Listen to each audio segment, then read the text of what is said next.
Okay, we have a situation, friends. I don't know if we're live yet. Trying to get the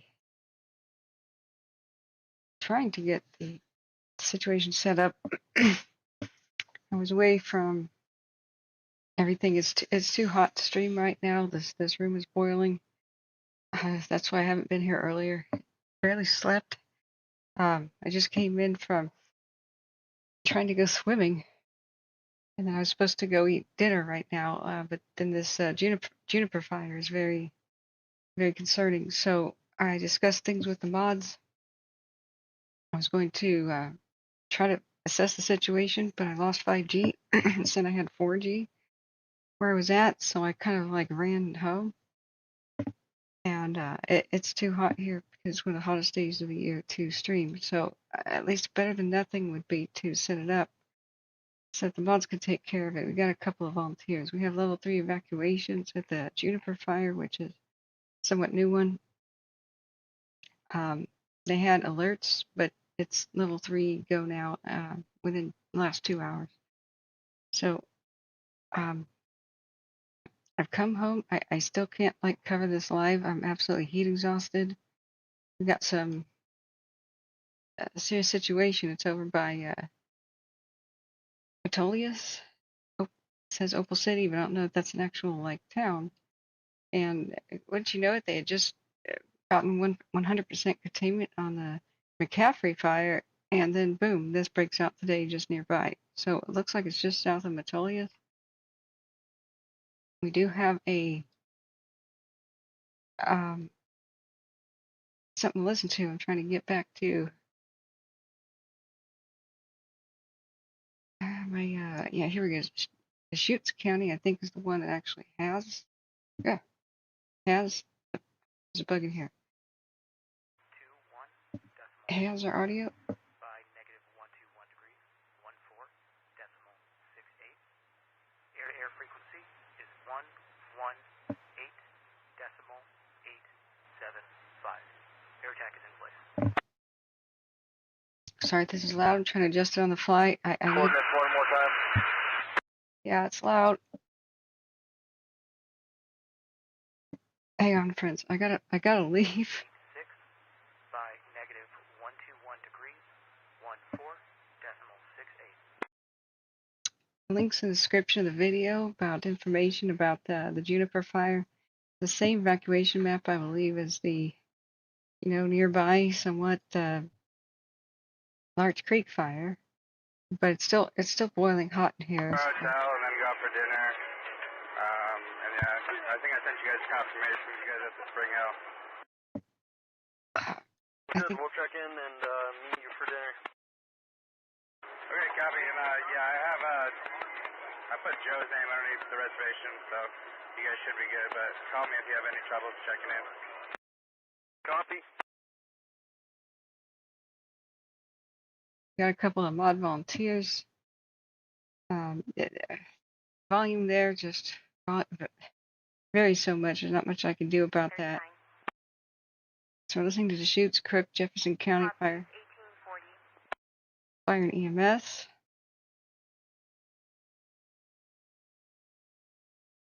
Map. 31. Is it accessible? 71. Seriously? You can stand on law enforcement. Thank you for having them respond. The evac map is broken. Unable to create map. Oh, seriously.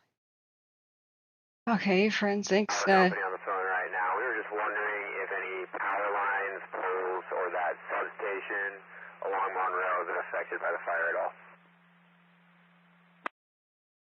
Yeah, dispatch, I'll get back to you, but nothing I'm aware of, so let me confirm. Hey, Katie Horton. Hi, friends. I just ran in here, literally, like, ran over here. I was supposed to go swimming and to cool off because I'm not doing too well in this heat. It's one of the hottest days of the year here.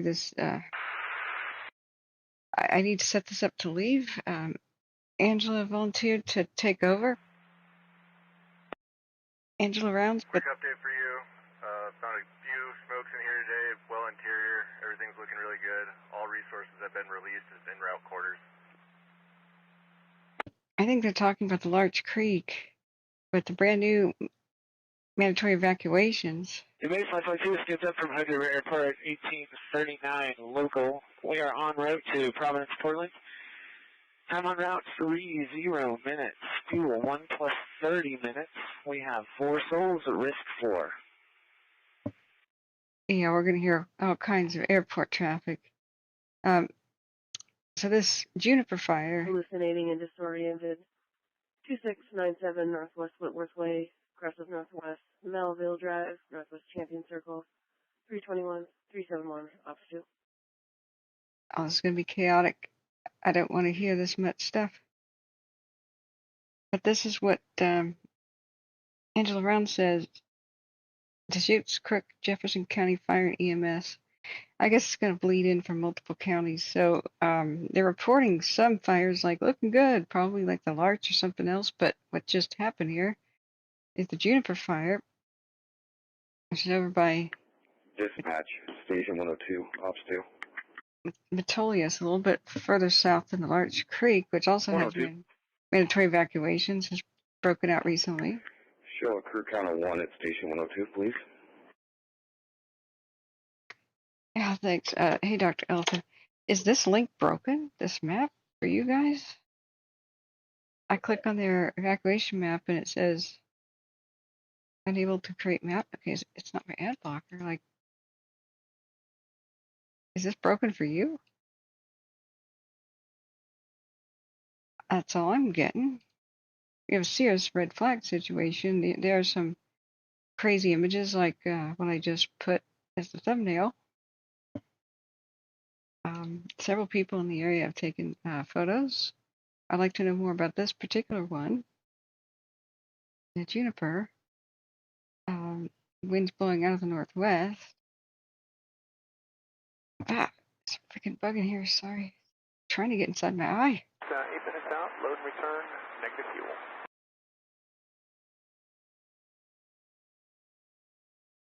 So we just heard a lot of pilots just land and say, looking good, but I don't believe it's this fire that they're talking about. I am not sure. They're not really naming the fires. Multiple counties they're talking about. So thanks for being here, JCat. Do you know more about the situation? Mark 13710 Ops 4. Hey, Josh Wright, how you doing? The Silver King fire is going on near you. Okay, that's a different Silver King. All right, where is that?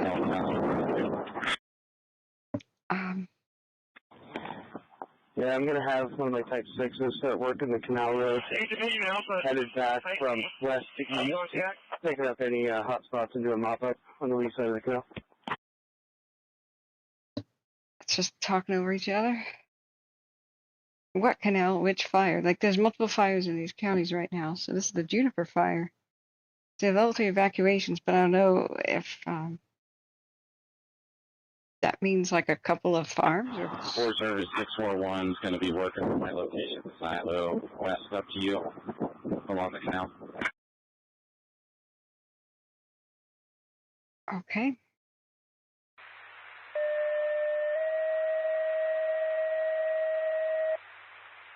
1774, respond 627 Northeast Begonia Street for Falls, Delta's terminate. I'm boiling hot. I'm supposed to go relaxing by the pool as soon as I got there.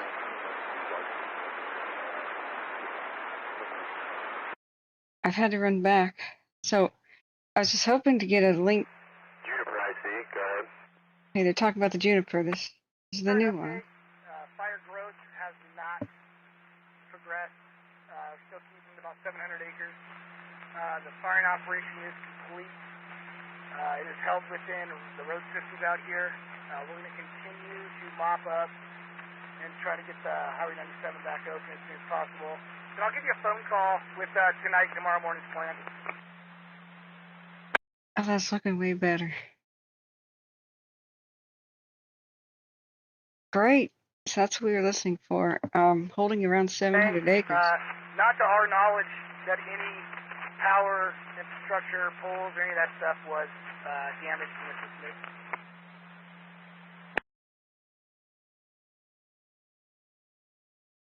Alright, which one of the cams is on it?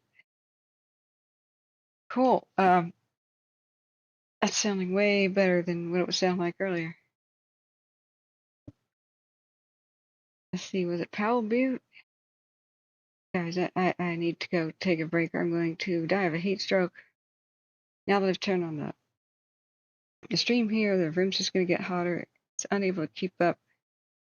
It's not worth it to buy extra air conditioners in Oregon when you're going to use them about 6 days a year.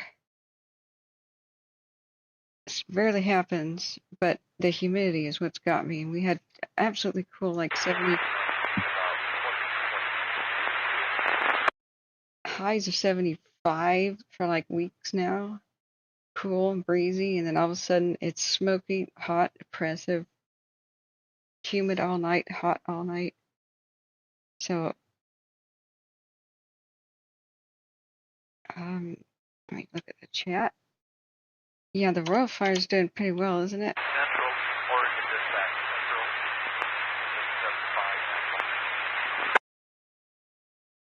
Yeah, they just said that it's holding within 700 acres. They just did a firing operation on the Juniper to try to stop it.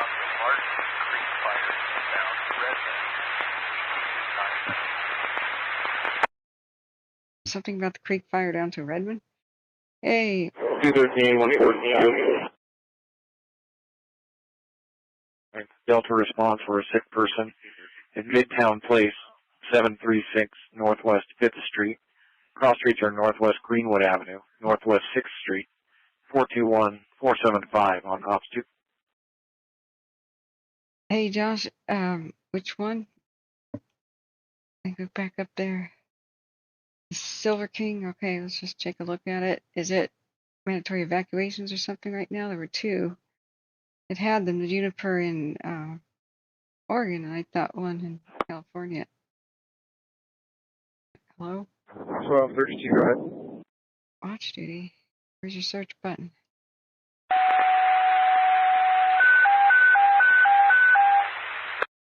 Oh, there's not much that I can do about this.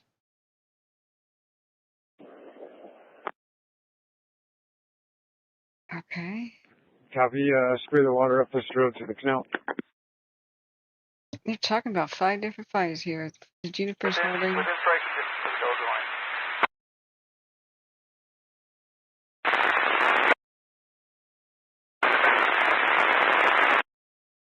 line. Am I blind? Where is the search button for watch duty? Where did it go?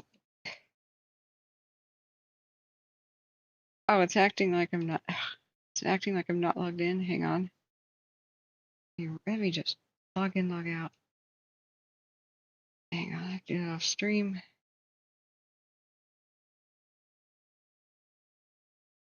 Donate. I just bought watch duty for another year. Hang on.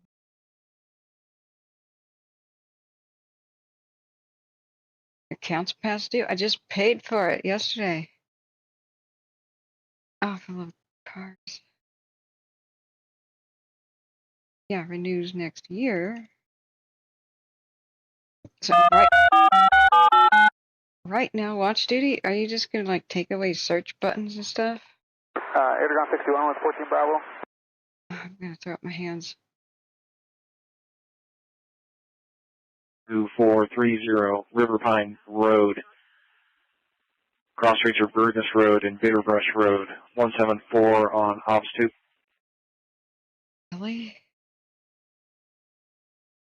Be advised, Burlington Northern has advised us that the fire inspector has been in contact with command and they will be running train traffic again. We're listening to Deschutes County. Where are you? Where are you, Angela? You had all the information and then you went to dinner at the moment you told me to go live. You had the cameras, you had the everything. Like seriously, there is no search button now for watch duty. It says donate. Okay. I'm logged in and I just paid for it. It says your account's past due. Would you like to manually resubscribe? No. Please update the new the new expiration date of a credit card, so I did that. He goes, okay.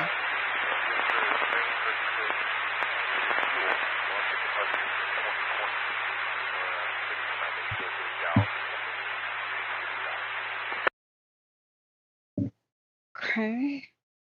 So I thought Yeah, let's just keep in contact before we travel. So, yeah, double check with them, make sure it's okay. Be advised, I have exactly 1 hour fuel on board, approximately 25 minutes usable. Exactly, base. 25 minutes on scene, yeah, that works great. We'll usually tell you. Also, got to figure out if I'm going to pick up my personnel down here or if I'm going to leave them and let them find their way back. Okay, do you need me to help facilitate that? Wouldn't hurt to ask. If they want me to go back without them, that's fine. I'm sure they have a bunch of. It's looking much better. It's holding. The Juniper fire, they did a firing operation. It's complete. That's great news, but they're worried about something else.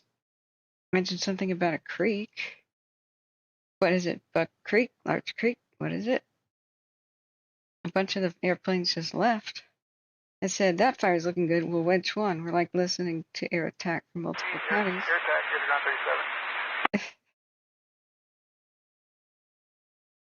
37. This is chaos. Okay. And now I can't even search for fires up here. There, finally, it's hidden. Alright, Silver, what am I supposed to be looking at? What are the emergencies? And I'm going back to my dinner and trying to go to the pool, which is now dark. But at least I can cool off. I'm gonna die. Okay, I don't see any new anything. It's Utah. Okay, that's Utah. Guys, is there any emergencies I have to look at right now? I just want to set it on the cams and like go before I die and faint.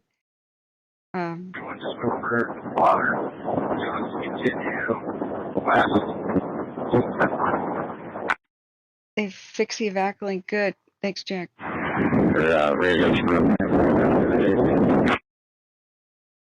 Peak. Fire east of Fremont. Okay, I hope everything's going okay there, Josh. Do you have any info? Like, they haven't updated that in a long time in Utah. I don't even know about it till right now. What's going on with Vista Lake? Are there any level 3s like just happened? I know the Juniper just had one. I don't know what else because my phone went out of cell phone range. Aubrey.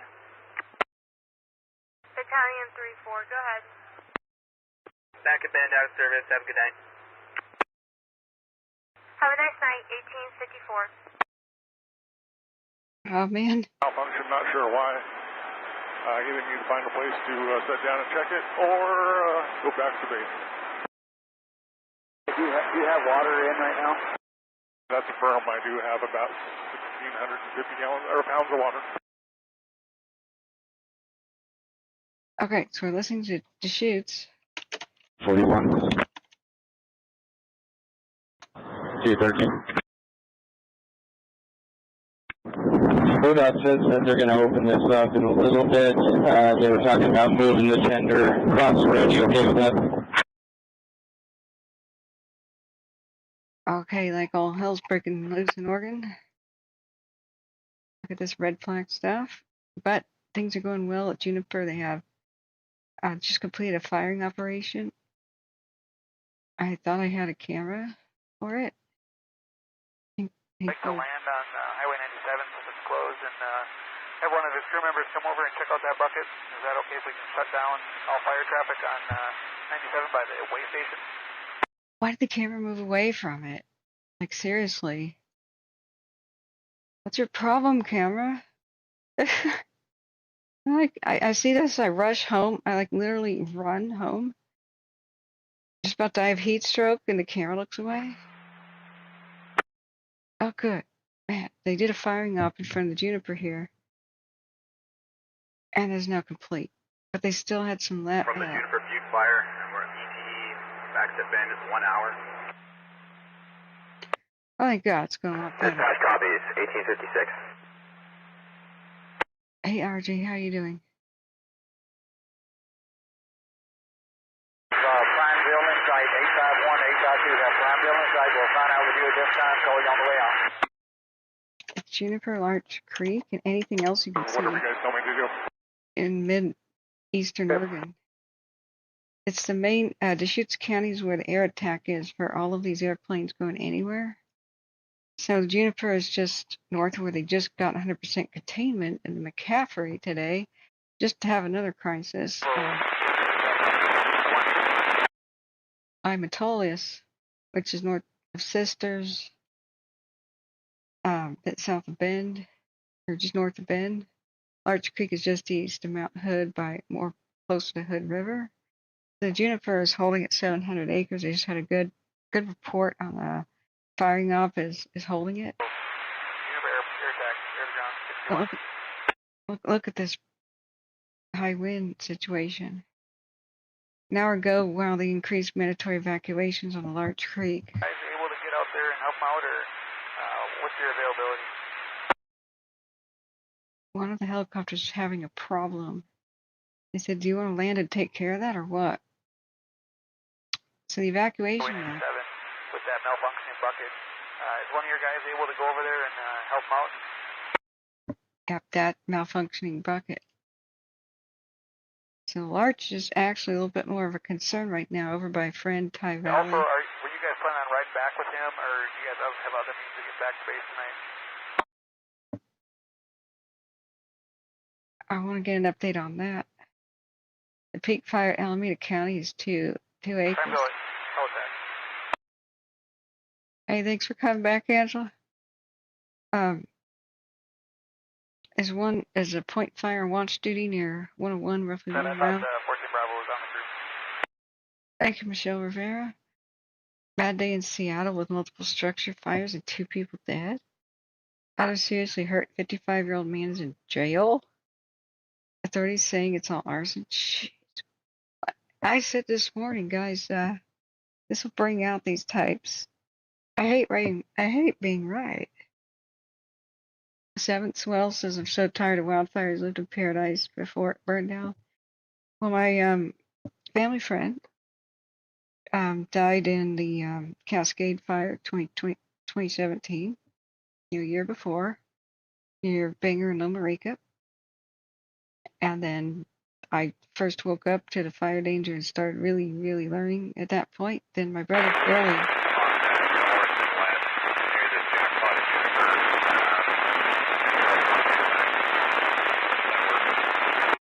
My brother lost everything in Paradise and barely survived.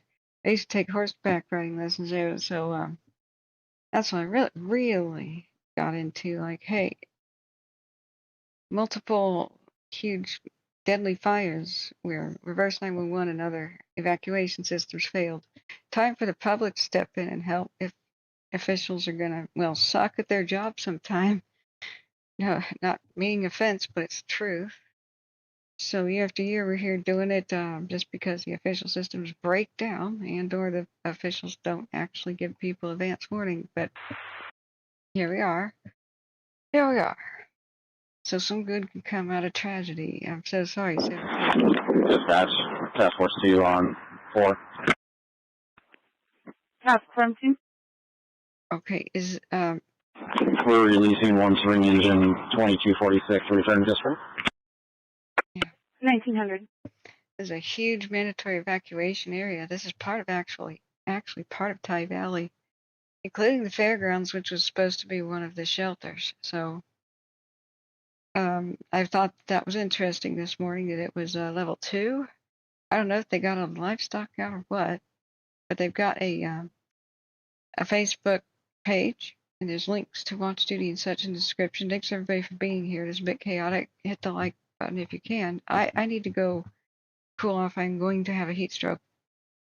So what I've got to do is just chill out for a couple of hours, and then if necessary, when I come back, we'll keep it going on all night with the volunteer mods. Thank you so much, guys, for volunteering. Show me on on scene on 381. Can give people their evacuation. Yeah, we have expanded evacuations for the Larch Creek. It's looking great. They just said about 20 minutes ago that they did firing up, and I believe they'll declare forward progress stopped. Yeah, and the air attack said it's looking great with the new Juniper one. So, yeah, I was seeing, Smitty, I was seeing the camera. It's like the fire's almost can't really see it anymore. Here, it looks away for a bit. It was looking nasty. I don't know why the cameras decide to look away. You actually go to the 3-hour time lapse. I was like, wait, why did you rotate? Like, it was looking nasty. So, look at it now. So, they did an amazing job. I think. What other cam now though can I leave it on? Because I've got to go for several hours. I'm going to pass out. Come back. Copy, sounds good. Can't believe what I'm hearing about Seattle. That's insane.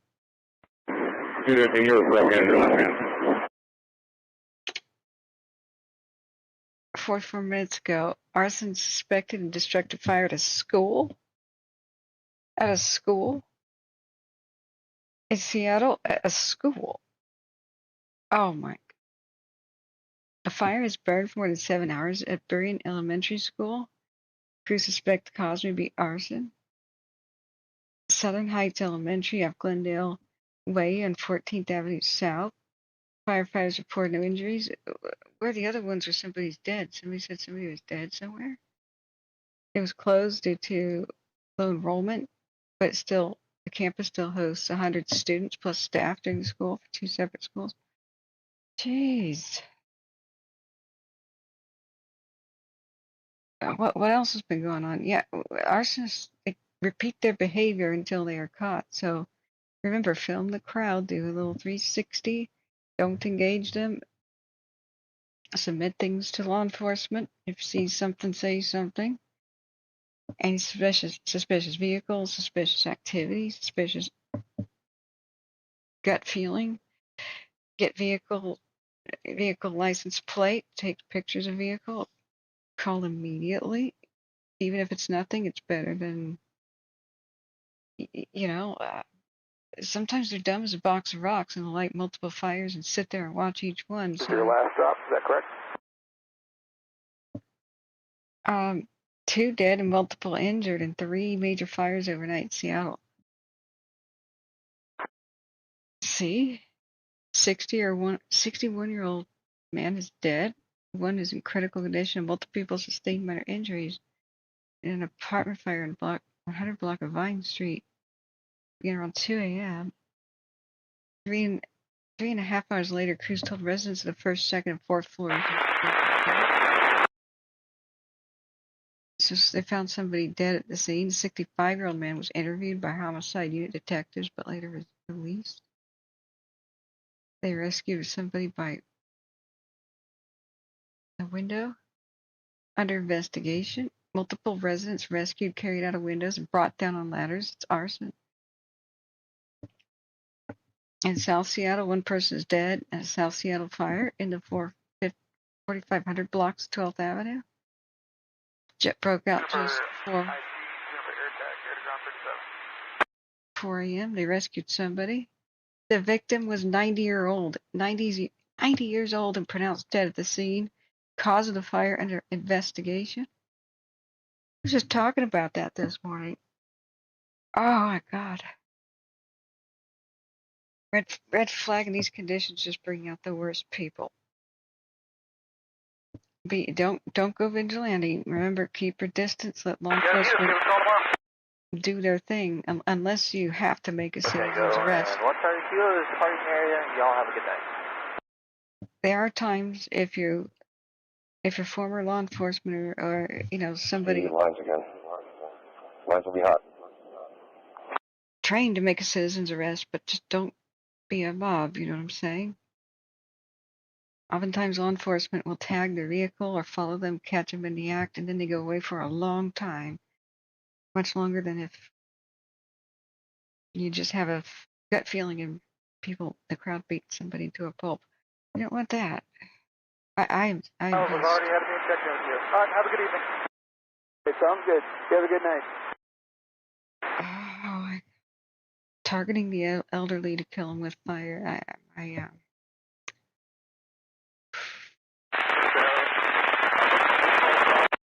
I gotta cool down. So, this is the red flag. We're all our hose here at the canal bridge, and we're ready for reassignment. Spyman, so it's a lot. Helicopters on scene. One Charlie Kilo just left at the end of their duty day. Just checking with you, making sure there's nothing you need or anything you want to check out. Okay, let's look at the falls fire. Juniper looking really good. They have expanded evacuations, but man, look at that! Look at the high winds.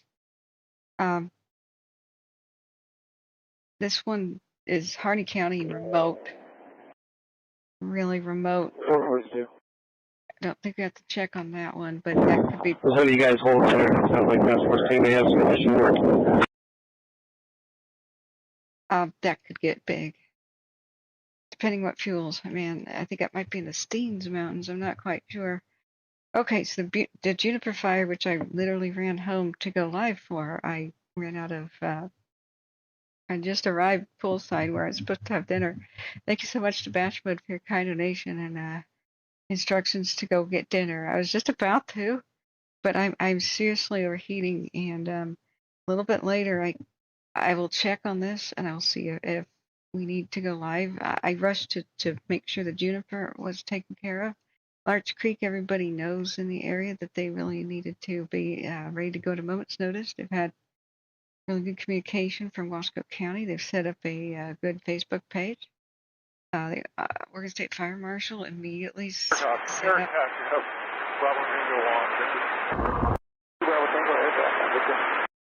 Helicopters. I got one, maybe two more drops in me, and I'm going to have to back the fuel on that. All right, talking to the IC, we're good if you want to return and hold, unless there's a crew shuttle issue you need to deal with.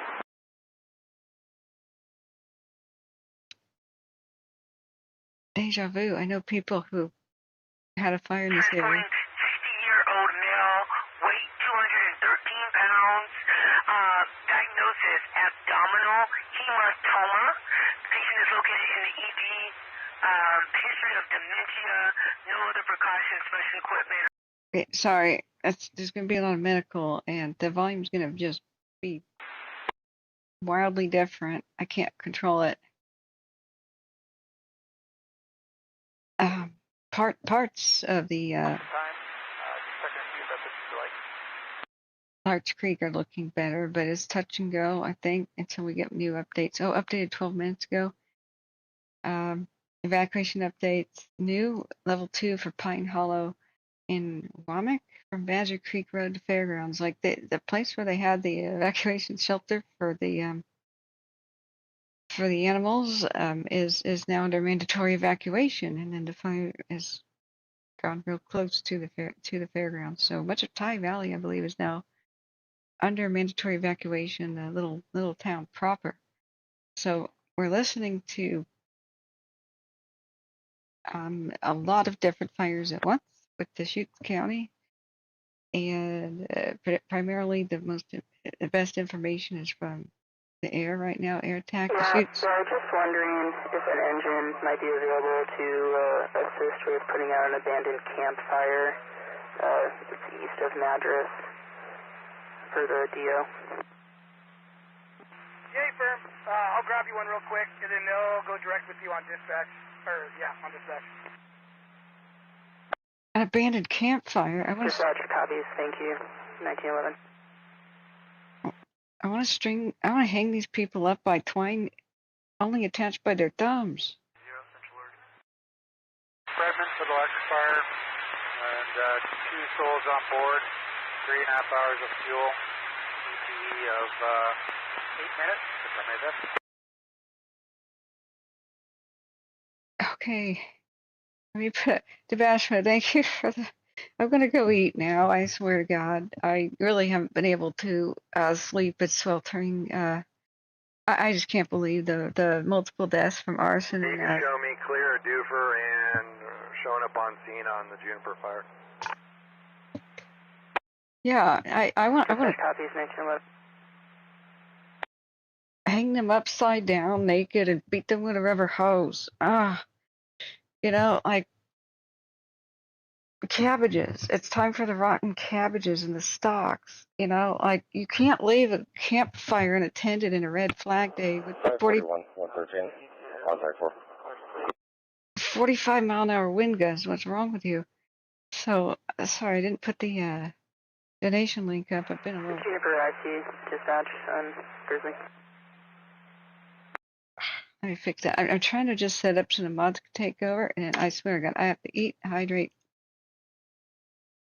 So boiling over with anger now. I've heard about multiple arson deaths in Seattle, and I was just giving people warnings this morning to look out for some sort of a thing like that. 541, 113, Tech 4. Okay, sorry, friends. I'm in a total utter exhaustion mode. I'm going. Let's see. Air attack is here at least. It's probably gonna disappear and be like pretty boring view. We don't have a camera. These two are Fort Jones. That one's supposed to be the lake fire, which is sucked in by smoke. It's all smoke. We never did have a good view of due east of Mount Hood. Is there anything you want us to specifically look at before we head out? How's the pool? As soon as I arrived there, Smitty, I realized I didn't have any 5G. C-Probe did right next to me. To look at specifically before we head out for the evening? I don't know what's wrong with my Samsung or T-Mobile or what, so I'm angry. I began trying to correspond with you guys, trying to figure out how bad it was with the new, relatively new Juniper fire. Well, it was level 3 evacuations were new. Thank God Part of the fire in the field that looks real good. Not a lot of the real heavies burning in there. Most of the residual heat is in those Junipers where hopefully that helicopter can do some good work for you guys. Okay. The helicopter has a bucket problem. The actual Juniper fire is looking great. They did a firing up, and there's almost no smoke visible on the cams anymore. So they went back to the Larch. One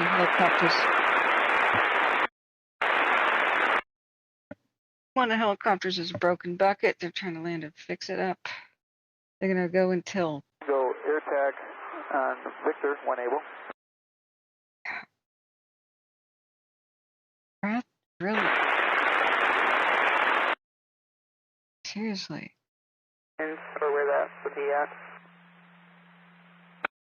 Yeah, I'll give you a phone call. Copy. Just cool your tits, Wrath. Like, massage them until they settle down, man.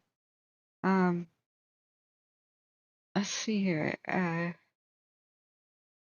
Like there is level 3 evacuations in a giant column heading towards a town, man. So I literally ran back here to help the situation. Guys, I'm pretty upset hearing about that arson in Seattle. Did they make a arrest, spy man? Like multiple people dead? Is school that burnt down? 17 Victor local. 3 major overnight fires in Seattle, all arson and 2 people dead. One's a 90-year-old and then a 61-year-old. Please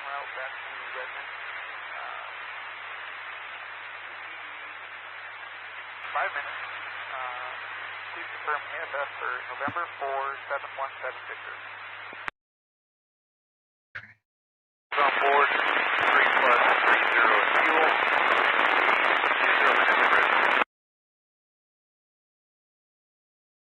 All right. I'm just going to leave this on for Mods and chat are going to help out. I've got to eat. Thank you, friends, for covering and holding down the fort. I've got to swim or I'm going to die of heat exhaustion. Later, when the room cools off, I'll check on things. We'll go all night if we need to. If not, we'll shut down and resume tomorrow. I hope that's clear, because I'm going to die.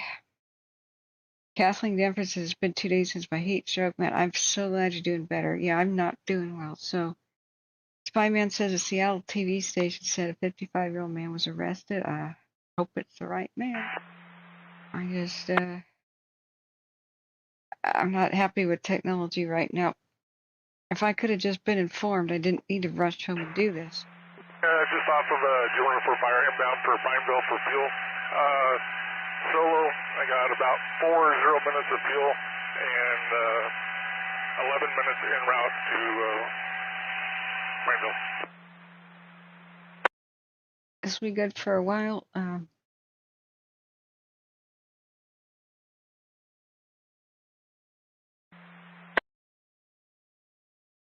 Just say odds here to answer your Q&A, right?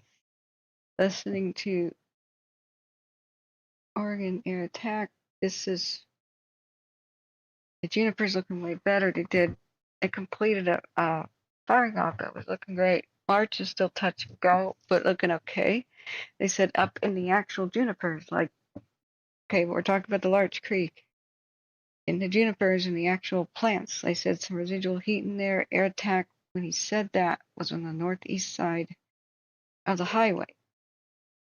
Here where he's continuously circling, where it breached and went over the Dallas, California highway today, is where I believe he's explaining stuff. So it would be like due north direction. In front of 142. I'll hear that motor gate fire. Due north to Tygh Valley. So I'll be back in a few hours. I'm sorry if the video looks boring. I could possibly, you know what?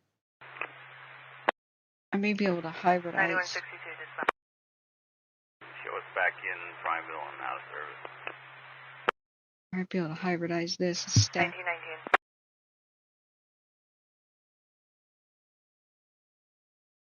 Let's see. Stack another window.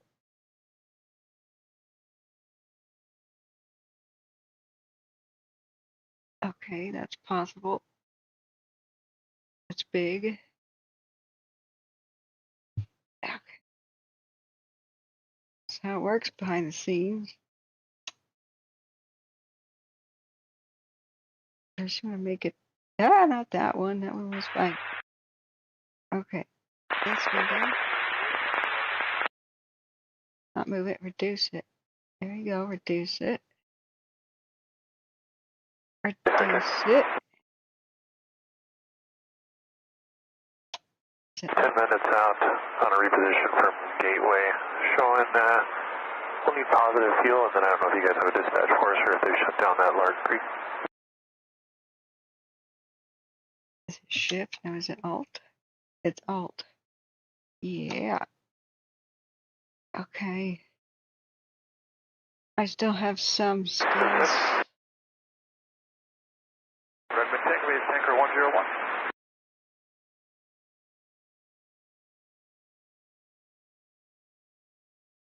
And we'll be open. Okay. Shelly is the top two. Lake is the bottom one. I'm out. We're listening to Deschutes County and most of what's going on in Central Oregon. We're looking at the Larch Creek. How does it look, friends? Is that decent enough? Sorry, I'm about to die. I'm going to go cool off, get dinner, return. A couple hours.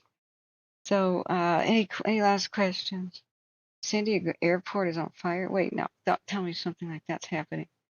Yeah, Smitty, I know about how to keep cool in California.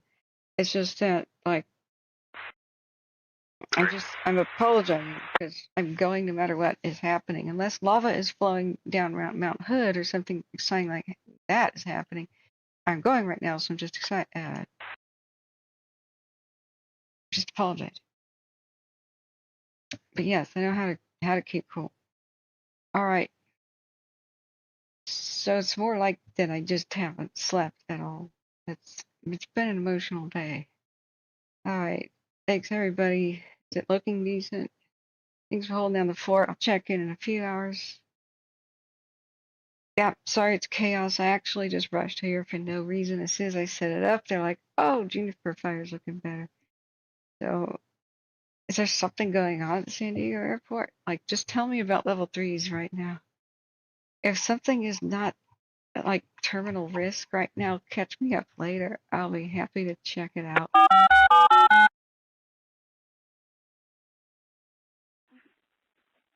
355, Omega response for a minor fuel spill. 63214, Brightwater Drive, cross of Northeast 18th Street and Morningstar Drive. 355 up to. Okay, you will be hearing into medical. Sorry about that. I'll see you later. Don't say lava. We're close to Mount Hood. That's okay, Bob and the dogs. It's actually St. Helens who's rattling right now. You're far enough away. Mount Hood kind of recently erupted when Lewis and Clark went by in like 1806 or so. They're like, what's that steaming wasteland? And the Indians are like, oh, that's the Sandy River or whatever their name for it. That mountain blew up. Those two brothers are fighting over that chick over there. He lost his cool. And Lewis and Clark were like, the what? Like, yeah, well, Mount Hood's a guy. Mount Adams is a guy. They're fighting over that chick over there. Named Mount St. Helens. Happens a lot. Every once in a while, she loses her cool, too. Oh, all right. Okay, yeah. It's a marathon, not a sprint. Thanks, friends. Thanks for understanding. See you a bit later. Oh, man. Ah, it's so hot. My back just stuck to the back of the chair. My skin just like went back in a hot car. Oh, man. Oh, gosh. Okay. That's going to leave a pucker. All right. See you, friends.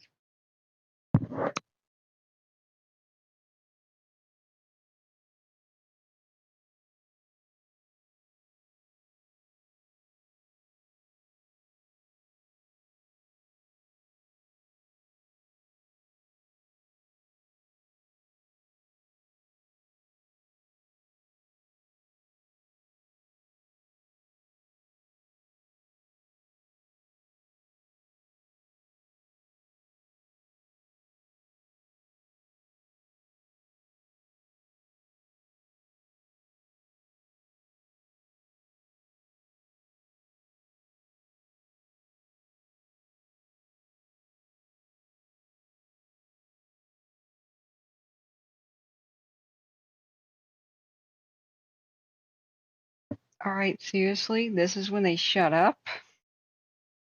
It's still on. We're still listening to Organ to Shoot's Bend. Oh my god.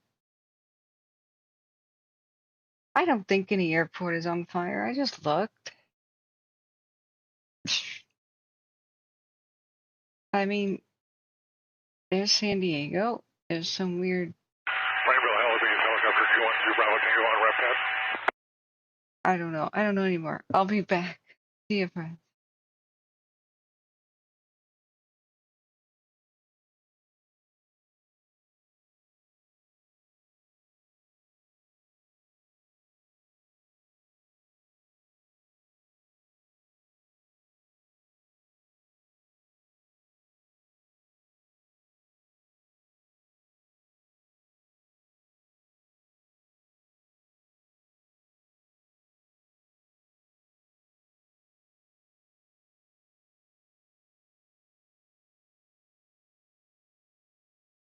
On Grizzly.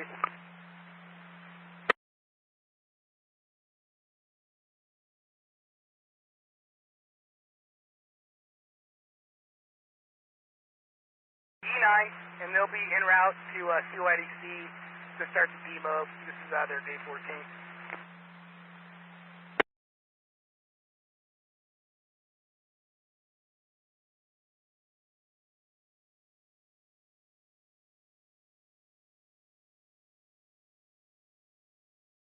Releasing E9 en route to CRDC for demob. And then additionally, we have the water and Gatorade will be able to be delivered tonight. Just wondering what location you would like that delivered to.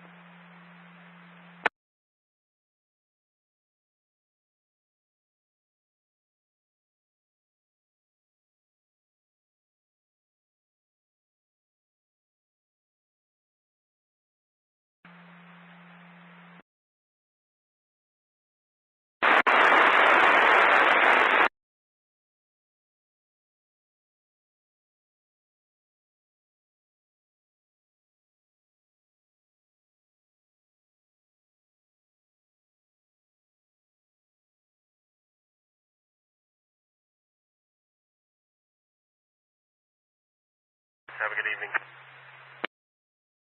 Dispatch copies. You have a good night too, 1927.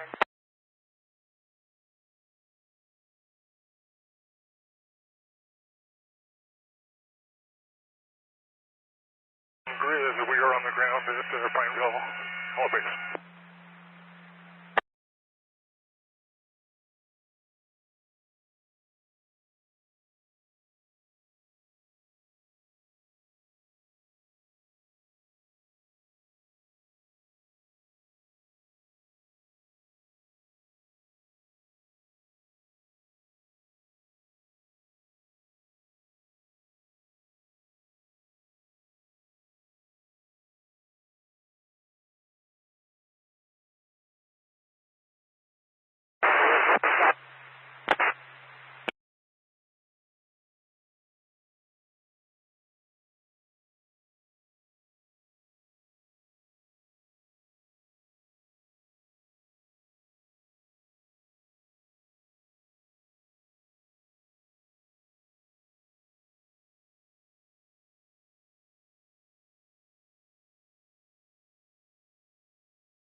Calspell engine, BLM Grizz.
Thank you, everyone.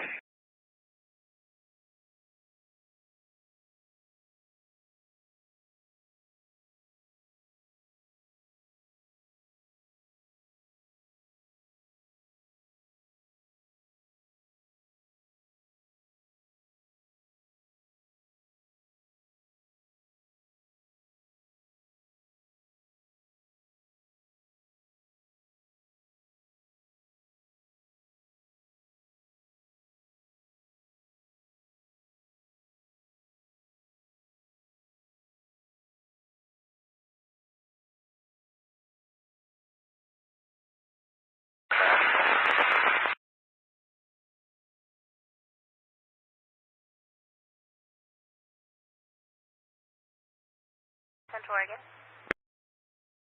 Baker 859's off the Larch Creek. Return and hold Lakeview. Instructions, ETE is 1 hour. Got 2 hours, 30 minutes of fuel on board. 1 stall, positive AFS.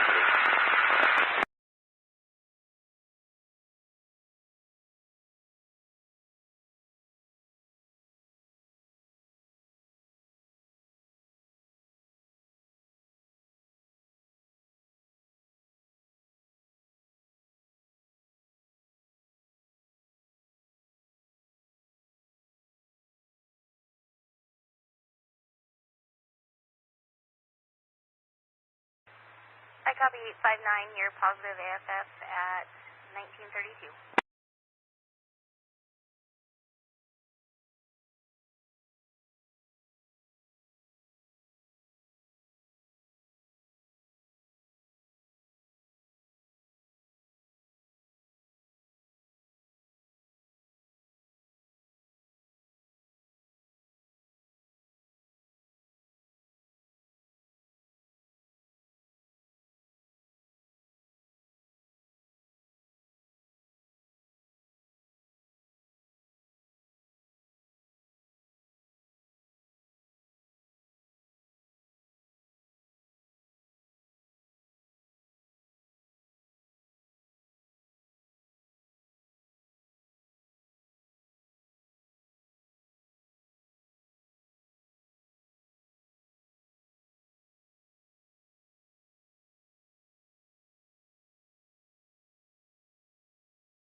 One's off arrested now for the Larch Creek fire. 2 souls on board. We've got 4.5 hours of fuel and maybe 10 minutes en route from AFS. Positive AFS at 1934.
B31, dispatch, go ahead. Good evening, we're back in Bend and available.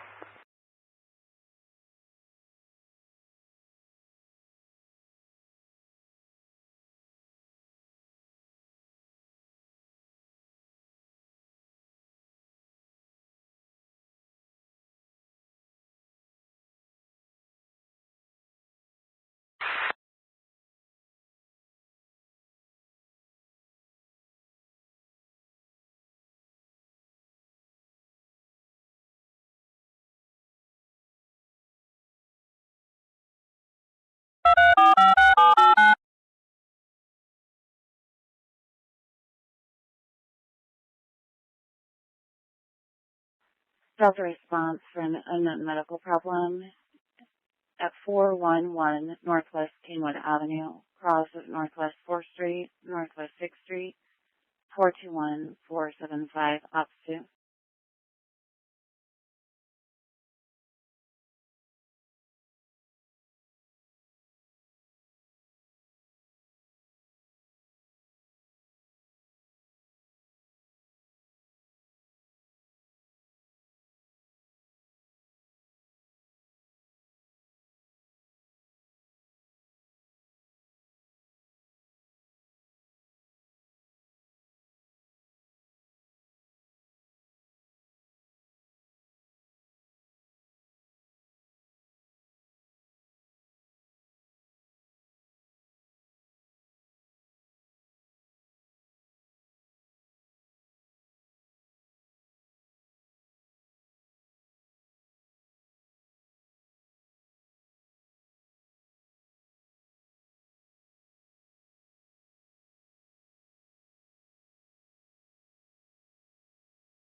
421 dispatch on Ops 2. 421. Looks like law enforcement on scene saying you can reduce to code 1, but now looks like the patient is refusing medics. So I'll just go ahead and show you clear. 421 copies, thank you.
Fifteen been released from the Juniper Butte fire. You can show me in quarters. 1941.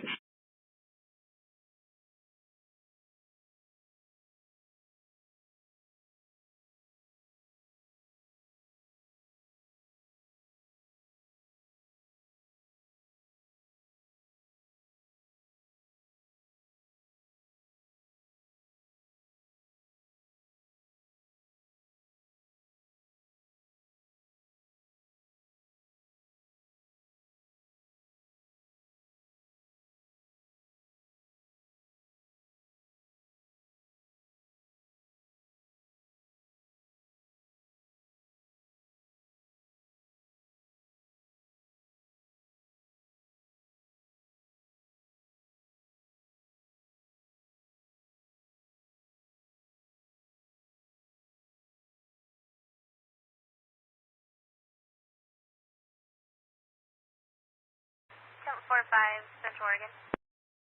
Jump 45, just coming back into the issue. 14 on board, 2 hours fuel.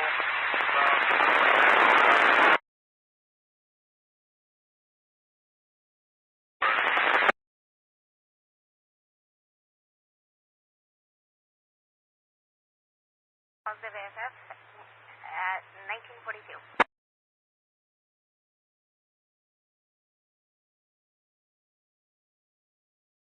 Portland Providence at 193.9er. We are now en route to Aurora. Time left on route 6 minutes. Fuel 1 plus 30. We got 3 souls and a risk of 4. No copy.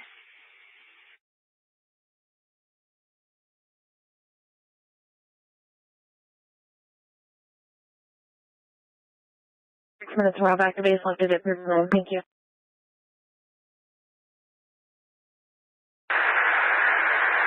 25 minutes en route with 3 hours, 35 minutes fuel. Solo on board.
317, 932, ops 4.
Pull back in the drive right now.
Central Oregon Dispatch, helicopter 212, Bravo Tango on BLM Grizzly.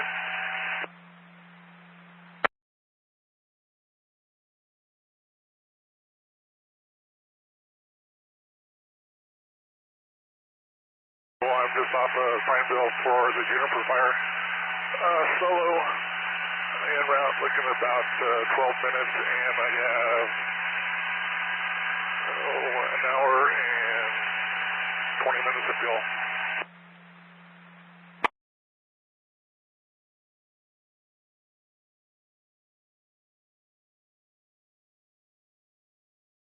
Copies, Solo, 12-minute ETR, 1 hour 30 minutes of fuel, and you're positive AFS. Yep.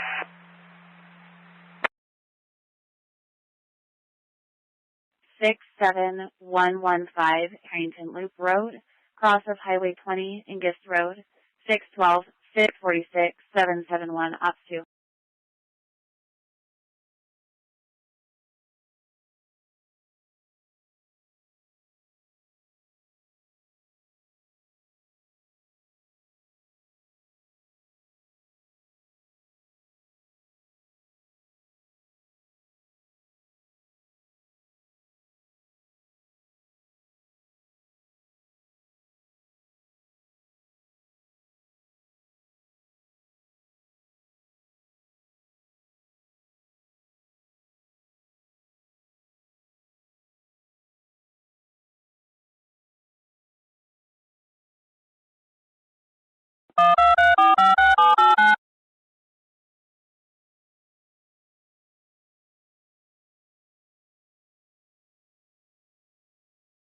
For an unknown medical problem, possible drug problem at the corner of Southeast Davis Avenue, Southeast 3rd Street, 326-371. Law enforcement also en route on Ops 2. Find the hydrant. Negative. Once you fill 142, we've got access point at the canal here for you. 932 copies.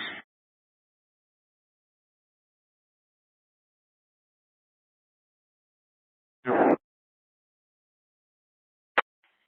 622. Cancel 46 at 662, short route. Copy 622-4646.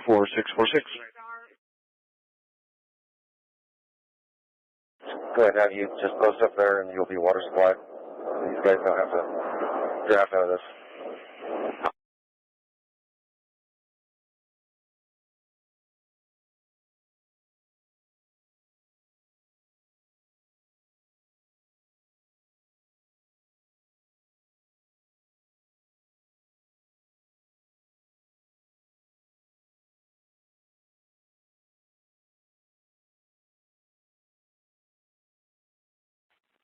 Three 371 dispatch on ops.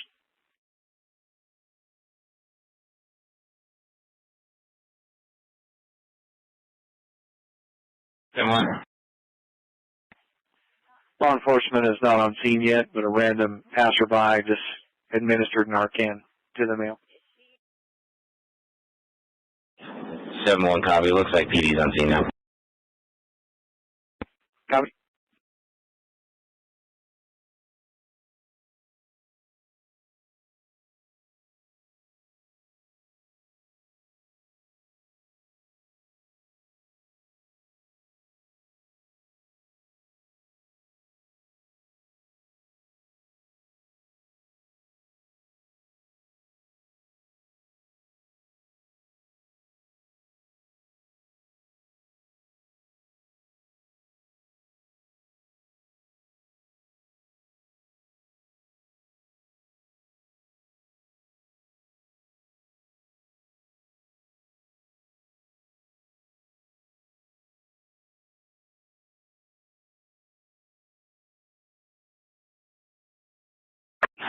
Three 371. Update.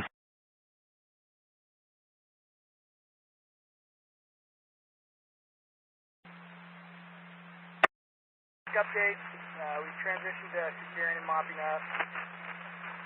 All lines are looking good.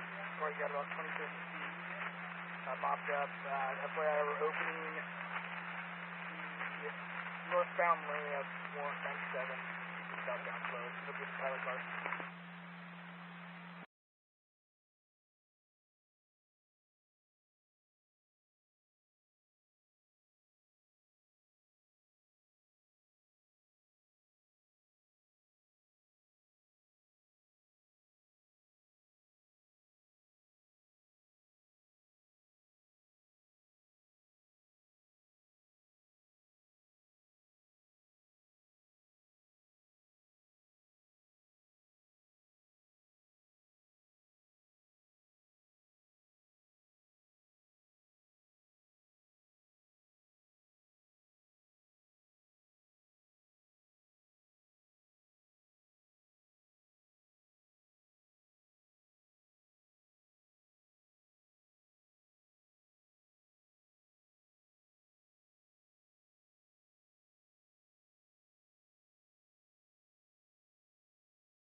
1699.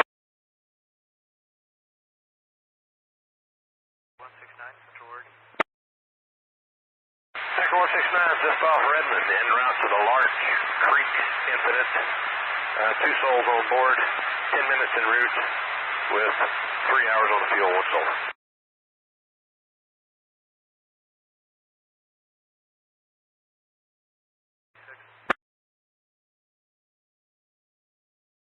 Incident 381, helicopter 212 Bravo Tango is about 8 miles to the south, inbound using right out of 3005, and please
Blackview at dispatch.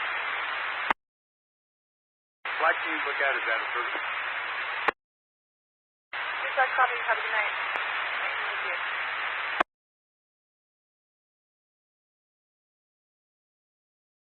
Arrived. Do you have any orders? Just for your crewing goal.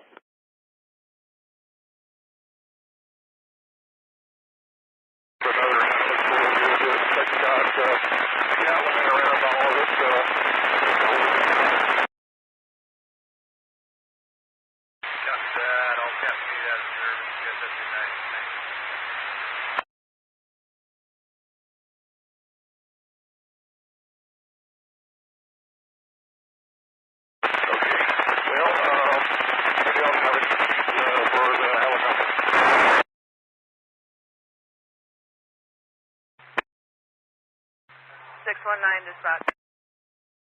619's out of service. Have a good evening. Dispatch copies, have a good night, 1959.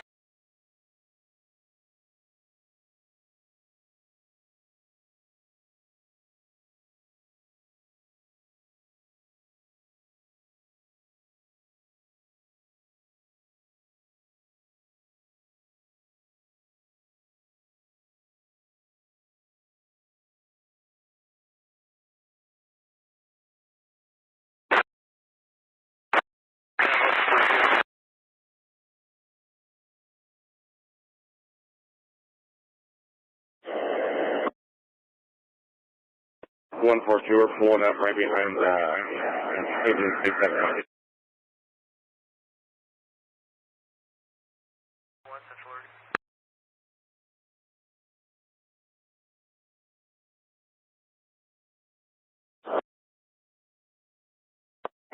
Port 113, 142.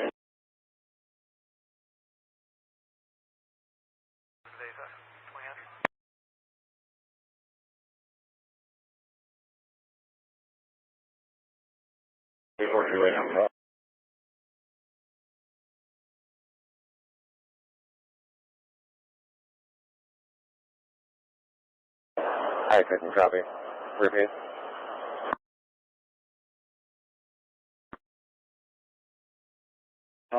We are parked on the road right next to 342.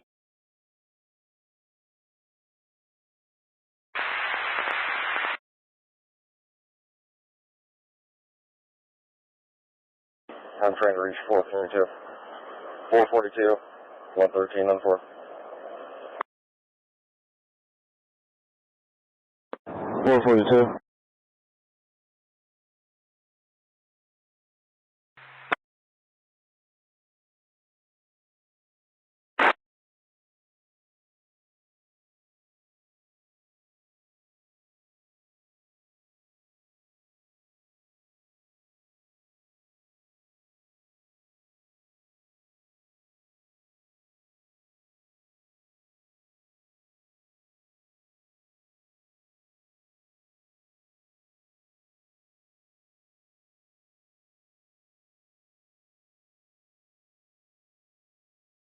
442. You're broken. Can you repeat?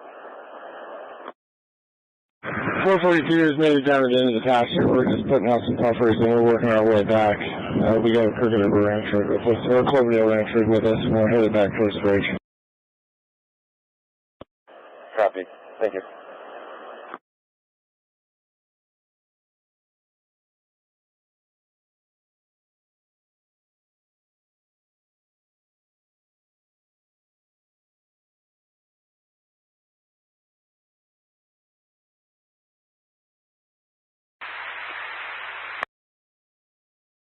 Kilo Prevention 6, dispatch, go ahead.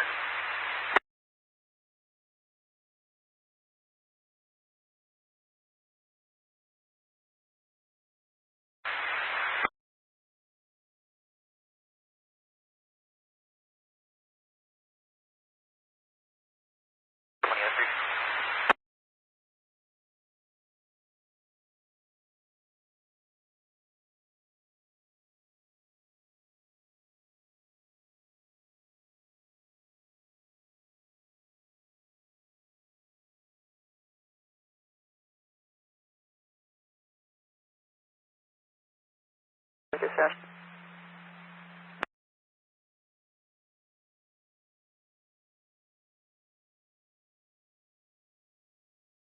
Abandoned campfire.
Dispatch, go ahead.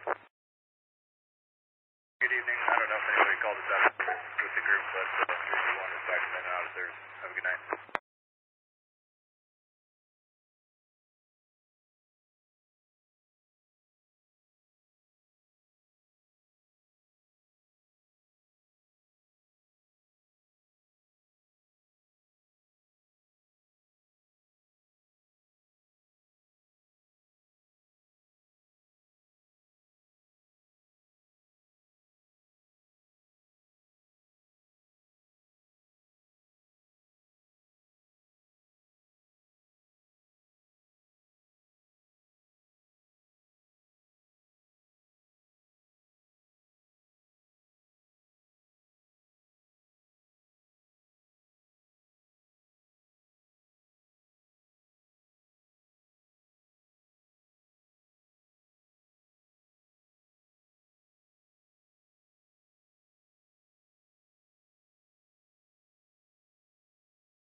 Dispatch 1340.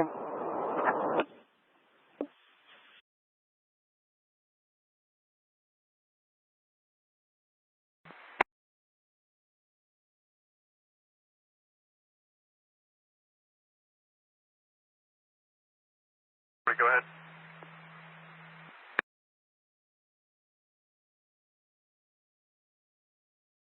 Command, Gridley. Juniper Command, dispatch. We're going to release the Eastern Oregon Task Force back to whatever they have to do tonight. This is their day 14. So they'll be heading out shortly.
Team 41.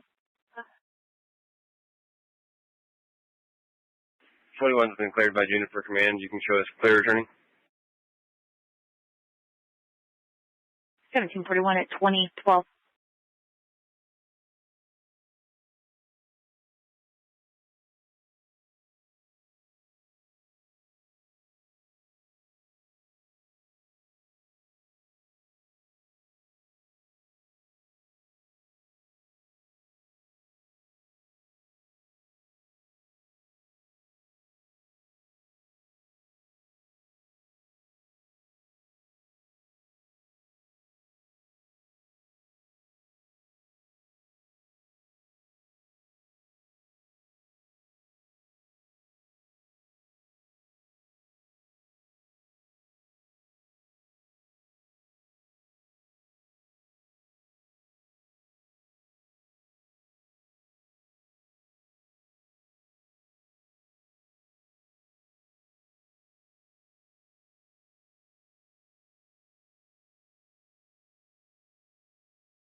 427 on Grizzly.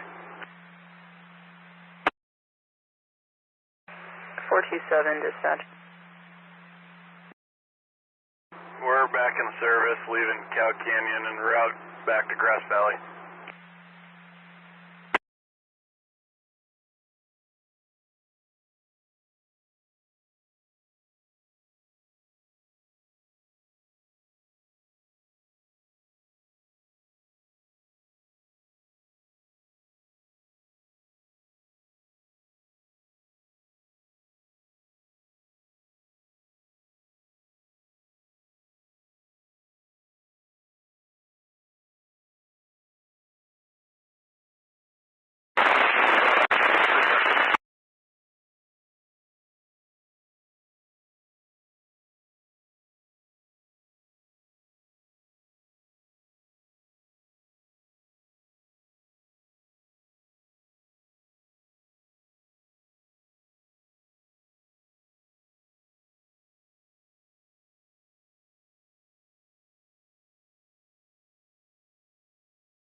We do have a payment request when you guys are all settled.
Dispatch 1742 and Ops 1.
If you're available for another assignment, I'm going to have you move past Sun River 241 and work all these smokes up along this canal road, about 100 feet from the canal edge.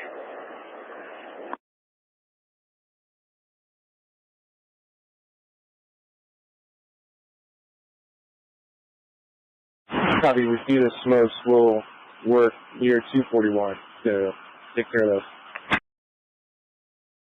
Thank you.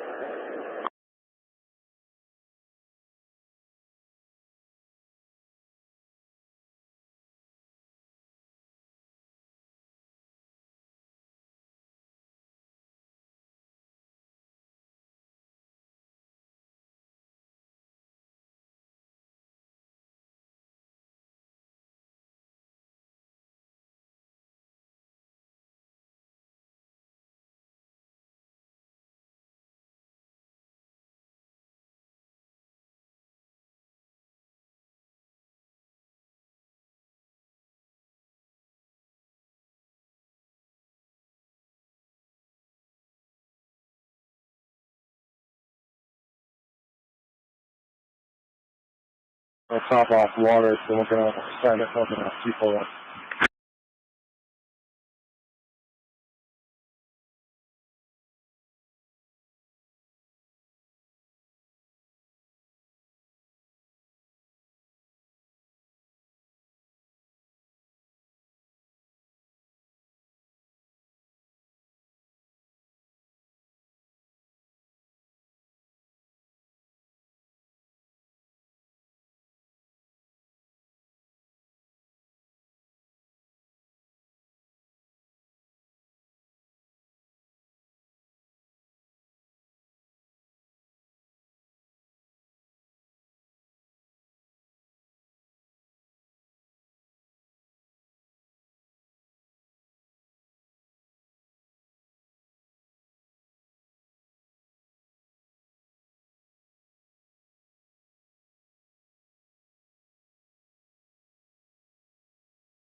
That's engine 661 on VLM Grizzly. En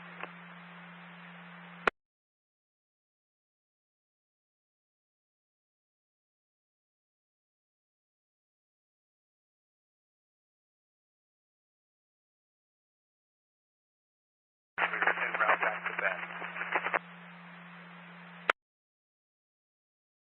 Dispatch copies 2026.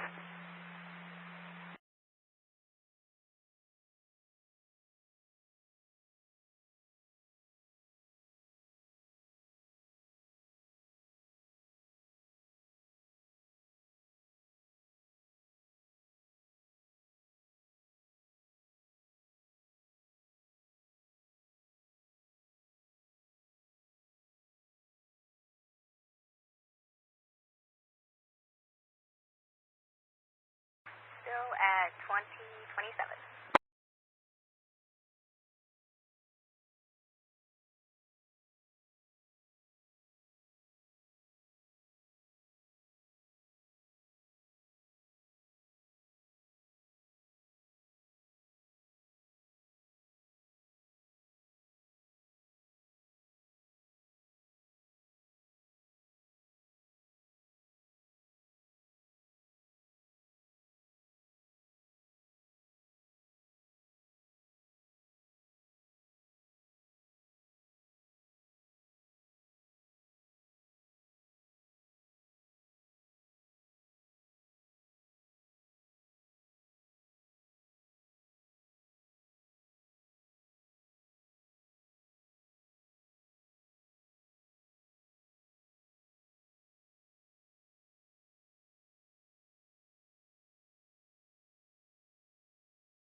Copies. Are you on a load and return?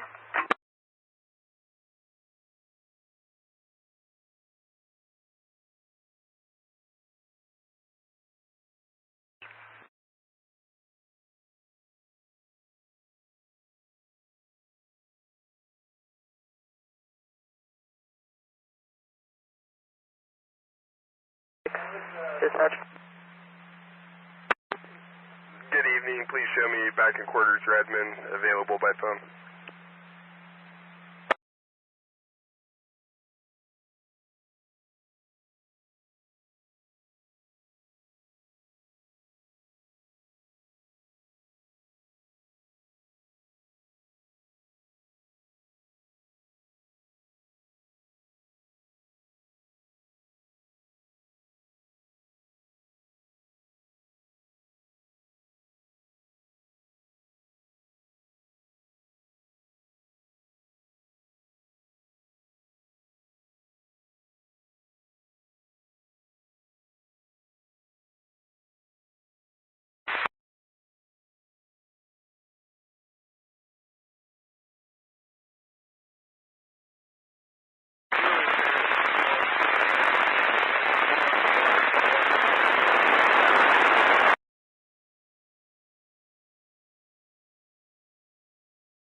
but you're positive AFS at 2031.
One 142.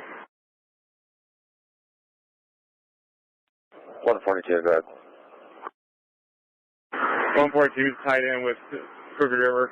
We've got all the way up to the canal. No fire extension beyond where the trees are. We're going to need to get some water again controlling.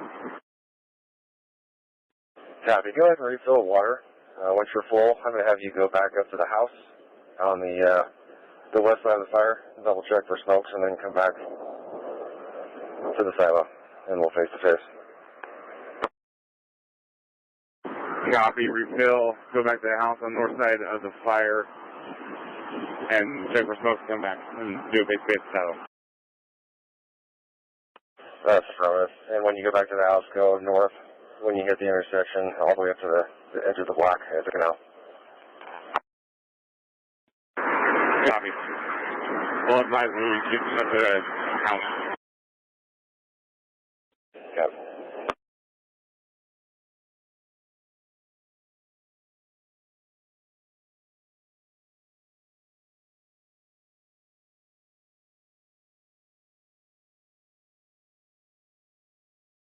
Three 42, 113. Contact.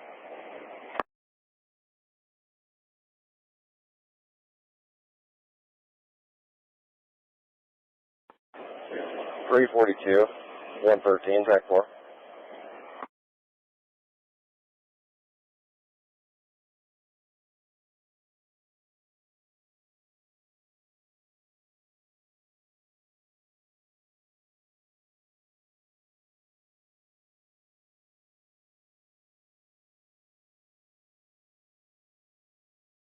On 4. Affirm. Is that Forest Service taking that tree up?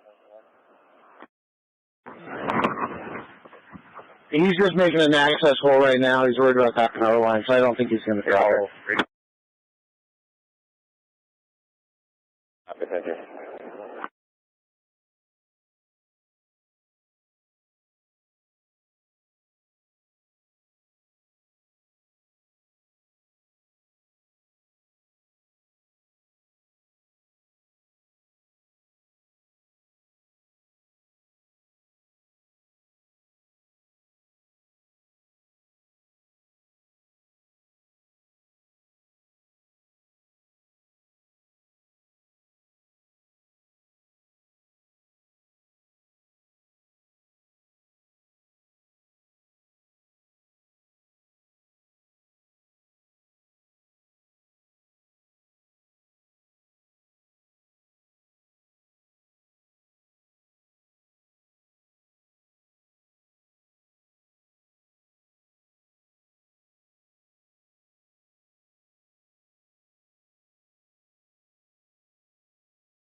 Dispatch, 1741.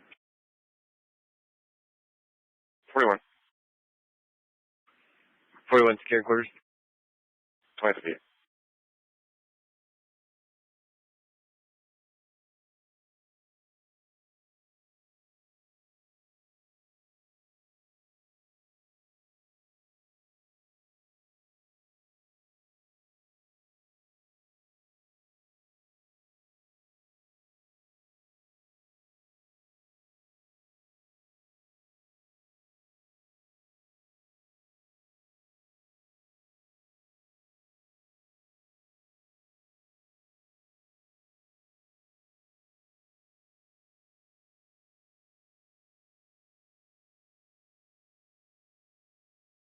Horse Grizzly.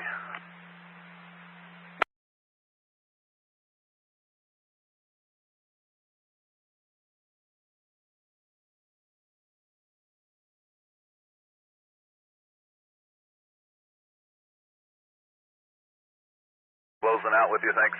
Was a good time here.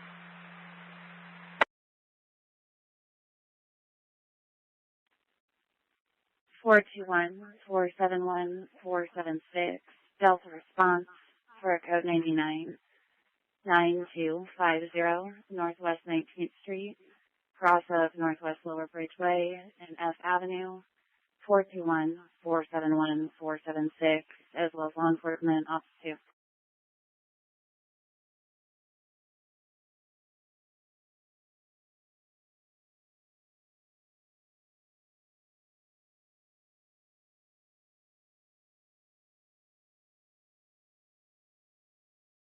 Dispatch, tanker 852 at maximum. 852, Central Oregon. Dispatch 851 have Pineville in sight. Like to close out with you for the night.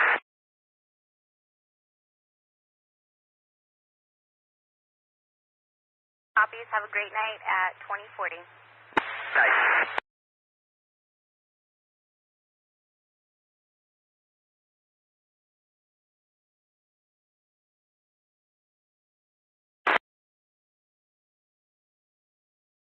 One headed up to Redmond, 10 minutes en route.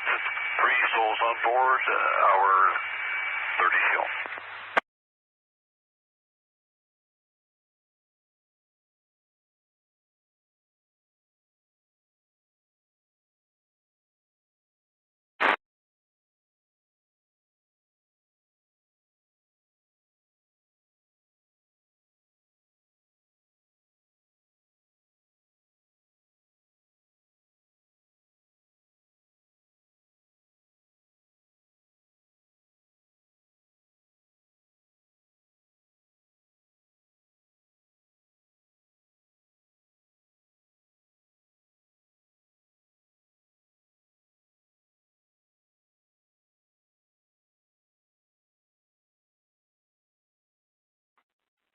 Dispatch to units en route to the code 99 on 19th Street. CPR is in progress.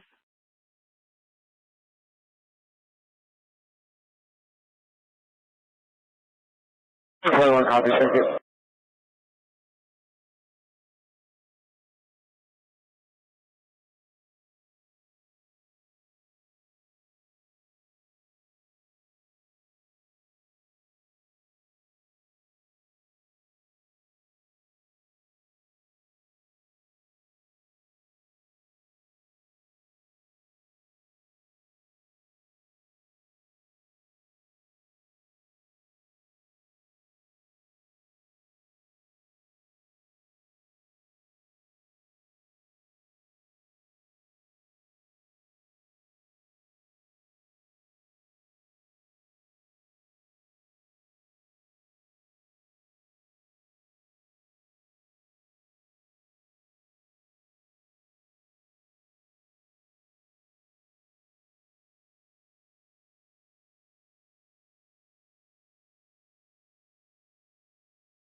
Fox Hotel, Centurion. Tango, BLM Grizzly.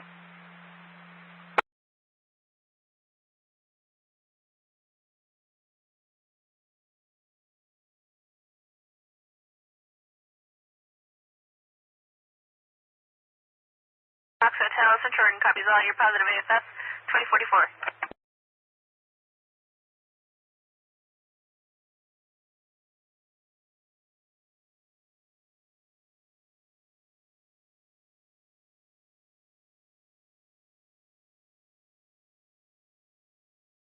Bravo Tango, BLM Grizzly.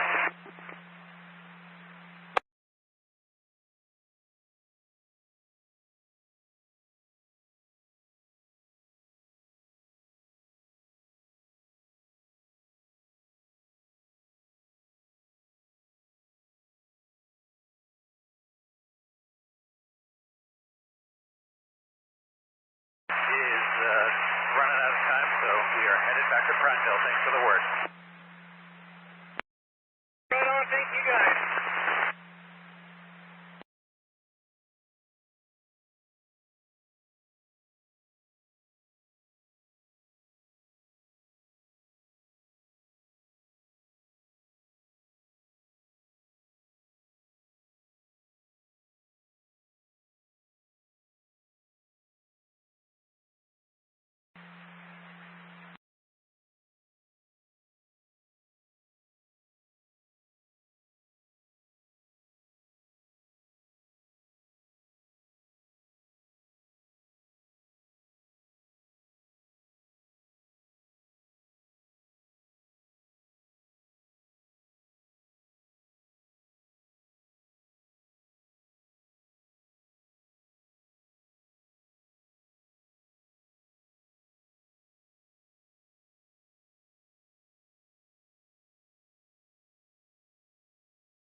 Juniper,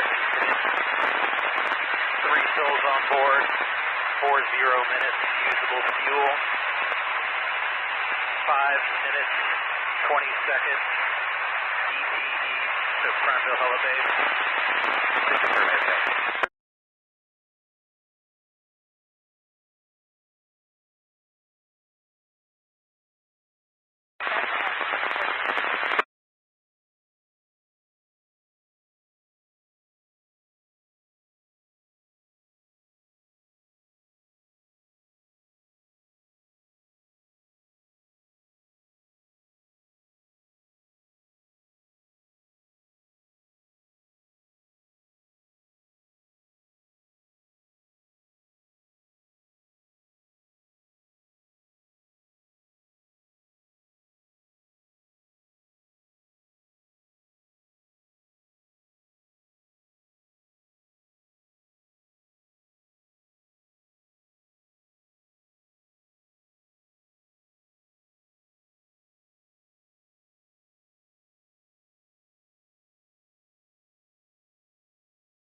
dispatch.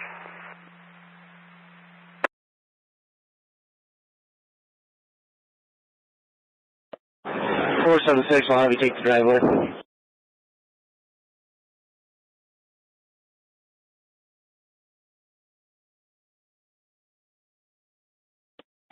I'll have you come in the driveway past the engine. 'em.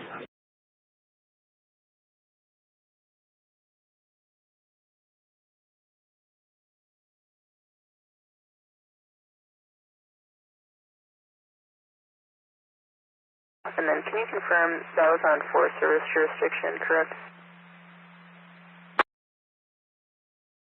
Yes. Copy, thank you, 2049.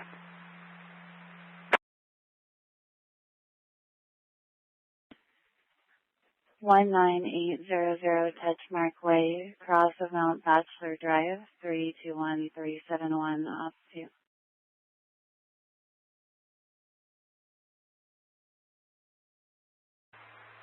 Helicopter 7 Fox Hotel, Central Oregon.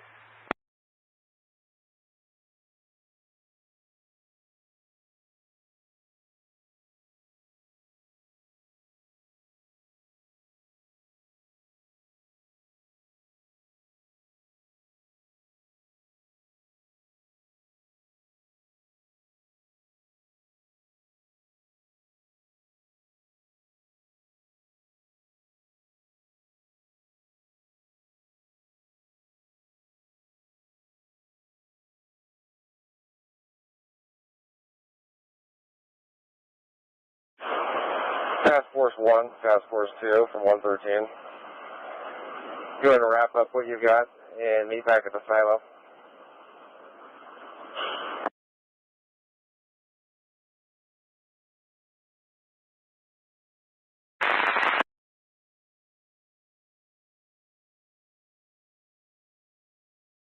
.541, did you copy? We copy. 442, Sam.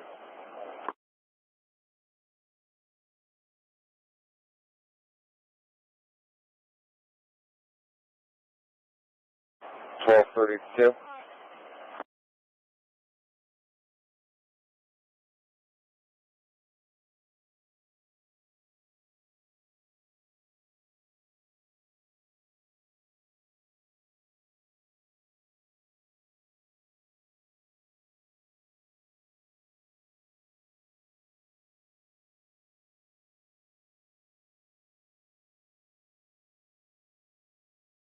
.32, just copy. 932 copy, pulling up draft line, I'll be over.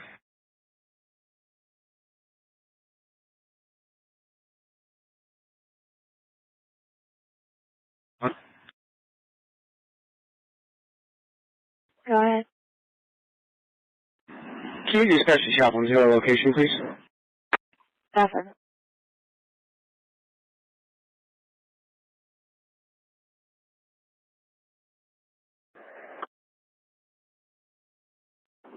.841 copies. 342, I see him staging. 442, did you copy?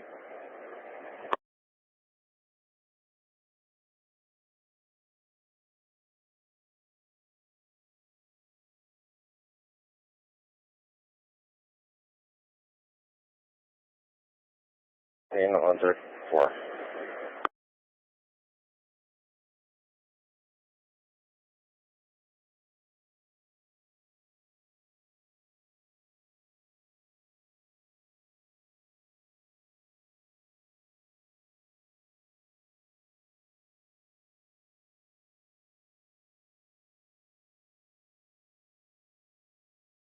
Primary.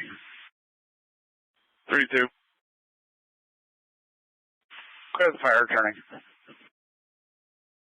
53.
assistance. Dispatch copy, special now.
Dispatch.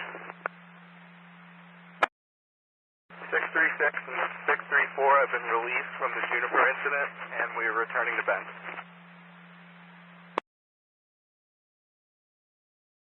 2-1 dispatch.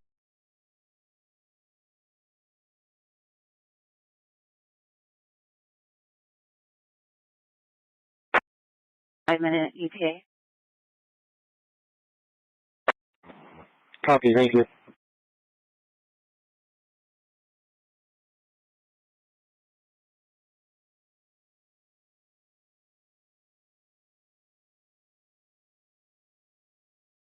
To dispatch.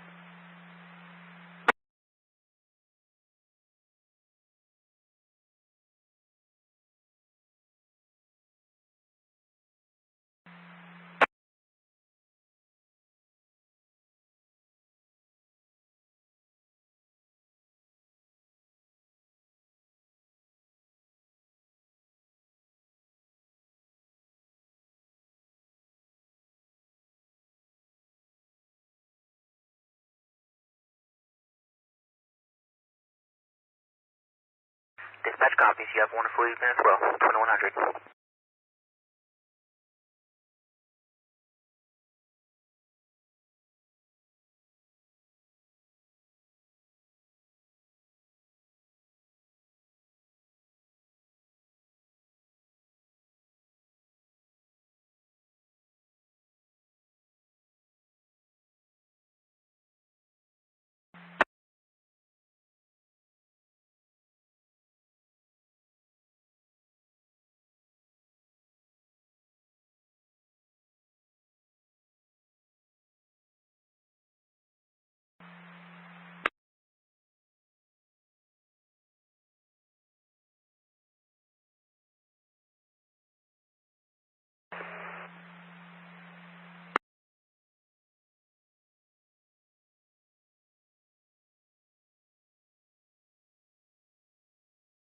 2100.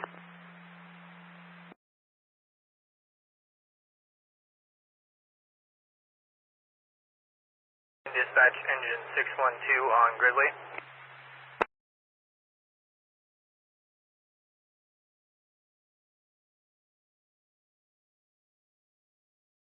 These from the Juniper fire are en route back to Prineville.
I have returned for now.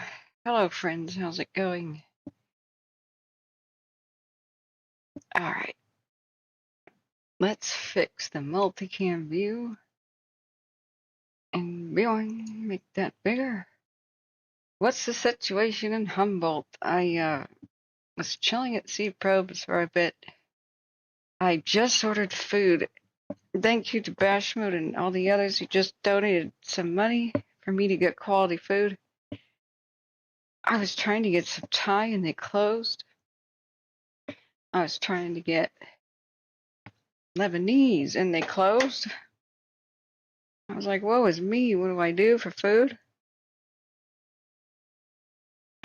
And a sushi place was open, but about to close. I have brought it hither. Here's the soy.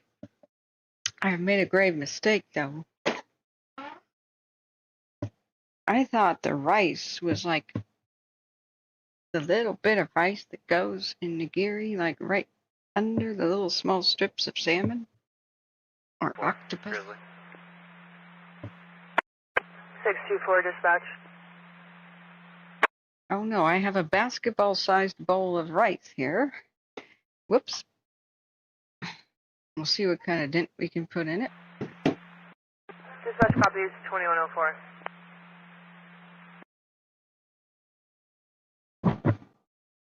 Okay. Where in God's name is the soy? I still have this like giant bag of sweet tea from the barbecue place. Dickies. You guys know about Dickies? But I seriously need soy. I know it's out here. I know it's here. There it is, gluten-free, and not that Kokoman crap. Tamari. Gluten-free, non-GMO, brewed soy sauce, established 1804. Boldless endurance. For 8 generations, my family has been obsessively stubborn about perfecting the bold flavors of real soy. Brewing for over 200 years. Unfailing exploration into every bottle. What the? Okay, that didn't translate well. I was just going to say, I could have just said it's premium and I would have believed him. Was it got gold flakes in it or something? It's a fancy bottle. I'll be right over. Thank you, friends, for holding down the fort. I was able to listen to just a tiny bit of air attack. It was cool. I went over to Sea Probes. He had us up on the big screen again. The humble 720p. We actually look good on like a 44-inch. Alright, let me get my beep together here and I'll head right over. Just let me prepare my food. I'm so excited about this. Finally, decent meals. No frozen nuggets this time. Okay.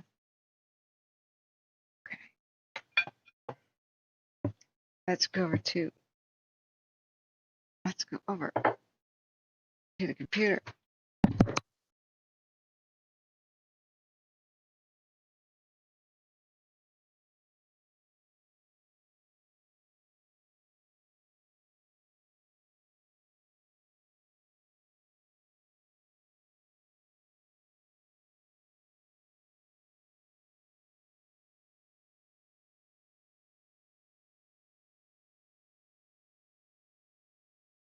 Okay, just tell me it came with like at least some imitation wasabi.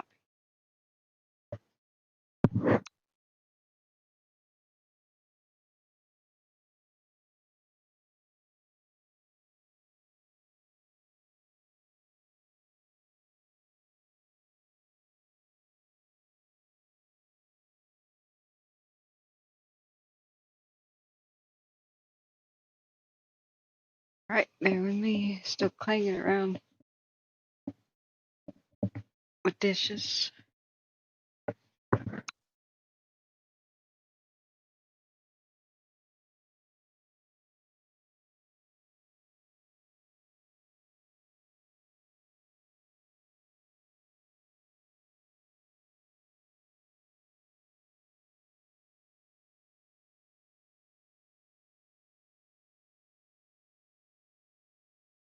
Alrighty, excuse me.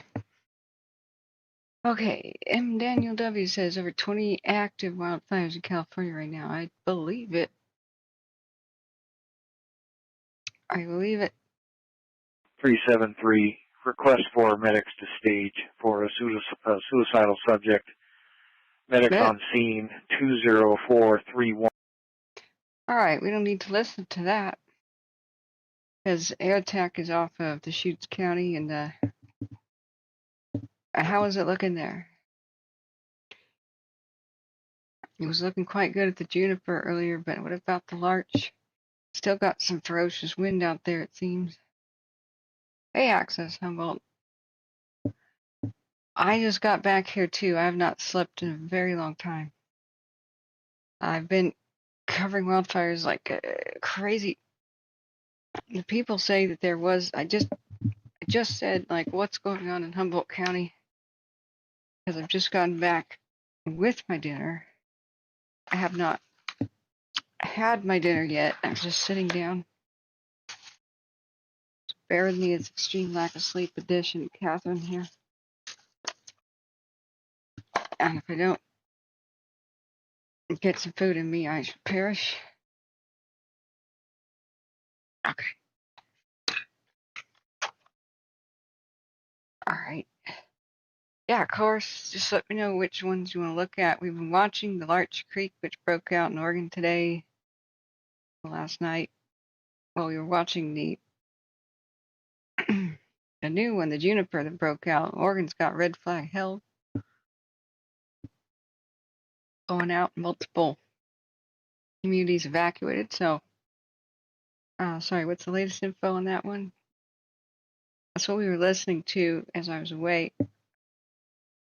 An hour ago, they had a new expansion of level 2 get set. Level 2 evacuations, like, get set doesn't mean get ready to go. It means you should be ready to go.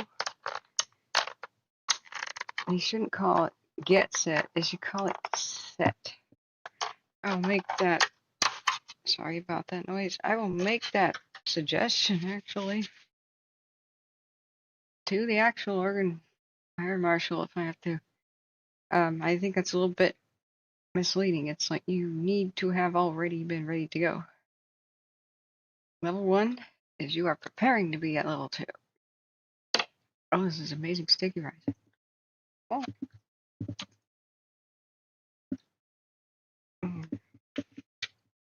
I'm not eating much today.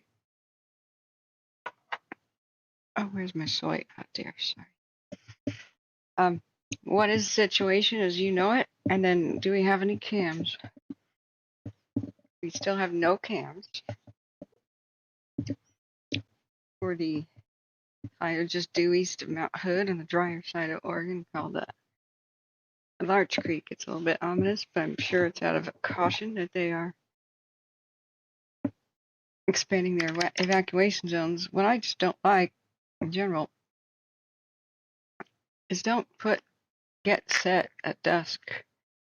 This is not the right time to do a level 2 because, excuse me, I gotta make noise for a second.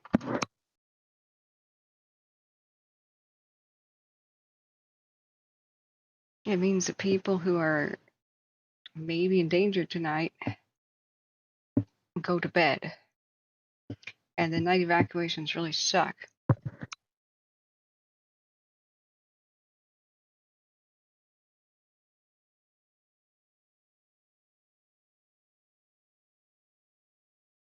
That's good for the new level 1s. I mean, it really depends. This is a quite small community area here. It's more like hundreds rather than thousands affected. But look at that wind. So when you have rural communities like this, You got livestock involved, you got properties, you got gates to open and shut and things like that. People living further away from main roads, you know.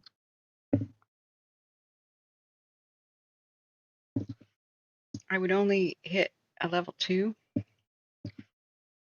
just prior to nightfall if I was really sure that they may not have to leave until dawn. Nighttime evacuation of livestock. That sucks. Point fires have been updated 25 minutes ago. You have level 3 somewhere. When did they issue that?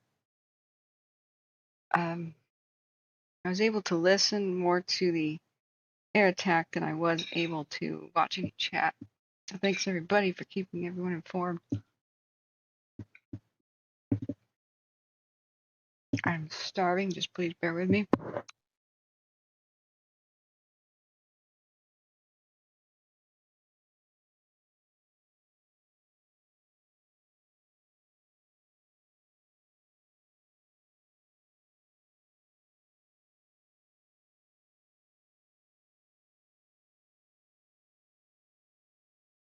Oh wow, this is a feast. This is ample portions of sushi. I didn't realize it was this big. I can barely see that, but I'm low light edition because of the headaches I can get.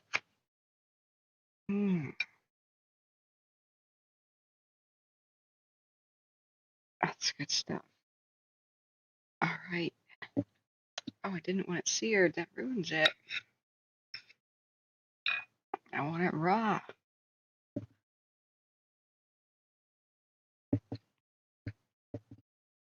Oh dear. Yeah, I can see why this is of concern. Have I been here?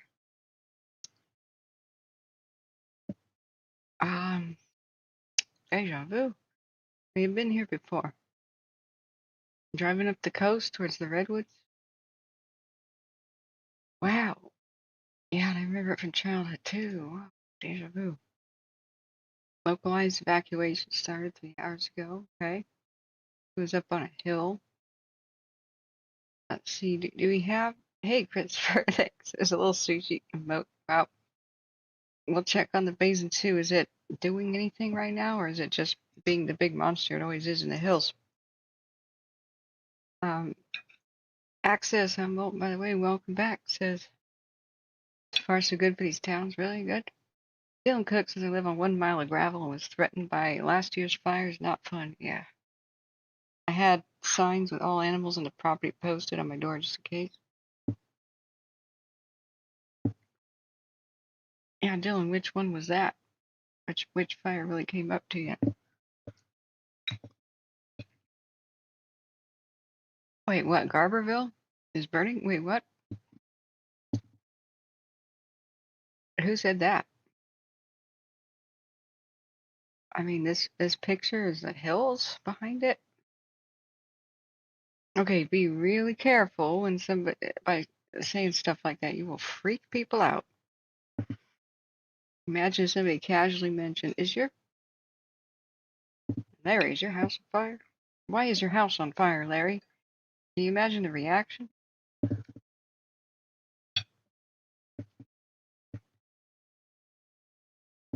Yeah, I'm eating good food now. It's a little on the salty side. Could have been my choice in soy, but you've been following it for days and it's about a mile from it. But you know, it really depends. If a fire is going to approach your town casually at night when there's not much wind and when humidity comes back and when all the heat's off the fire from the day and they've had time to do some prep and all that, if the fire is going to come up to your town, evening just as it weakens due to the decrease in temperatures and the sun setting, that could be a good time if it has to happen. Sorry about the plate clinging noises. I'm starving. So, other than the evacuation map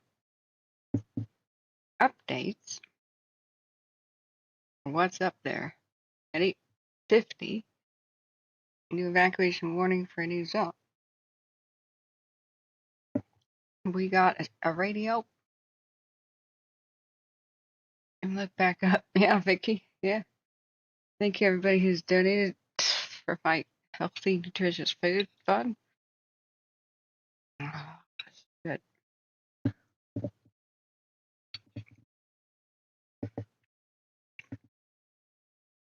Jay Katz says, anyone have a better map? I only see one road in and out of the evacuation area and the point. Boomerang says the point fire is about 1 mile east of Garberville. There's a video on Kim's site. Don't know who that is.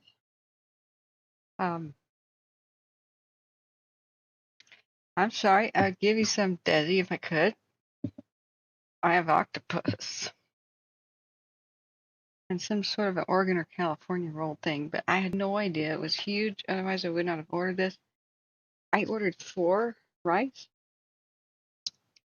4 of these because I thought they were tiny. I thought I was ordering individual strips of salmon, and you had to order the little rice thingies underneath it. Whoops. That's what Redhead Black Belt reported from 1 mile. Excuse me. Yeah, I'm just trying to caution people. Don't say don't casually mean an area and say the town is on fire, okay?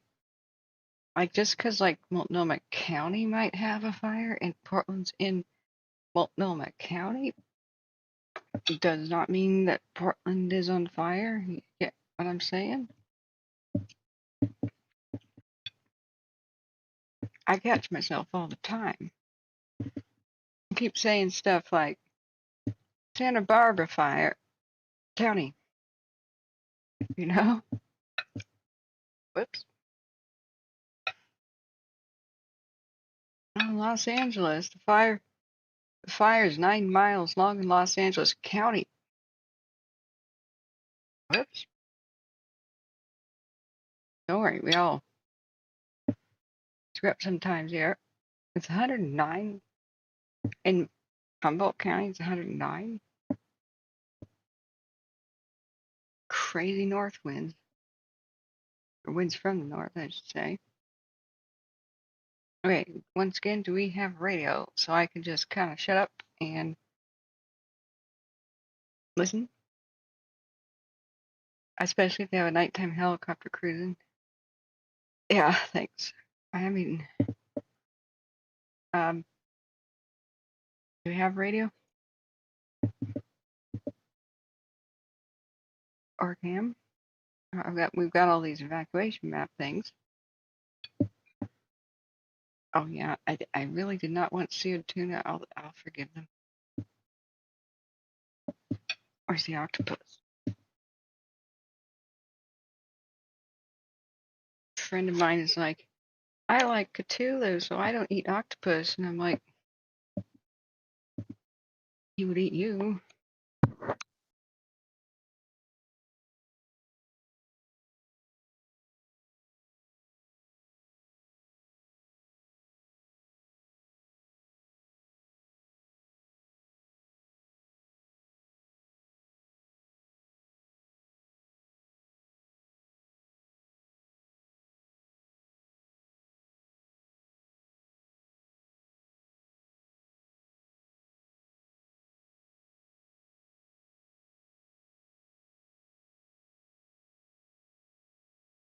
Okay. Could there be just one evacuation map for California? We've been hoping that there would be since early 2020. I'm beginning to think there never will be. Why have one tab open when you can have about 13? This is the drier side of the Humboldt County, the south side. There's a Pacific Gas and Electric Service office. Did this start as a structure fire? People are saying.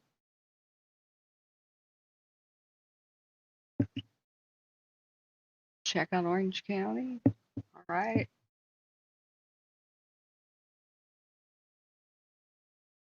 What about it? Vista is San Bernardino.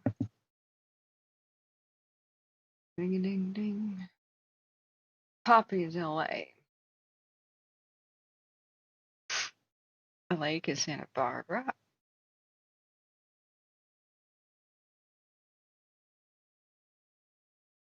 An hour ago, the Solvang Veterans Memorial Evac shelter has been closed as per the Red Cross. Usually they do that when everybody leaves. They are doing a, oh, that was last night, 10 hours ago. They said they were doing tactical firing ops. Significant activity on the southeast side. Yeah, we've seen that. Seen it stretch from like 7 miles to 18 to 20 miles long. You could say that.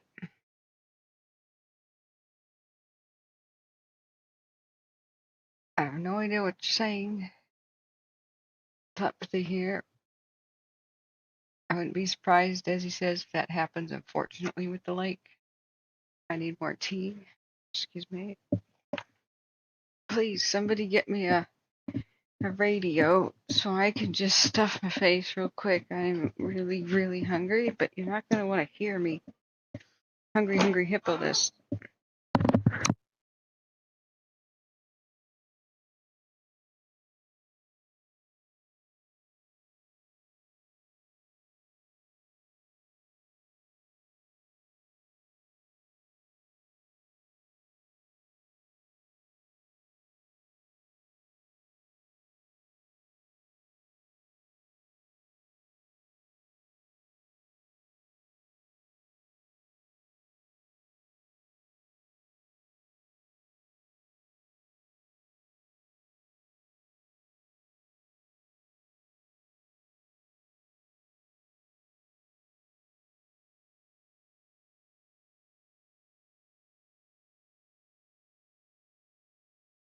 Oh, I have tremendous allergies now, and we have some of the smoke from the Shelly fire.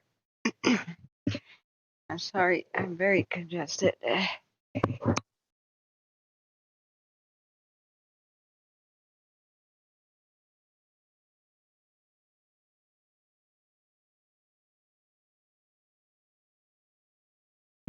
Thank you, friends, for being here. Remember to hit the like button. You know the drill. Appreciate it. Where is this octopus? Gimme. All right. So what do we know about the point fire? We need a camera. Oh, wow, that's rubbery. Okay.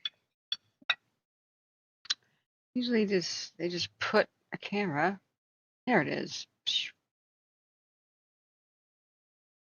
Oh, really? Is it down?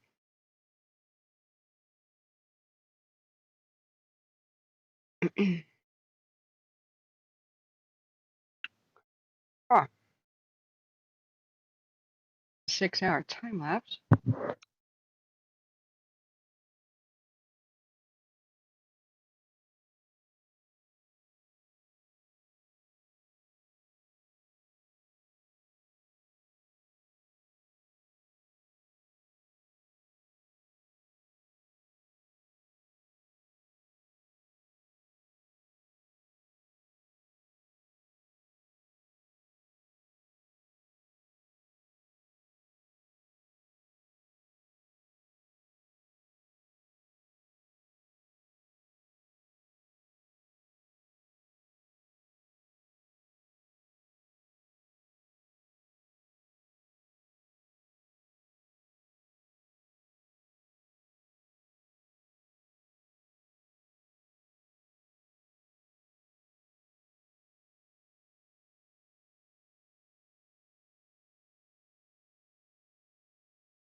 Alright, it's beautiful, but where's our fire?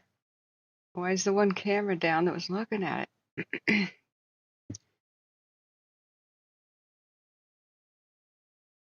Okay.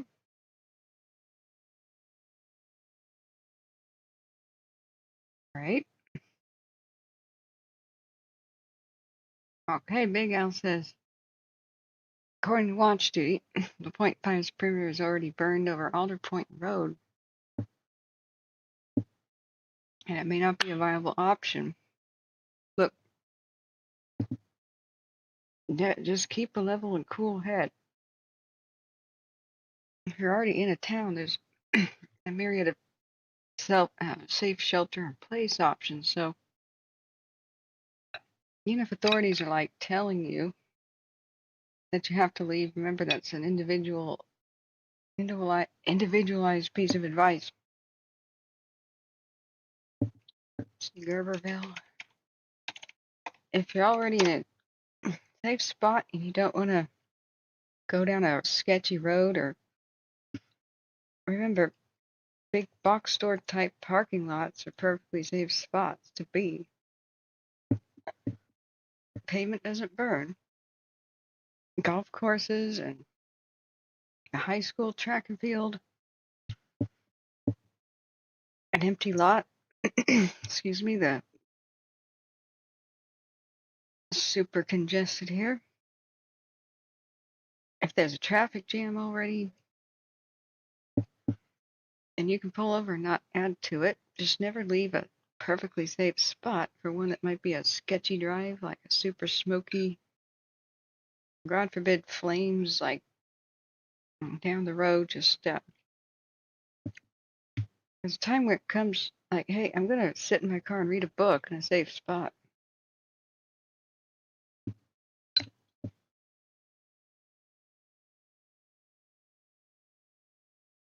Because I don't know the conditions there right now.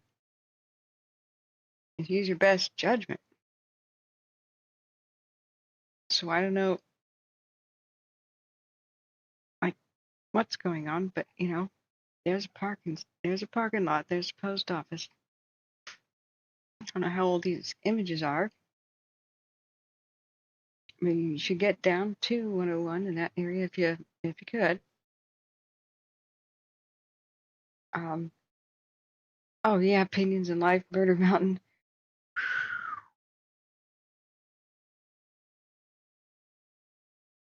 Wow, that's an eye opener. You are correct. I know that's probably the new thing that people think of when they hear Humboldt County. Used to be all the hippie stuff. I wonder how much of that is dramatized and how much is frighteningly true. Okay, keep me informed. We need to hear the radio.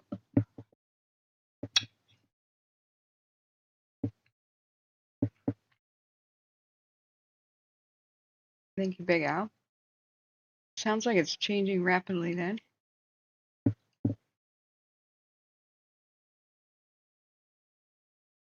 But a 44-minute ago update. Remember, you can't outrun fire uphill or downwind. Can't. Not by car, not by any way. So think about good shelter in place options. I don't know how close it's coming to the town. We really need a radio. I'm just going to go find one myself then. Excuse me, I'm sorry. I haven't slept in a long time. Not since my last broadcast. Okay, you're going to California. Is there anything like a Fire Special 1 or any of those? Humboldt Law, Fire, EMS, and Eureka South is only 35 listeners. I'd imagine it would be more if it was going on. Let's just hit the play button. Sorry if it's going to be loud. Crank it down for a second. Just imagine it's not. I hear static, but I imagine it's not active.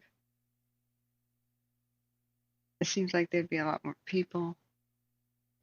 I'm also going to start playing Eureka Police, Humboldt Bay Fire, Sheriff's Spain, CHP, Basin, Mobile, Cal Fire, blah, blah, blah. That's huge.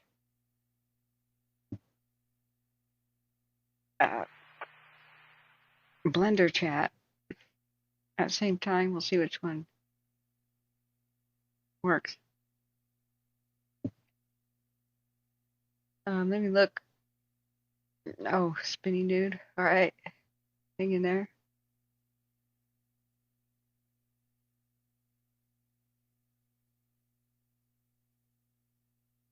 I'm not seeing what you're saying. If the point fire's already going somewhere, Big Al, about the fire perimeter. I don't see anything that you're saying. And you're quoting watch duty. Here's evacuation. Evacuation update. I don't know what you're saying.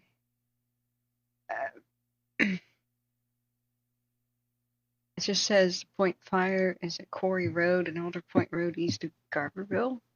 I don't see them saying what you're saying. Big Al.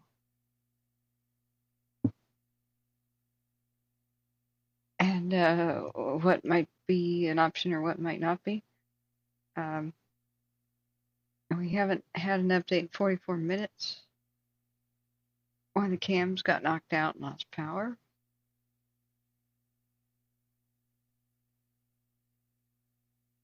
Maybe I have to go to the Twitter. Like, locals are probably tweeting up a storm.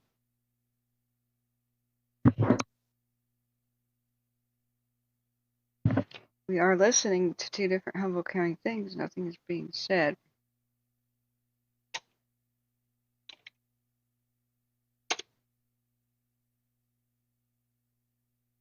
Okay, 3 hours ago, somebody just says it's now 80 acres. Man, the way you guys are talking made me think like it was running into the town or something, and I'm like, oh no. But we're hearing of like localized evacuations. Nothing new in 45 minutes.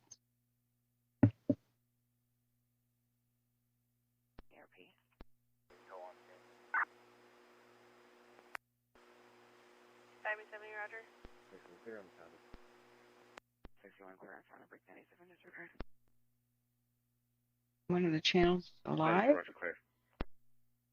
97 clear. No new heat detections. For about an hour, maybe.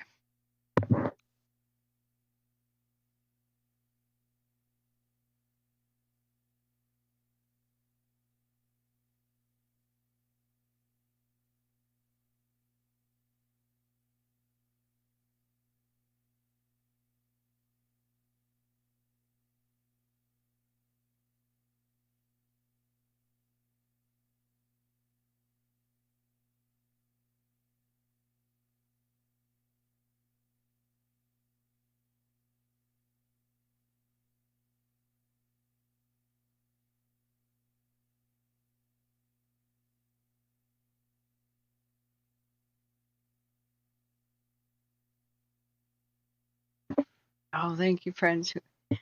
Everybody who's donated a few bucks to the healthy food. This is some amazing sushi. That's one good California roll. Yeah, Husky, I appreciate being here. A legit gamer. How you doing? Yeah, I guess it was a structure fire that kind of ran off. We're still trying to figure out anything. This is good. Not having a new flare up on the camera for more than, what, an hour? Or the last hour? 26, I'll be en route to incident 175. Actually, more than 1 hour. Law enforcement just kind of occasionally chirping. I was hoping we'd have more action because I need to stuff my face here.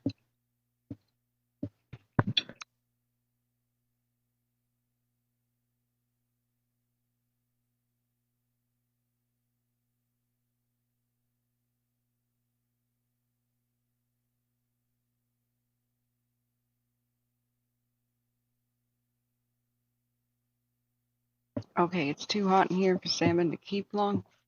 Sushi, so excuse me, I've got to put it away.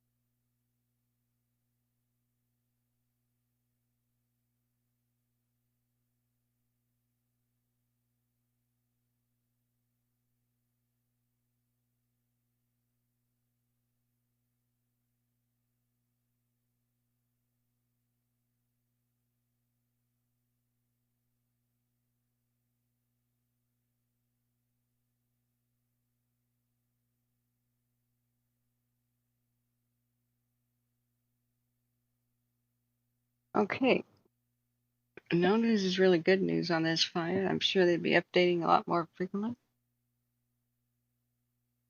I'm checking the Twitter. It's people that posted about the cams, it being 20 acres as per scanner 2 hours ago. Spotted into vegetation not too far from Garberville. We're listening to 2 different Humboldt County scanners, barely a peep. Good.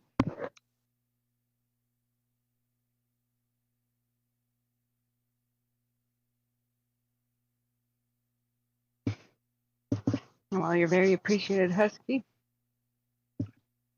We will need you for the battles ahead. And feel free to take R&R. I plan to shut down tonight. A, because I'm going to sleep like the dead. B, we need to save our strength unless something crazy happens.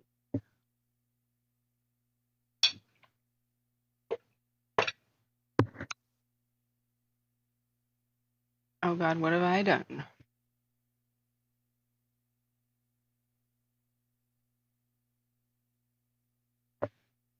So we'll be looking around at the other fires.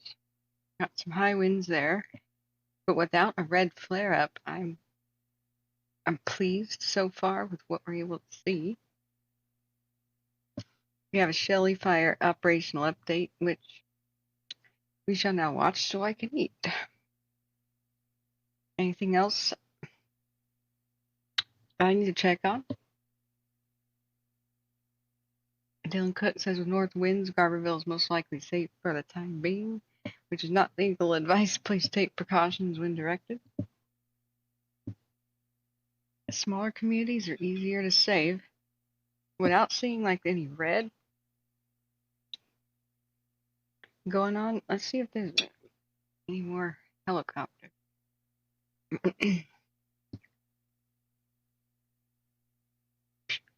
I better put my filter back on, otherwise we're going to see every southwest air in the western hemisphere.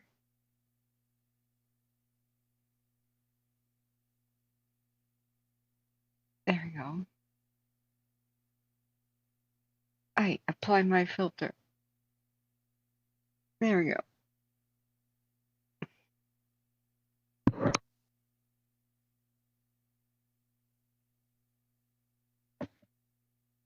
I'm just taking a peek. I don't see anything around the Shelly. Alright, going once, going twice. I'm going to start the video and stuff my face. And, why is my mouse scroll wheel stuck? Either that or this window is stuck. Alright. Why did somebody get tied out?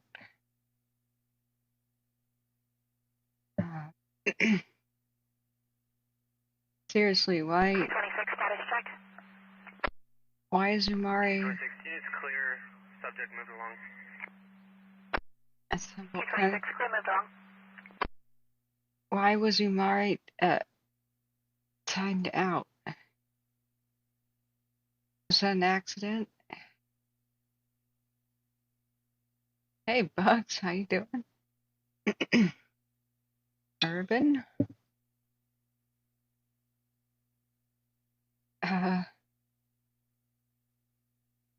Explain? Did I miss something here?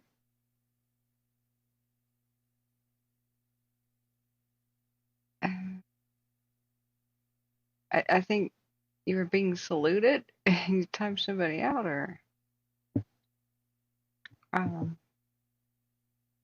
Dylan Cook says, in addition, Alder Point Road is in the Garberville area, has a whole documentary about it. Oh, is that the urban murder mountain? I thought that meant like the big area. How true is that? Well, when you time people out, they're like hidden forever. Your comments are hidden forever. On the replay videos, that's the thing about that.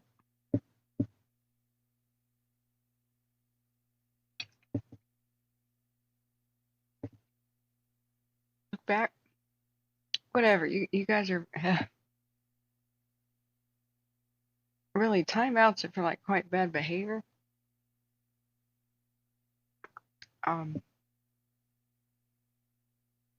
Okay. Let's watch the stupid update for the Shelly fire. I know, Urban, but you just realize you timed somebody out and that basically deletes all their comments, and I was talking to that person? Why did you time somebody out? Like,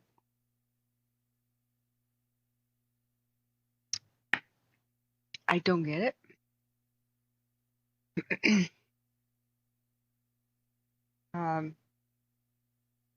See, that's the Larch Creek fire video. Shelly. That's Oregon. Like, if somebody's gonna look sideways at you the wrong way, like they shouldn't be timed out. You know, no, Umare was timed out for some reason. I can't figure why. So, the only thing I could see is he said, aye, Captain Urban, and he goes, time out. Like, really? I don't understand why. Like, you have to explain that. Urban. People can go off topic as much as they want, as long as it's not besides he was on topic. As long as it's not like vastly off topic. Remember, there's no emergency here. It's just monitoring.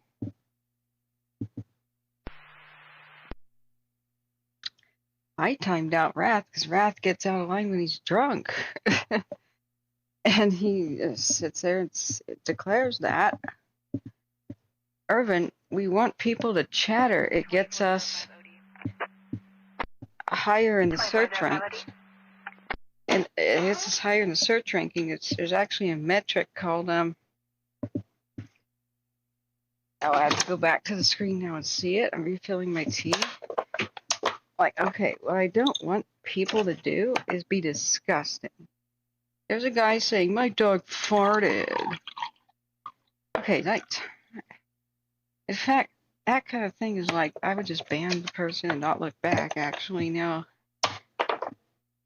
I think about it. Like, just weirdo stuff.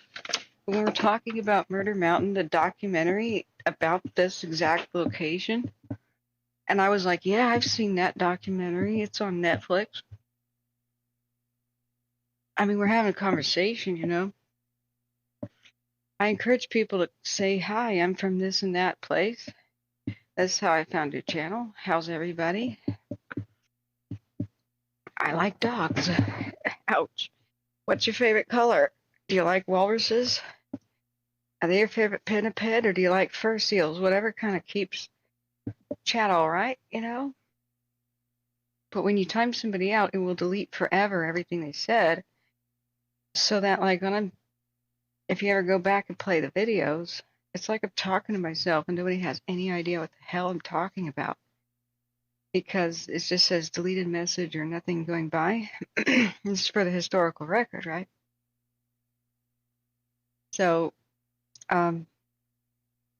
yeah, so no proselytizing, no random biblical quotes or Quran or whatever. No telling people to repent, you know, the chat rules and stuff. But yeah, we don't want people to be afraid to like talk about normal, like they filmed a documentary here. Or even greeting you, you know what I mean? Like, the only time I've ever been, I say chat silence. If there's a true super emergency and we have thousands of people in the chat, I'll say only new info about a fire. That's when we had 28,000 people in the chat.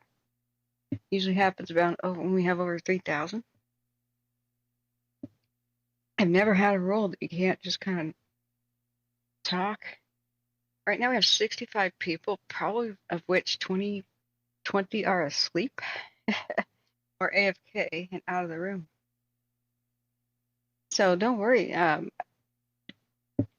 What I would like you to police is people starting trouble.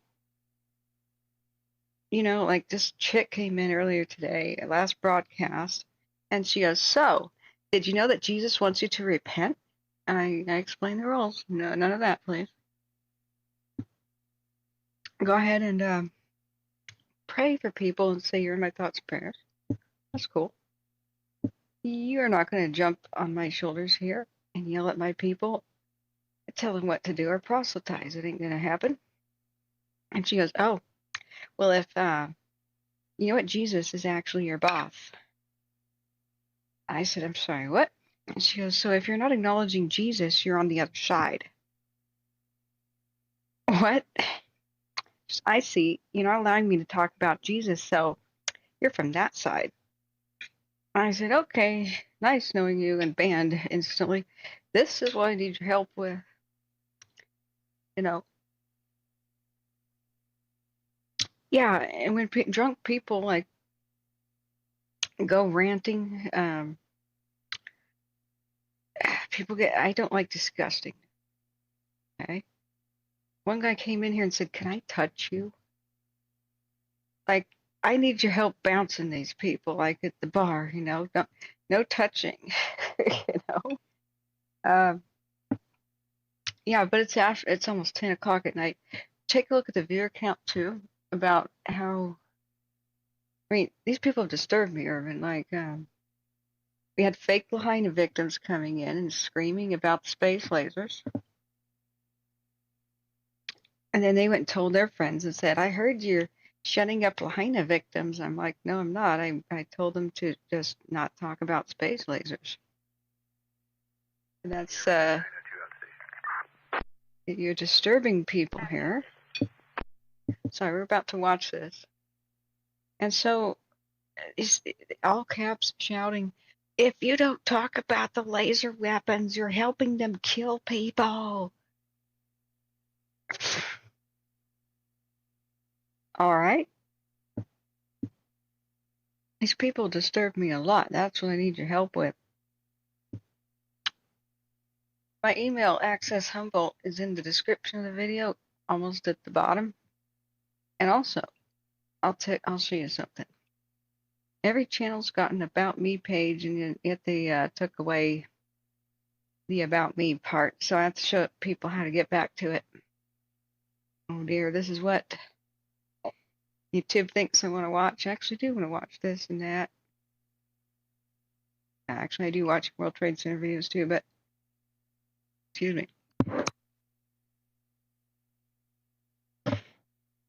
Well, Kingsley's the man. But you go to anybody's channel, so it would be like in this case the Purple K. You click that. It used to say about me, and now it doesn't. Every website is supposed to have an about site. But if you look at this where it says more, here now it says about. So here's all of the links you could ever want for donation, channel details. Here's my channel link. And then you go share the channel. Please hit that button. We've got over 1 million views. When did I join? 2011.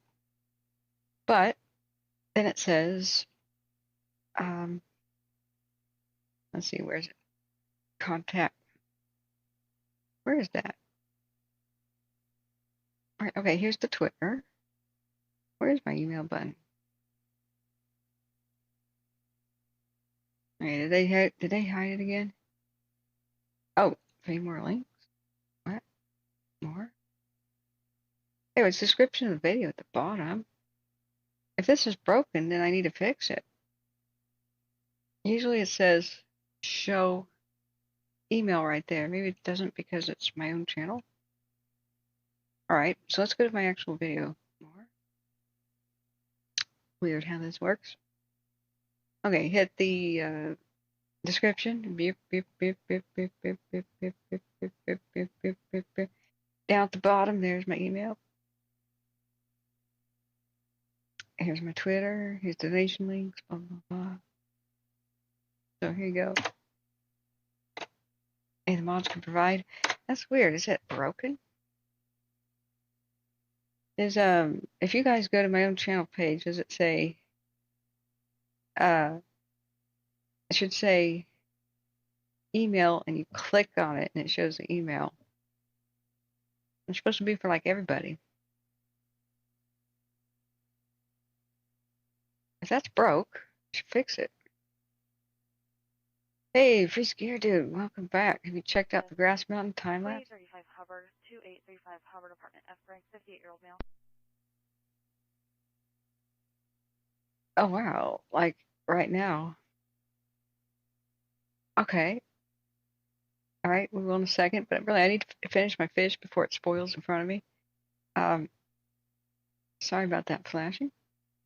Yeah, we watched the Grass Mountain burn over that one night. Holy mackerel.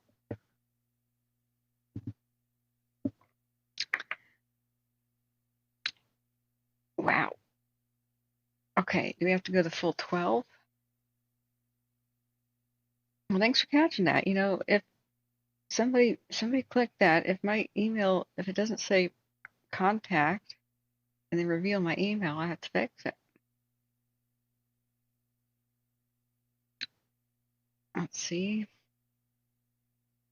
Is it playing nice? Is the lake fire currently staying within its lane?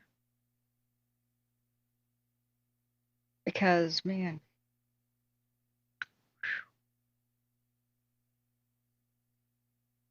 so that, sorry, reset Zoom. What's 1,500 hours? Is that now? Like 3 o'clock in the afternoon?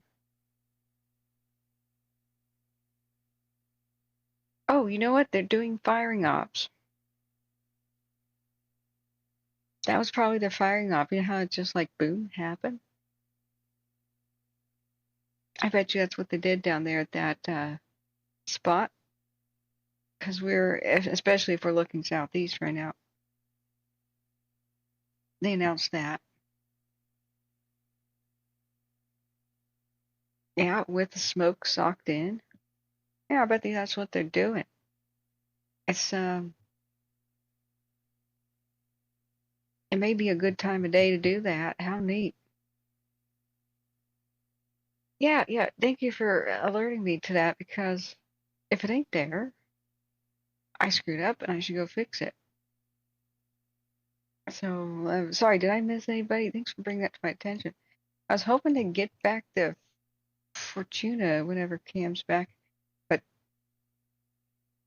as far as the lake goes, let me quickly, rest assure anybody before we watch the Shelly meeting, so I can eat. Oh, that's what. Possible stroke, 130910. Sorry, that's Humboldt County, which we're going to turn off because they ain't talking about no fire. So, overall, yeah, 10 hours ago, they said overall last night was a quiet night. Tactical firing operations will continue and the fire to control the spread. Means they're lighting down on purpose. Yeah, it is right above Twitter. Happy Art says that you don't see it when you hit the more link. Okay, well let me take this aside. Hit the button, the special behind the scenes button I got. This is the last view of the other cans before they burned over. Let's look at Santa Ynez 6 hour.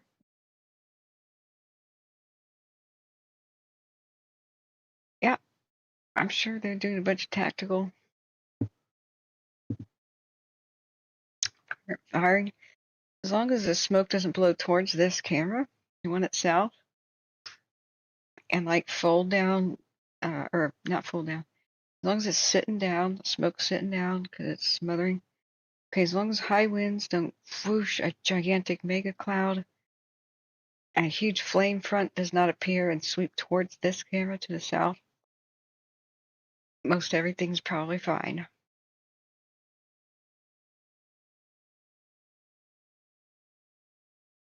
Okay, that's with the lake. We're gonna look at the current cams on the Shelly. What happened here? Fort Jones 2. Let's give it a nice 12 hour.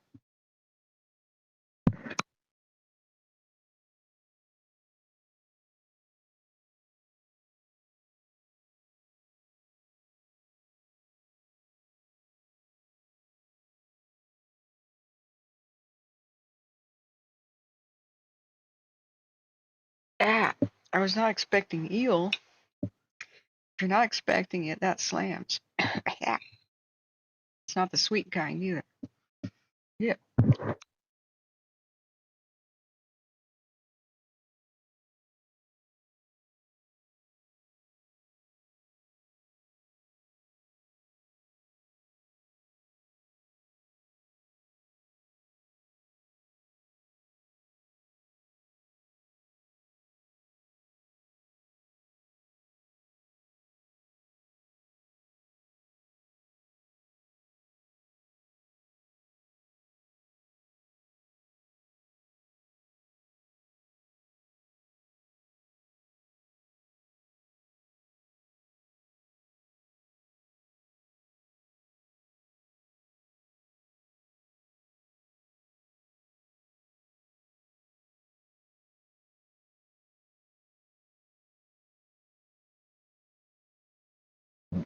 All right, there's our Shelly, presumably staying within its lane. It looked great yesterday, and into the mornings we monitored it. Really, we got a little bit nervous as dusk fell because they did not complete their retardant line, and the night crews were helicopters and stuff leaving were like, "Oh no, we didn't finish that. Oh, it slopped over." But with some good detective work, we figured out where the slop over was, even though they didn't say. We could find. We used the power of deductive reasoning. We couldn't see where the helicopter was. We could hear him. A nighttime helicopter came by. 607 basically said, "I got it." Made 15 drops. Eventually, you could hear him talking to crew 2 on the ground. They were pro with each other. They're like, "Hey, we want you to drop." And he goes, "Well, where are you? I don't want to drop water on your head. Here's a strobe." He goes, "I see ya." He goes, "Over there, please." He goes, "You got it." So even though we couldn't see it, we could hear it. So then we saw little spots on the southwest side of a ridge, and they said southwest side of the ridge on the night vision cam. Then we saw little flashes of light going around the mountain with a frame every 15 seconds. It took him like 4 frames to circle the small ridge on the mountain, which meant that's either a Ferrari going about 165 miles an hour, or that's a helicopter. So then we looked at where the heat detections were. aligned the beam to where the camera was seeing the flashes. And I pulled out a briefing map. Saw where the dozer lines are under construction.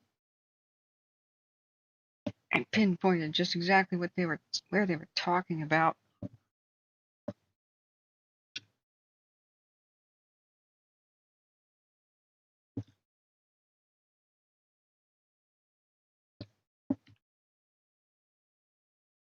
I love technology.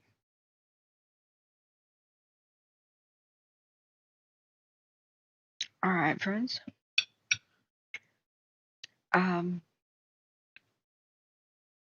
Okay, Kathy Art says, I don't see the email. Okay, I'll try to fix that in a second. I am so hungry. I cannot believe it.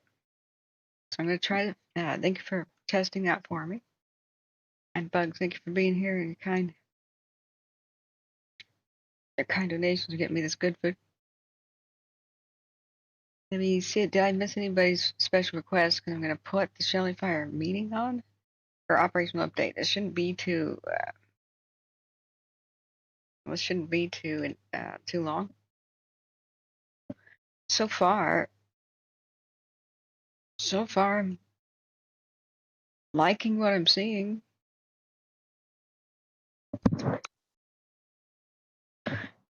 On that point in Shelly, as far as all of our heat detections go. Here's a Shelly, nice and mellow. Not seeing anything terrible on any of the fires, knock on wood. We'll keep a barrier in his 100% fair topic. Oh, Dylan, we went over 1 million views like 2 years ago, but thank you. A year and a half ago, too. I think it was in 2021. It's weird. It's like, shouldn't we be at like more than that by now? It's odd. We've had 237,000 views in the last 28 days. Yeah, that doesn't even add up. Channel views, and I never got even a notification. I never got a thing that goes, yay, congrats, your channel went over 1 million views. I never got that. I've never gotten one of those silver plaque things or anything. Never got any kind of recognition or reward. A lot of people do for like playing Diablo video games. Oh well. Yeah, 1,307,610 views. How does that even add up? When I was looking at studio statistics, remember, I've got a little bit of numbers dyslexia thing, so it's not like they're backwards in my head, but it makes it hard to remember them. Any combination of numbers. But if I go back into the studio backend, and there's all these statistics, egg scramble for analytics, we've got 123,300 views in just the last 28 days. We are gained 914 subscribers. Will you be the 950? Remember, if you don't hit subscribe, it's actually pretty difficult to find us again, to fight this algorithm, and it sucks. Like button is super appreciated to help with that.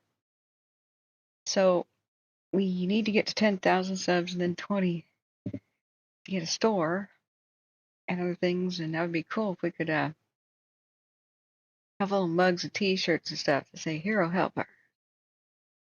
Wouldn't that be sweet? You'd be like, I was a hero helper on the blah blah blah fire. You could have a mug forever to brag about it. And then maybe we could eventually have some where the proceeds go towards the people who need them and affected by these fires, survivors and whatnot. All right, so I really do need to actually finish my food before the fish actually brought here. Everything's looking all right. Knock on wood. Considering the hectic, kind of windy day today. Wow. Too good to be true, huh? Could I actually sleep tonight? Too good to be true. Excuse me. So let's put on, let's see, where's the Shelly's Facebook? Community meeting. Correct one. Yeah, it's not community meeting. Okay, operational update.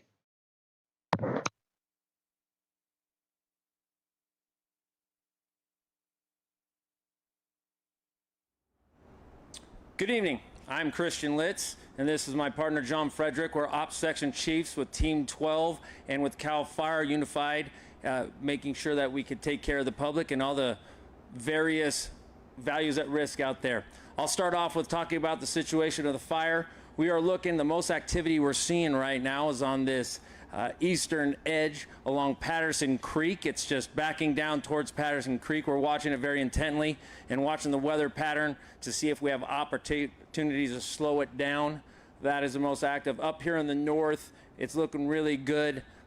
It's checking up against our line, cleaning out some bowls, but we got people out there watching that very closely. So if you look at the north side along Mill Creek is where you could see that northern activity. They are going direct. We're using a full suppression methodology on this where we're going as direct as possible, but we know that with this terrain and you locals that are out here, you understand that we have access issues, so we're doing our best.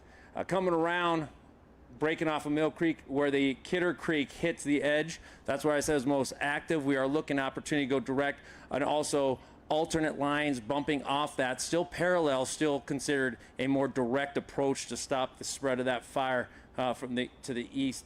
Coming around the bottom by Patterson Creek and down the Patterson Ridge, we're looking for opportunity there, cutting from Patterson Ridge down to Whiskey Butte, so that we have that buffer zone and that alternate line over there to stop that western progression, and looking for opportunities as we move across that southern part towards the west. Again, making sure we're making a catcher's mitt so we stop that progression towards the south. Coming around to the peak right here, it hasn't grown much in the last couple days. We're looking at various opportunities to get crews in there to cut that direct and stop that from growing anymore, to lock it in. Coming in, I'll be honest, coming in Division Tango, that's our access problem, but we have a lot of crews out there identifying ridges and roads and rivers, anything that we can to stop that western progression. As we move farther out, we're building contingency lines both in the north and the south. So you're talking from Scotts Bar Road all the way down to Sawyer's River Road to lock that and give us more opportunity to stop the progression to protect the values at risk. We do have a heavy play in the structured defense, building defensible space and other defensible measures so that we can make sure that we protect all the values at risk. Looking at Quartz Valley over here by the Kidder Creek area in Greenview, and then Etna itself where we are standing right now. Building for the future, again, looking forward to working in collaboration with our partners, securing the area, securing the values at risk for everybody, and taking care of the public. For everything to do. We do appreciate all the support we get from the public for everything we do. Without you supporting us, we can't do our job. So I thank you very much, and you guys have a good evening.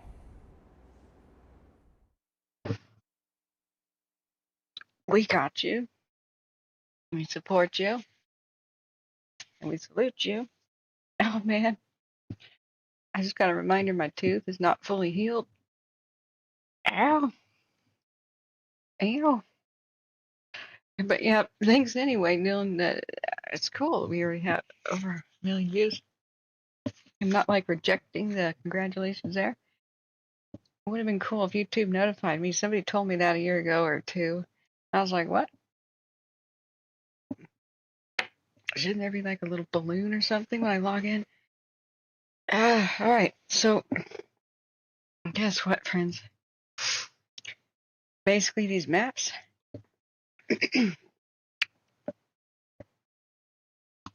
I've got them. Got a source. I can zoom into anything you want. I don't remember getting one that was particularly green like that. But hey, I wish they were all green, because the ones that are white background is like arc welder on the eyes at night, you know. Hoping that in the future there's a nice mint color like that. That would be pretty cool.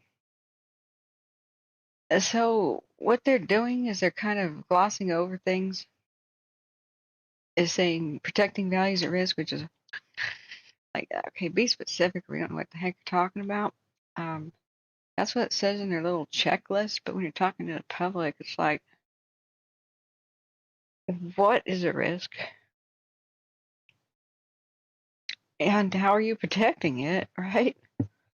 So if they explained a little bit, like, here's where we're putting in a hand line, here's where we're putting in a dozer line, that's what the pink X's and stuff mean, and the pink H's.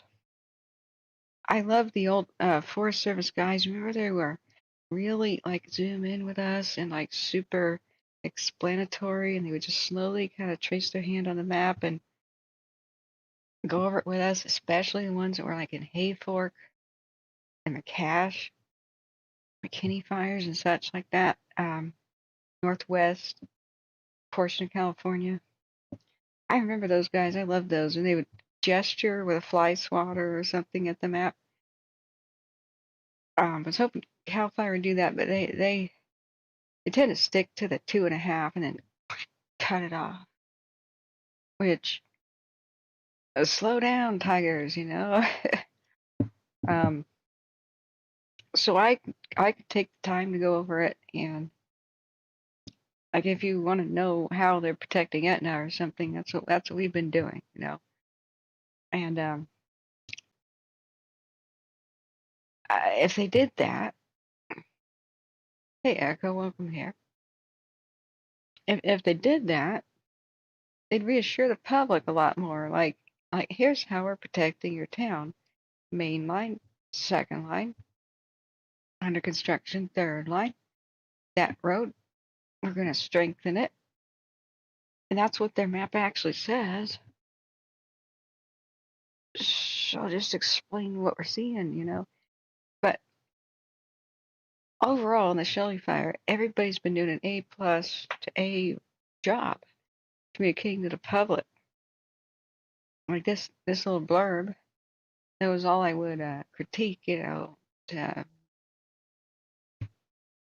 help keep the public engaged and well soothed, because a lot of things for the moment are going pretty well considering the seriously dry and horrible weather conditions. We could be having a lot worse things happen with this fire. They have pounced on it. They have put nighttime helicopters up there. They have rushed in all kinds of people. They were aggressive from day one. Even hell has frozen over, and it looks like CAL FIRE and the Forest Service are of the same mind on this fire. I love this Christopherson dude. I'm like, I have little cartoon hearts around my head because he's the Forest Service guy who's like, oh, from the get-go, we wanted this thing out. Don't get me started on how crazy environmental rules and red tape and government bureaucracy and 1960s laws prevent us from getting in there and making dozer lines and accessing things. Don't even get me started. Let's go to the bar and talk about that. Yeah, access Humboldt. I mean, like polar opposite of Santa Barbara County, where everybody's a mushroom because everybody's kept in the dark and fed a bunch of manure, right? Nothing, and I'm not okay. I'm not criticizing the new incident management team on the lake fire. I'm not. I love the cheerful guy in the morning, but like when that broke out, and days after days after days after, what a beep show! You know, 7-mile long wall of fire marching down the mountains of Santa Barbara County towards inhabitations, and people not knowing what to do. They're just on level 1. They don't know. Okay, that changed. No evacuation map, even though the county called for it. They put it on their website. They made a little website, a special one about the lake fire. It didn't create a hotline. It said basically call the Red Cross and call here if you want animal shelter help. 24 to 36 hours passed before they even made an evacuation map. They didn't do a level 3 at Figueroa until the fire was already there and it was burning up where the camera was. People at like Midland School self-evacuating and their animals because nobody told them any news or what to do at night as the flames went towards them. They didn't know if it would stop or not. Incident management team showed up. You know, it takes them a while to arrive. Then they had a quick 2.5-minute blurb in the morning like this with the map. A cheerful guy and everything, but what we had seen is chaos at night. The second camera burned over. The cameras lost power. Deer were running in front of the camera like for their lives. We may have seen 4 structures burned down. We didn't know their status. And there was like gigantic fireballs and stuff. We may have even seen an exploding gasoline tank like launch itself into the air before the cameras died. No explanation about whether or not the cameras or the building survived or they just had a power outage. Nothing explained in the morning. It marched like a couple more miles to the southeast. And then he points at the map in the morning, and I know they had just gotten there. Oh, well, the fire mainly stayed within its footprint, and I almost spat my drink out.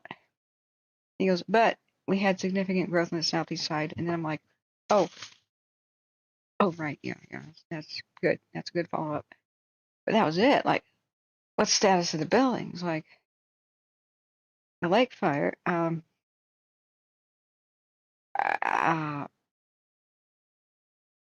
let's see, what was the crazy, like this is the last thing we saw before the camera went, and that seems to be like burning structures back there.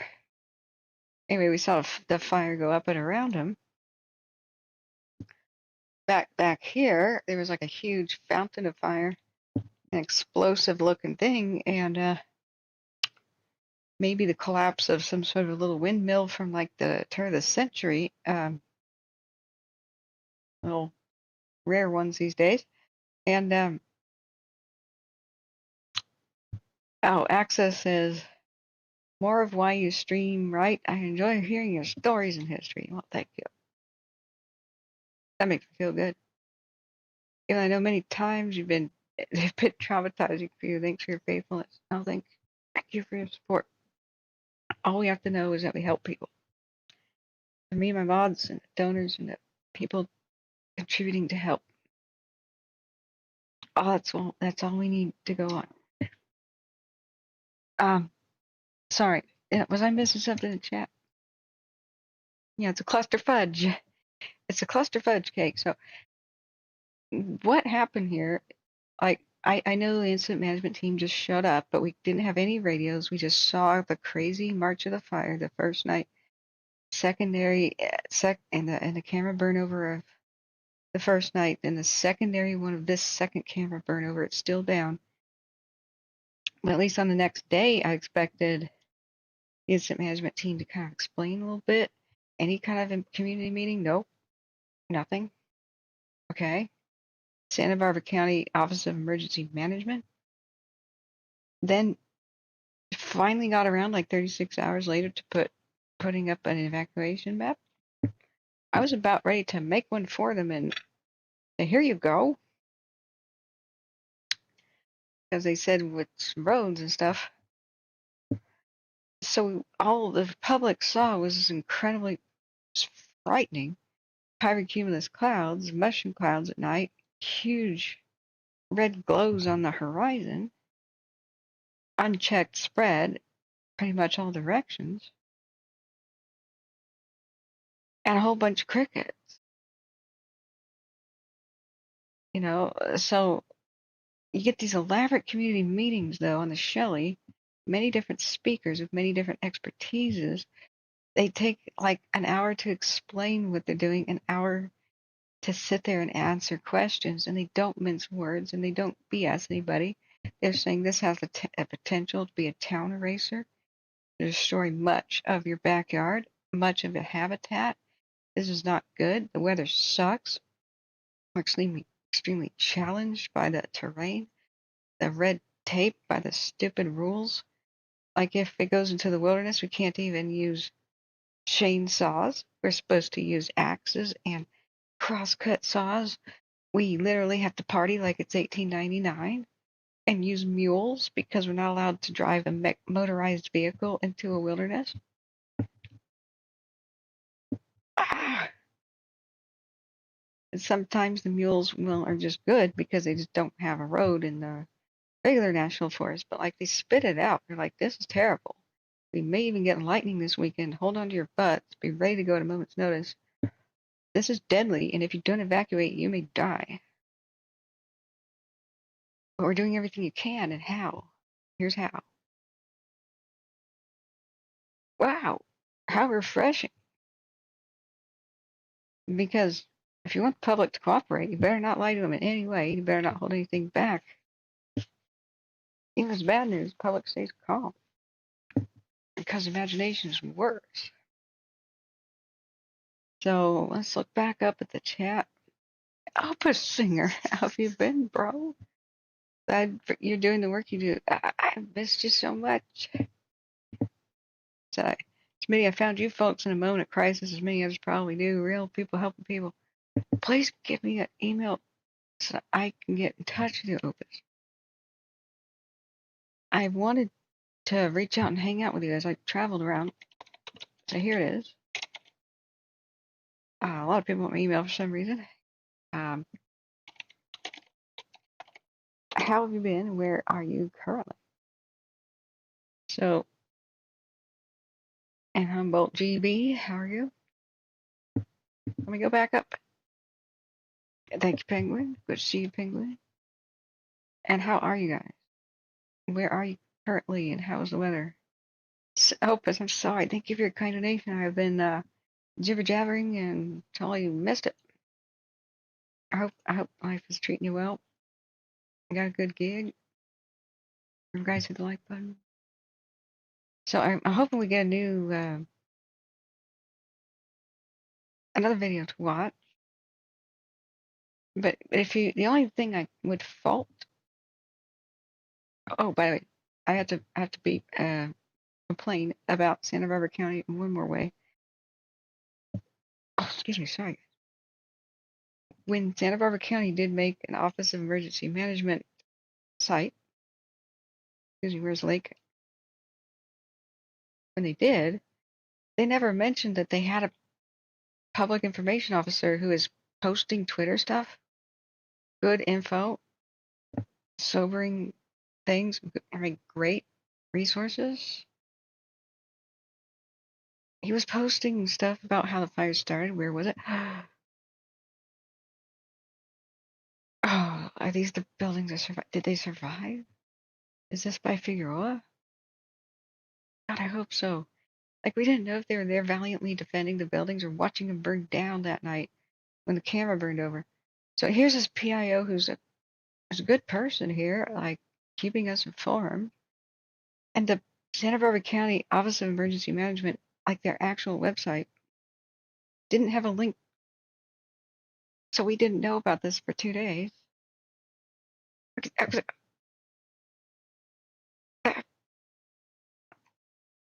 But man, he's been tweeting away. This is great. So, Flyman says, breaking news. Oh no. A water scooper plane crashed earlier today, fighting in the Horse Gulch fire near Helena, Montana. The pilot did not survive. Oh. These are not the droids I'm looking for, man. Yeah, partying like it's 1899. You can't make this up. Wilderness areas. Some idealistic weirdos thought that it would be the definition of a wilderness is untouched by man. It's kind of racist to think that, oh, it was all wilderness before, Europeans came. No, Indians living here about 25,000 years. There's no part of North America that's untouched by man. Are you kidding? You serious kidding? Indians were a victim of circumstance. They had, oh no, there's fire. We can't do anything about it. No, there's hard evidence that they controlled fire and managed the wilderness. It was because of their hard work that trees began to live for 3,000 plus years.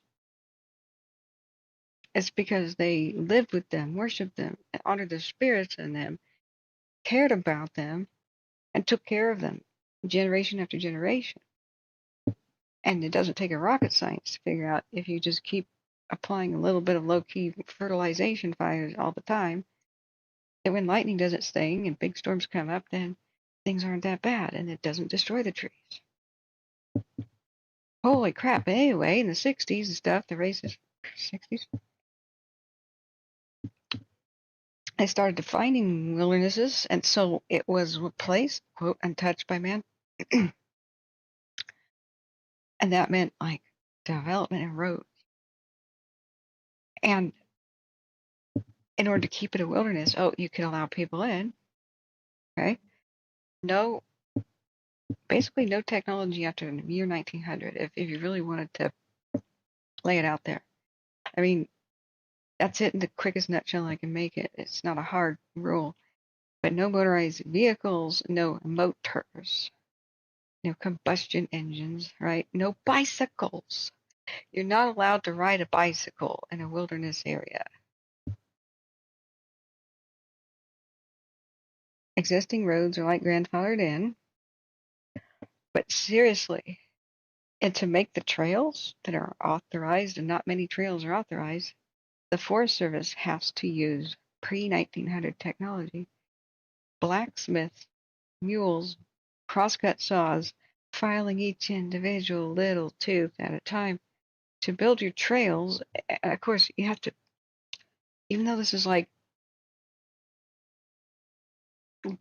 the kind of labor and efficiency of the Bronze Age, basically.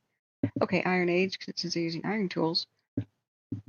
Everybody who makes these trails, like the Forest Service, has to be paid a living wage.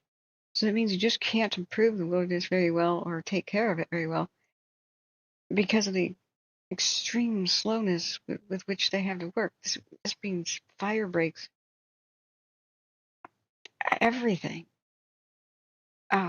repairing things, everything from like restoring natural habitat to, I mean, there's a mudslide and saving endangered species. Whatever they're doing has to be done at the speed of snail.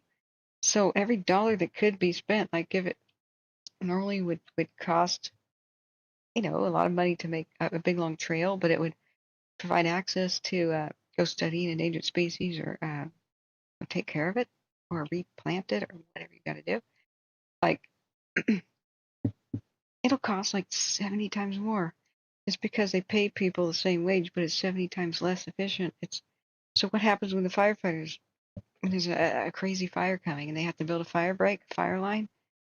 Oh, no, you still can't you can't transport them by car in there. Let's hitch you right on the mules. It's not allowed. Oh, the fire's coming really fast. No, your chainsaw's not allowed. Oh, here, learn how to use the misery whip, which has a tendency to destroy people's backs. You don't realize that, like, the logging companies had a tendency to hire new people, use them until their back broke, or they threw it out and went disabled, and then they just fired them and hired new people. Like, that's the way logging companies were at the turn of the century. Your firefighters have to work in those circumstances. So the Shelly fire is butting up against a wilderness area. They can't use the dozers. They can't even use chainsaws. Can't even ride a motorbike to the scene on the trail because it ruins the wilderness. But where people live is right up against the quote wilderness areas. This is why the worst fires ever, when they get to a wilderness, they just burn out of control. Oregon's biggest fire ever, the Biscuit, is this big brown spot. You see this? Where like nothing is where there should be a forest. Never grew back. Spilled into California. Because, Broke Fishing is one of the firefighters who worked it. Telling me these stories, I'm like, you are freaking kidding me. The fire's rip-roaring and it's massive and it's 300-foot tall flames. And they're supposed to control it with sticks, rakes, shovels, a mule back.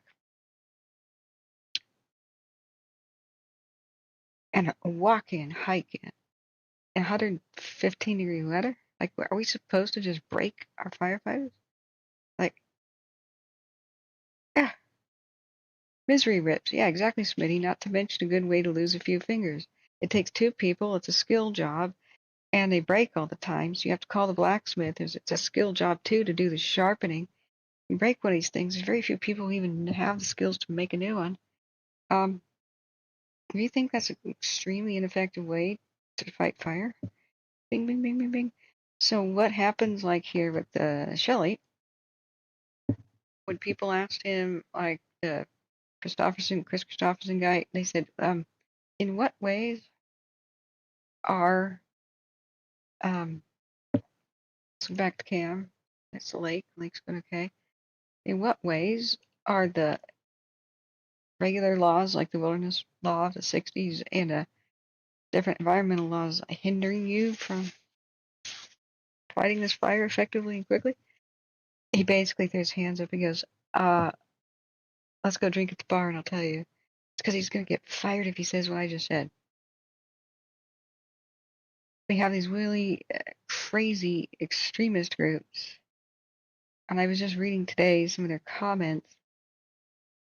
They sit there in their high-rise buildings or whatever, and they go, air-conditioned office, and they go, oh, I prefer a wilderness to be a wilderness.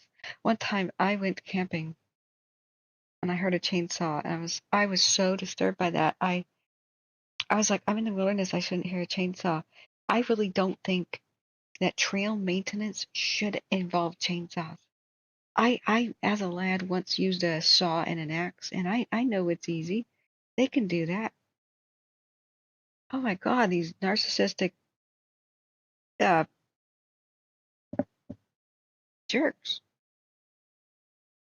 Putting their 2 cents in and supporting a crazy enviro nut group that was going to sue the Forest Service for daring to use a chainsaw against the rules to repair trails in a wilderness area. Which is where firefighters need access, like the trails. They don't even have roads. And so the Forest Service was risking getting their ass sued off just for that. So I can tell you, I'm not worried about getting fired, but it's so ridiculous. If they want, look at this nuclear fire on their doorstep here. If they want, whoops. Oh no. I just destroyed my own little thingy. Oh, I hope not. If they see this nuclear fire that on Fort Jones 2, really big, really threatening. Etna's in danger. Everywhere near Fort Jones is in danger.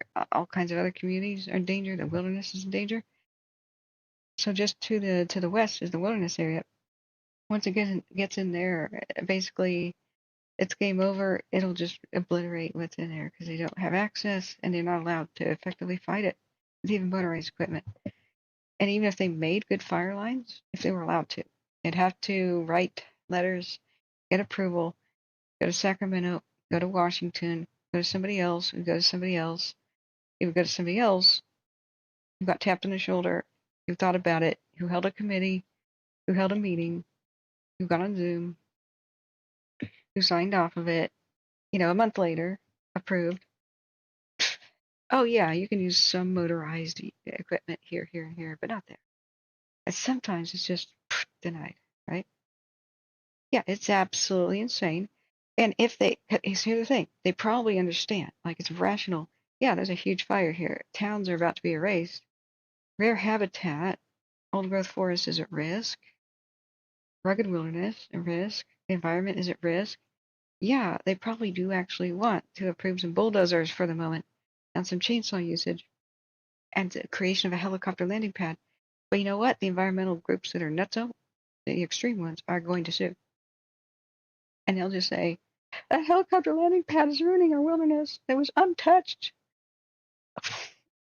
Okay, you racists? No, it's not untouched. So there's this racist idea that nature is going to be best. It's fine. It takes care of itself. And only when humans arrive, everything gets worse. No, the Indians took care of things. The Indians have been managing here for thousands of years. And the new people came along and prevented them from it. No, it's not a coincidence that trees older than the Bronze Age exist. It's because they took care of them. It's because of thousands of years of management and being good shepherds and stewards of the land. When you stop taking care of nature, it's toast. It needs protection, our protection. But these weird ideologies mean that the wilderness just keeps getting lost, And it's heartbreaking. Like, I was told to look at the Biscuit Fire's burn scar. There's a couple. It never grew back, by the way. It's just this wasteland. You're not allowed to replant it. Nature will take care of herself. No, when the seeds turn to complete ash, there's no seeds, and so it will never really grow back. It's desertification. It becomes a desert. That's what should be there. Redwood trails and stuff. Oh man, that's not what is there in the Biscuit Fire burn scar. Where is it? Where did I put it? Very little. It's hard to see these. Let's see. Let me find it with Cal Topo. A really big one. You got a fire history. Spilled over the California border. See that big giant yellow thing? That's it. That huge yellow thing. That is the Biscuit Fire, Oregon's biggest. Spilled over into California because there was no way to really stop that. Turn off the wind. Biscuit. 2002's Biscuit. Wasteland. See how it's not green? It's just a giant brown thing. Never go back. Never going to. When they thought that the Tillamook burned, which was a huge mega fire, that one that inspired Bambi, the Bambi fire. When it burned in 1933, they thought it would go back. By 1965, they went, oh crap. Gee. There's a bunch of black stumps all the way from Portland to the coast. Oh right, there's no seeds. That must be why it didn't grow back. There's just a bunch of bushes. They had to drop billions of pine cones and seeds out of airplanes to fix it. That's why it's not going back. It won't. Except for whenever birds fly over and like cluster bomb turd drop a whole bunch of, invasive weeds. Like blackberries and Scotch broom seeds, I'm sure. That'll come back, dominate the area. So let's see. Where is the? I should probably just screenshot it. It's so hard to go back and find it.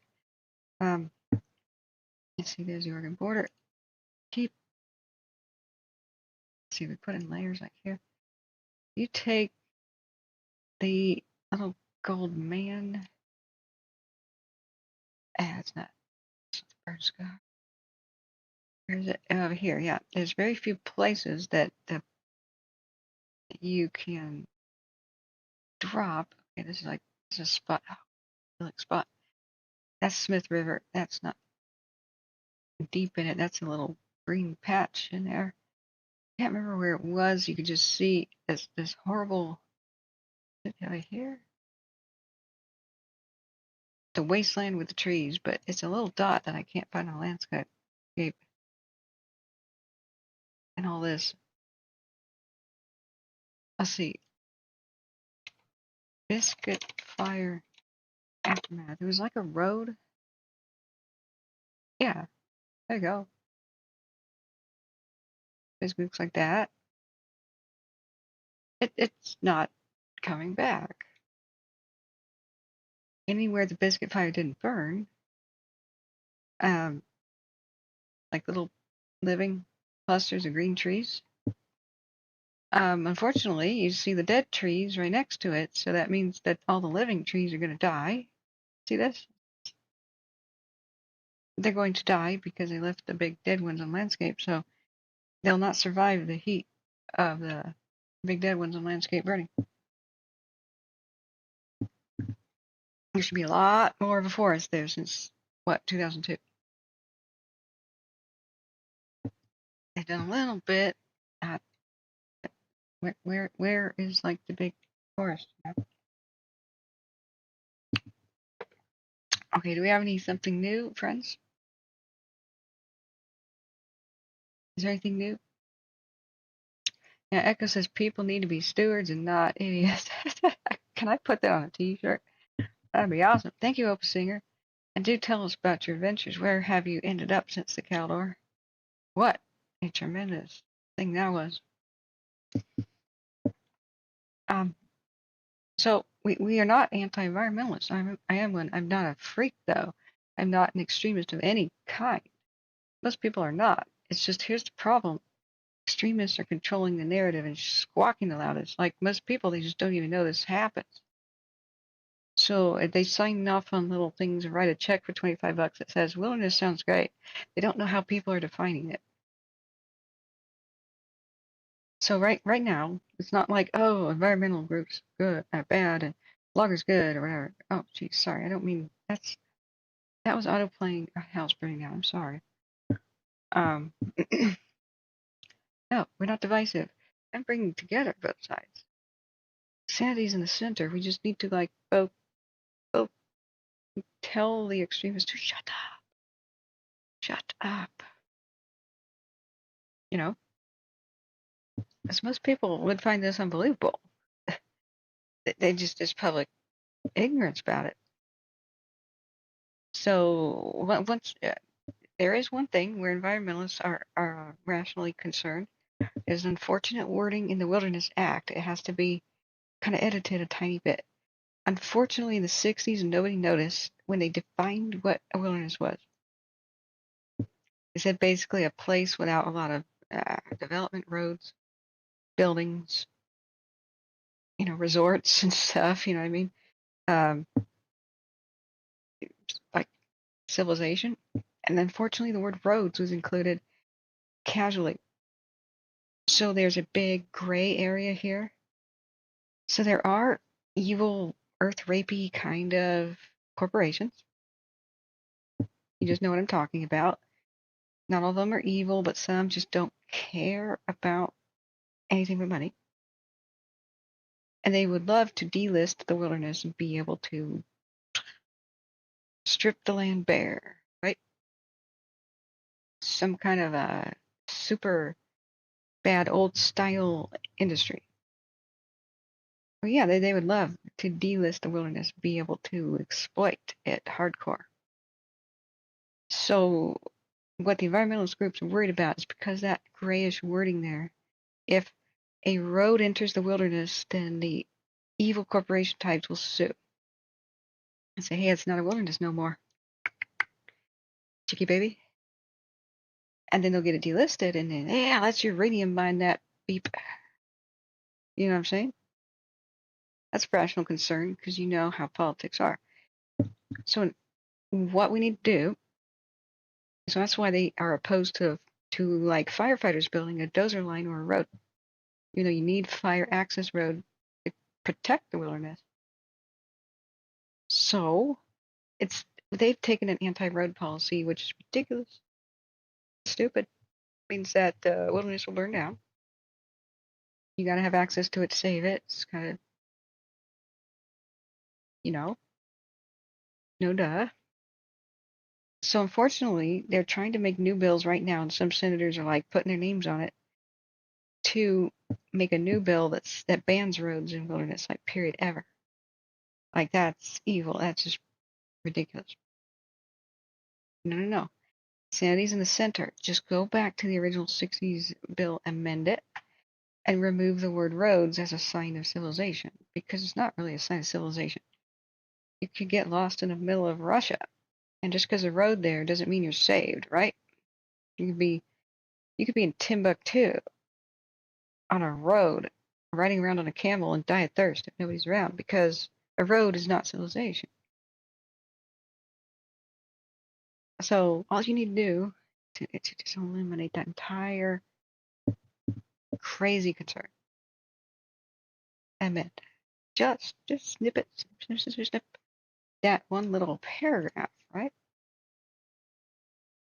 Everybody comes out ahead. Roads do not mean development. Roads do not mean plunder. Does not mean inevitably civilization will come by and destroy nature. That's not real. Okay, that's like true in the Wild West of Brazil, where nobody cares. Like, Brazilian government just doesn't care. It's they don't police.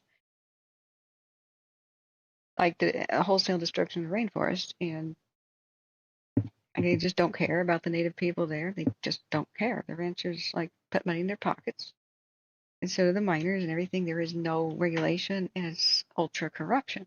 Okay, that's because even if there were laws, they wouldn't be followed. There aren't any. Places like here, where we have laws, rule of law, laws say you can't put like a ski resort on a wilderness, and there's no way you can sneak one in there. Like, it doesn't work. You can't just strip mine it and put a cattle ranch there. That's laws will prevent that. Doesn't matter if there's a road there or not. Rule of law, I mean, laws protect it. So if you ever lose law, the actual laws, if they get repealed, it doesn't matter if roads are there or not, it's going to be gone, right? Just the anti-road thing just has to go. So what we have to do is write our little groups, write them and say, I do not support your anti-road stance. That's ridiculous. I care a lot about what existing environment we still have left. It needs protection. Firefighters need access. Let's amend the bill. Okay, the original one. And save the environment. That's all we gotta do. We gotta pressure from within. Gotta make a movement. No hate. No, this side's bad. This side's good. No.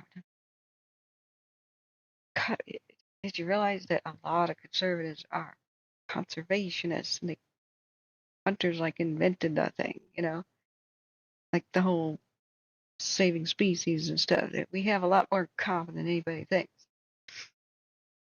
Different philosophies, same goal. We don't have to like each other. We just work together for the same goal. That's what the rules are about, right? We have to have people aware of all that this is like being stuck in a tar pit, as a woolly mammoth. You're like, oh, my fur. Once you get in here and you realize this is so bad because of all this, because of these rules, it's not really the biggest challenge is not the environment anymore. It's not the climate. That's not fun, but the biggest challenge is how we have just waded into tar. And we're kind of stuck there right now. Like, I never wanted to know any of this. I just thought, oh God, I just thought the government was just, and the special interest groups just couldn't possibly, oh my God. But we have to talk about it to save what little environment we have left here. Look at these communities in front of our camp. There's a lot of risk here. A lot of things we can't get back. So we will unite on this hill, or we will die on this hill. That's one of those themes of this channel. So I need to put a video up of something. That was an operational update. It's looking great. Shelly fire is looking great. The lake fire, I think, is also looking great. Yes, we have to watch something. You know what? Let's watch the Cal Fire video. Oh, and don't be too concerned about a lot of the big bright stuff. With the lake fire, they're lighting the hills on fire on purpose. They announced that. Not well, but they announced that. As long as the fire doesn't come down the hill straight towards the camera, like rapidly, and everything's good there, as far as we can tell. They're doing it because they had a kind of surprise, favorable weather. We have been blessed with some surprise nighttime favorable weather on the Shelly and the lake, and we'll take it. We'll take it. Yeah. So this is all fixable. Like when people come in there and say, "Oh, everything's going to get worse because of global warming and nothing will get better," no, man, no. That's okay. Climate is the condition, It's a condition. We can adapt. We have to. The big issues are going to be solved by long-term other players here, but like 99 of the 100 of them, we can solve ourselves on the local level. And we don't have to wait for the sluggish, creaky wheels of government to start turning, or laws or legislation or change within private interest groups or grassroots groups or whatever. We can do it on the local level. We could let's get all Buddhist. We could be the change we wish to see in the world. I actually liked it. I'm not making fun of it, but I'm making fun of myself because I feel corny. Like I'm not qualified to say anything spiritual, right? I feel a little goofy. But I like the whole quote, it's better to light one candle than to curse the darkness. And we can do it. Right? So right now it's like moan and groan. Oh my God, are you kidding me? They are going to probably lose a bunch of the wilderness, unfortunately, here in the Shelly if it just gets over to the wilderness designated areas because of the existing red tape that I just explained. If we go and put on Forest Service maps, good news is the regular national forest doesn't have the wilderness handcuffs. Not my wording. I loved it when that Chris Christopherson. If I'm saying his last name wrong, I'm sorry. I'm very sleep deprived. But he said he called them golden handcuffs. Like we'd like to work, but we can't.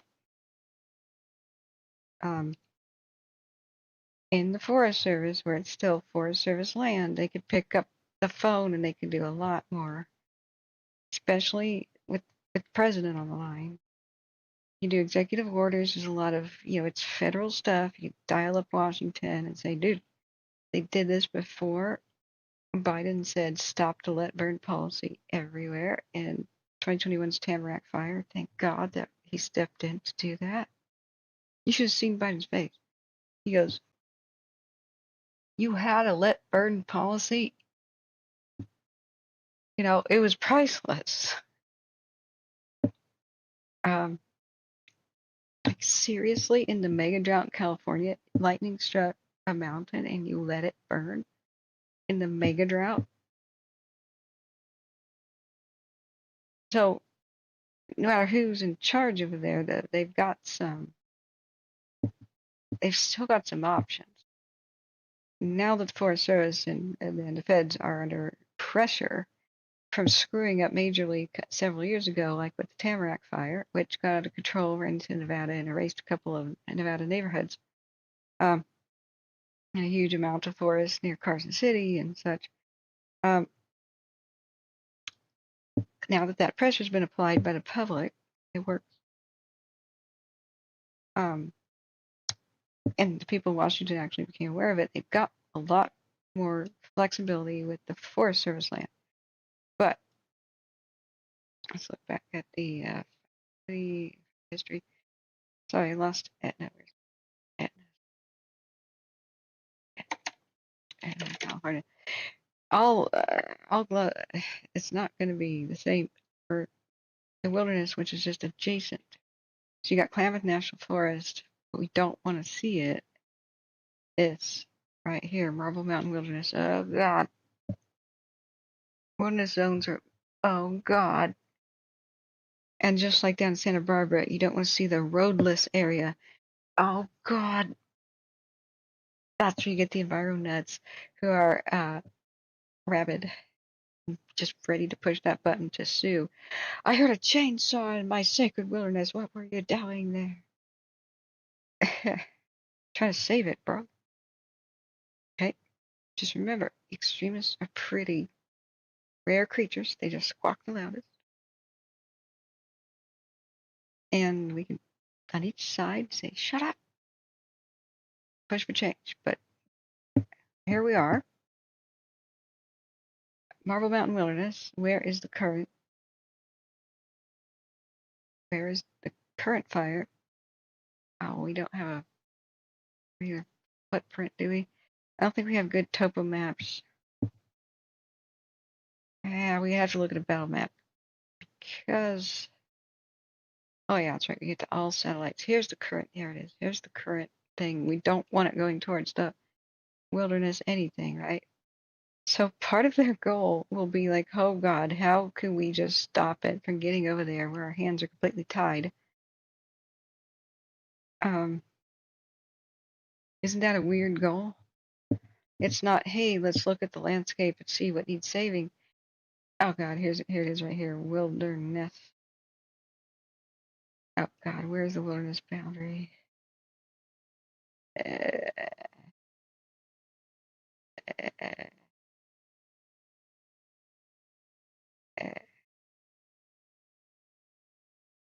Okay, it's not clearly defined, even though this is a Forest Service. You get the point. Maybe they'll come out with other maps that. Okay, here it is. Wilderness boundary. Oh no, it's on the border of it. Why? So they're not looking at the map like a normal rational person, like you would think they're looking at it. They're going, oh God, if it gets in the wilderness, we gotta put down the chainsaws. We can't build a helicopter landing pad, even if our lives depend on it, without risking getting our asses sued off.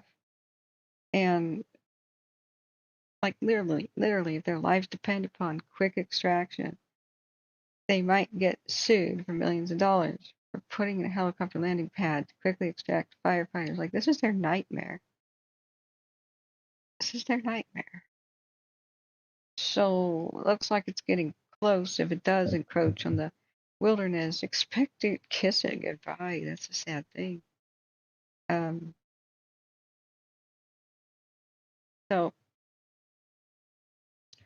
yeah,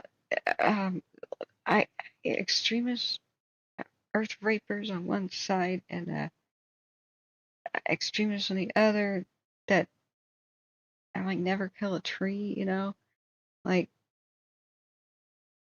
oh man, sanity's in the center. Gotta shut them up. Can't change them. There's always a percentage of extremists. Can't change them, but you can mute them. Just kind of ignore them. That's all you gotta do. But until then, here we are. We gotta watch and see what happens. What do we have going for us? Yeah, nice sleeping fire. Nice sleeping fire. It's staying within its lane. As long as it's not coming towards the cams, the smoke's not coming along the ground towards the camera. They have been. Now we could fully appreciate how bad their job is, like just how tough it is. We think it's the heat. We think it's the physical exertion. We think it's the smoke, the grueling. It's like Deadliest Catch, but in an oven, right? You know, we think that's the hard part of their job. And now we know the rest of the story. Oh man, now we really got to take our hats off and salute as the firefighters go by. Like I wonder, would they rather face the heat and the grueling stuff than deal with the politics, man? I think I would. It's like, ah,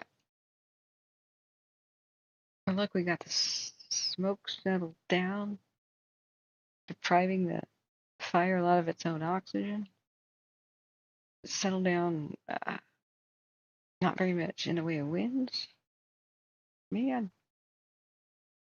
little echo chainsaws. Well, California's trying to ban all gas-powered chainsaws, all of them, even for firefighters. During the counter, they had started this and banned a certain type, and firefighters came in and they said, "Oh, we hate that rule." And I said, "Why?" I can't remember what it was. If you guys can remind me. I said, "What's the big deal? Isn't the new kind more environmentally friendly and efficient or something?" And they went, "No. The new kind of chainsaw or whatever tends to, when you start it up, explode gas on you and light you on fire." I was like, wait, what? Oh, it was something weird about like not letting emissions out or fumes or something. Yeah, they called it kickback or flameback or whatever. This was like 2 years ago. I was just like, oh my God. They're like, yeah, we call them eyebrow killers, and I'm like, oh my God. I'm like, man, you really got to wear your Nomex, otherwise you'll just eventually you'll no longer be able to grow your hair back in your arms. And I'm like, oh my God. Access Humboldt says the banned gas powered everything. Local nursery and my husband said the weed whackers, you can't get those in the state anymore. Well, I mean, I hate the extremely loud gas powered stuff. Like, I hate them. It damages the hearing of everybody that's using them. Like, they need to change them. But for emergency firefighting, man, look, lithium battery stuff is not any environmentally more friendly. It's just raping the earth on a different way. For lithium mining, that's not environmentally friendly. And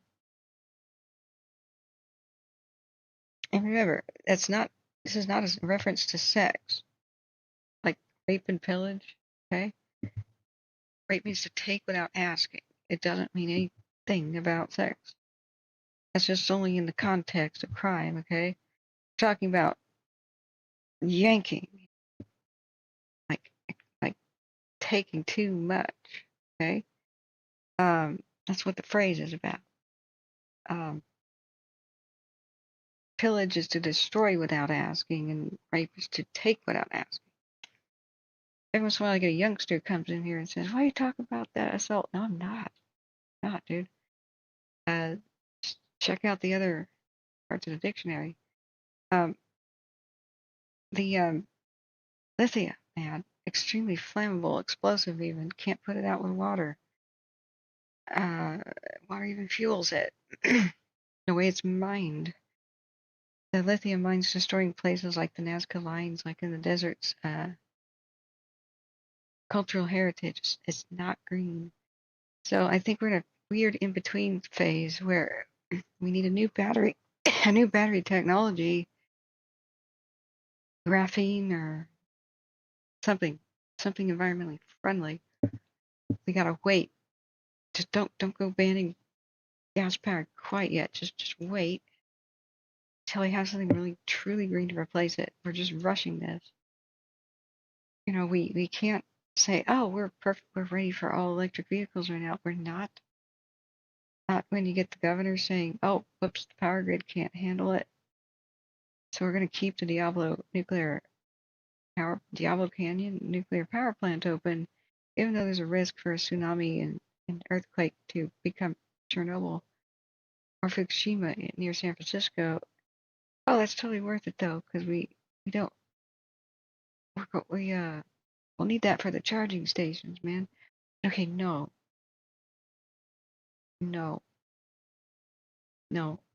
Slow it down a little bit. Pump money into the battery technology that's truly green, and then proceed. Nice and easy.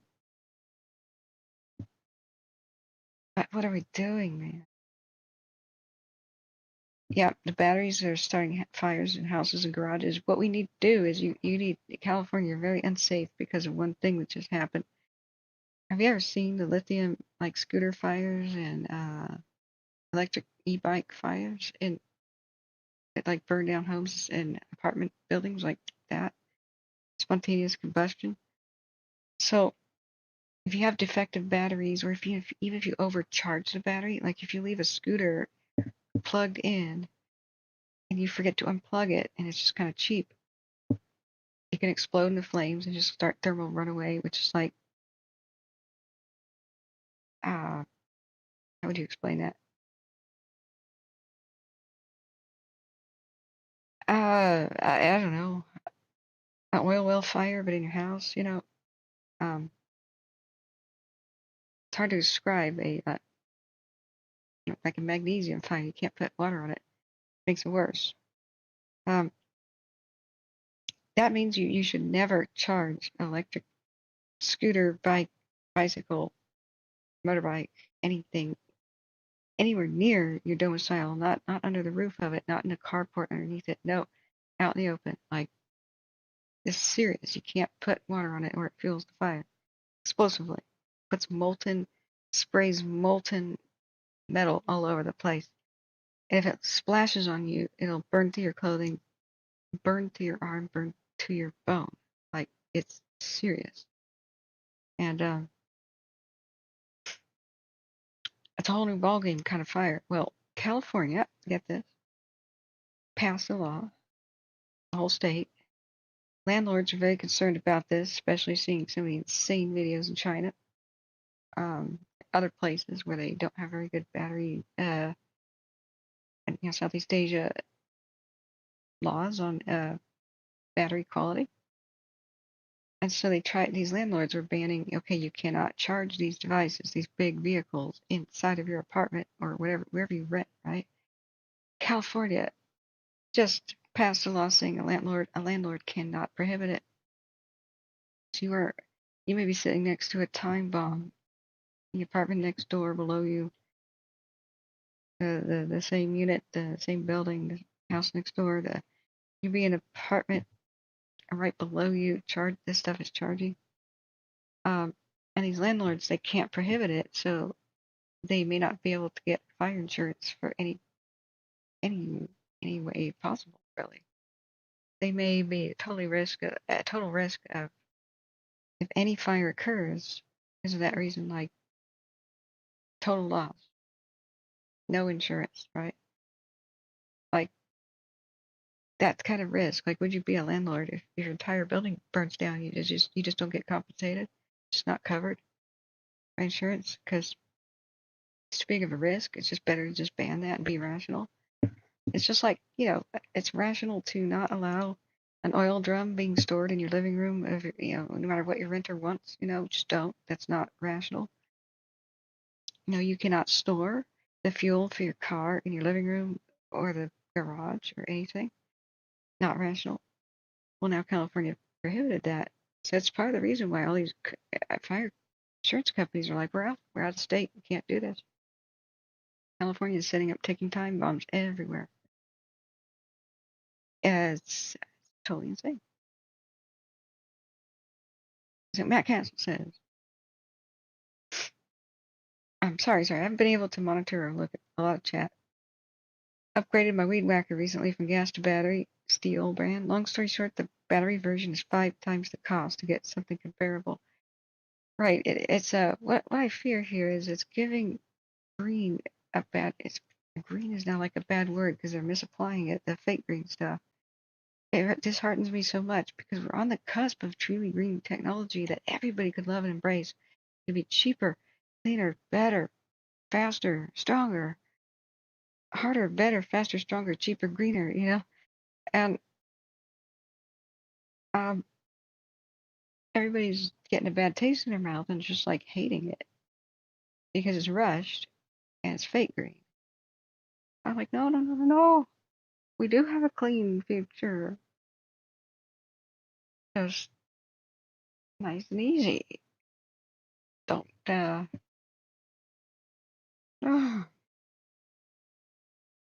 So as a truly green person, somebody, you know what? I'll tell you how much of a truly green person I am. I got evidence right here. As a truly green person and not a fake one, that means green as I can be, I metal recycle, and I've shot over 3 to 500 videos about how to be green and recycle stuff.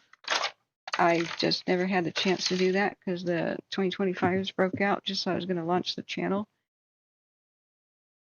about how people can metal recycle and save the planet that way. You know what this is? This bag? Shiny stuff?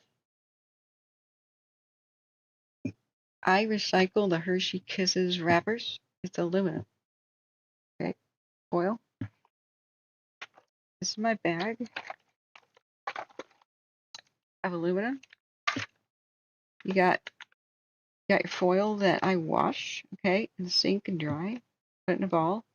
All the Hershey Kisses stuff go in the center. This is an oyster tin for smoked oysters. It's aluminum. You test it with a magnet. Okay, I collect all this. It adds up. If you're not recycling metal, you're not green. Okay, I'm hardcore. I recycle the Hershey Kisses wrapper. Okay. I'm so green. I take other people's trash and recycle it for them. So I'm like, not only have I saved a planet, I've saved like 3 planets already. I'm hardcore, man. So I care, and this is what grieves me. Like truly green stuff comes around, but the public is like, I don't want that. This was a disaster. I don't even like it. It was fake. Can't let the fake stuff take over. All right. Sorry, Hubble, I've been unable to read all your stuff here. Oh, sorry, I'm going to show that comment. There's auto hide for certain words. Oh, you're Napa County. Cool. Echo says, I like her. She's a good head on her shoulders. Oh, thank you. I can't go into politics, though. You know why? You know why? I think I'd be assassinated on day 10. I appreciate the compliment. I'm trying to herd cats here. Once people know about the stuff, I think we can really come together and just like be Americans again. I'm so sick of divisiveness. Hey, Bob and the dog says, I'd love to play a game of chess. Maybe I could learn. You would stay moves ahead. I suck at chess. Isn't that weird? I'm not that good, but I'm good at civilization and Rome Total War. But thank you for the compliment. I mean, there's levels of intelligence, like on bar graphs, chess. I want to be a good chess player. I want to think ahead about the moves, and I don't know what it is. When I had like a chess teacher, like a chess club, and like the grade school, he said my problem was my emotions. I was too passionate about the game. I said, isn't that good? He goes, hell no. I went, what? He goes, you want to win the way you want to win. You should think like a machine. Oh, he goes, the other player thinks like a machine, is thinking about calculations and statistics, and then they're going to analyze your personality and predict you. And your passion is like a guidebook for them to read how to beat you. Oh, so I ain't good at that. I don't like if intelligence is a bar graph for that part. Chess, not good at mechanical spatial reasoning and thinking, right? So, but other games I can be pretty good at that are like the game Risk. You know, Risk, I can wrap my head around that. But that involves politics and backroom deals with the other players, you know, and cooperation and team building and betrayal. Passionate stuff like that. That would be a very fun game. Man, maybe one day we could all play Risk together while we're waiting for, and we already saw that video, while we're waiting for something. We're going to watch a quick video on CAL FIRE and how they do nighttime helicopter drops. I'm going to use the bathroom too. And then I'm going to eat some more sushi, which fridge. Thank you so much, friends who have, don't forget to hit the like button. If you find this refreshing, please share. I hope this is refreshing. It's none of this, I hate the left, I hate the right. They're the problem, they're the problem. Where. You will find none of that here. You will find none of the BS here. You'll find none of the downer talk here. Hope you like that. Share the stream with those you think will like that. You look at how CAL FIRE. Oh, we need to go to CAL FIRE actual This is the classic video. Okay, I'm going to put this one on first until we find their nighttime training. Oh God, why do they have to have fire? This is a classic. When I quickly use the bathroom, they were going to find a video that they just released a few days ago explaining, like, you know, that Copter 607 that is helping the Shelly fire at night. And that pilot was a stud. They're actually wearing night vision goggles and specially trained. I wanna know about it. I like favorited the video but didn't watch it. But let's watch this. This is a classical video about why when they drop the retardant in the water, they're really super careful about not hitting a crew. Because the plane you're about to see is like a Type 3. Okay, it's a Type 3. I realize there's Type 4. There are 4 different types of aircraft that drop water. One being the biggest and heaviest, most water or retardant. 4 being like the tiniest things, like crop duster, right? So the Marsh S2, Rumen S2, or whatever that is, that's going to be here in this video. 2-seater here. Man, this looks like a fun video game to play, man. It's going to do an experimental drop on a vehicle. You can see it trashed. We love this video. This is actually Type 3. It's not Type 2 like I thought. So Type 1 is like 1,000 gallons. Type 2 is something like 800. Type 3 is like 500. So this is only, what, 500 gallons? Like, okay. Larch S2 gallon. Yeah, I don't want to just make up numbers. 800. Okay. The Grumman S2 turbo tracker, right? Let's watch this real quick. Oh my God, my ears. I'm sorry. Why is that ultra loud? Ah.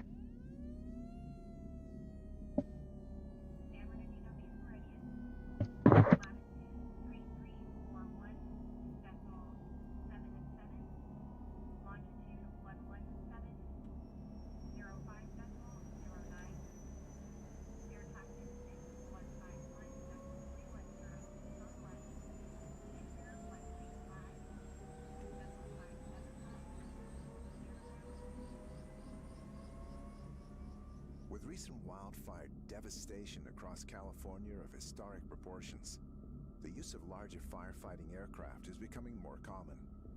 While these larger aircraft have the ability to safely and effectively reduce these fires, they also require increased awareness to work around them. Do you know how much weight is being delivered aerially over the top of you in a wildland fire?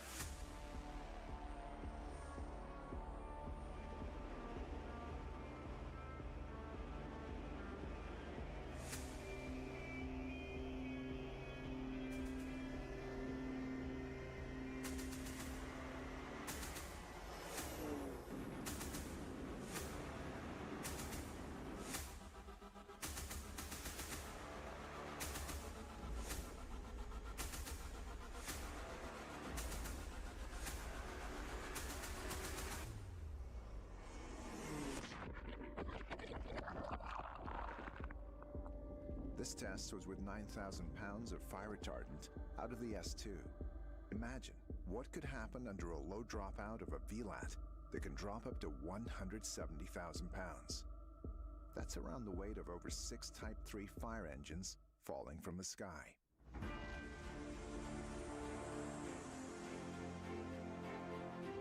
Controlled tests have been conducted by the U.S. Forest Service under optimal conditions. Here are some guidelines to keep you safe. The width of these drops can vary from 95 feet for LATs and upwards of 130 feet for VLATs. For safety precaution, we're asking firefighters to stay an additional 50 feet beyond those boundaries. Drop lengths can vary. S2s and the larger tankers, we're looking anywhere from 300 to 1,800 feet of length in line. When you include the very large air tankers, we're looking at upwards of a mile. Drop heights, we can vary. A large air tanker, we can anticipate 150 feet above the vegetation. When we include the very large air tankers, the minimum that we're shooting for is 200 feet above the highest vegetation. These are just general guidelines to follow from the ground. You never want to find yourself in front or behind the general drop zone of these air tankers. We don't want to drive it in and hurt anybody or damage any equipment. We want to turn that into a FOS check range. A well-executed airdrop is supposed to rain down to be safe and effective. Wildland firefighting conditions are often not ideal. Pilots give their best estimates for drop height, but rising terrain, unexpected crosswinds, or aircraft malfunctions can cause drops to be lower than intended. You're going to see so many different type of aircraft that are introduced into the fire department aviation world. When we start to place the LATs and the VLATs into the picture, those folks on the ground need to be very, very aware of their surroundings and the risk that is involved with having helicopters and fixed-wing aircraft assigned to their fire. It's always important when you're out there to have your head on a swivel and paying attention to those command frequencies, the air-to-ground frequencies. Yeah, I copy. Working north to south on the east road, getting ready to make the turn onto Powerline Road. You may even find yourself in a situation where you can't make that communication if they're not up on the right air ground or vice versa. So those are the things that you need to pay attention to and make sure that your crew is in a safe location while they're making their drops. It's important to take note of smoke conditions. Those can affect our visibility from the air when we're maneuvering for drops.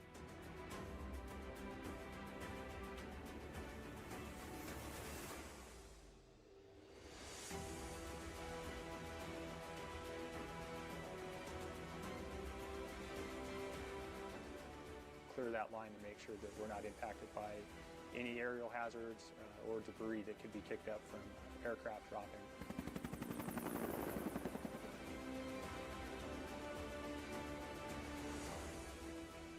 It's important to remember that if diligence to safety and the mission is not maintained, even the smallest of firefighting aircraft can cause harm.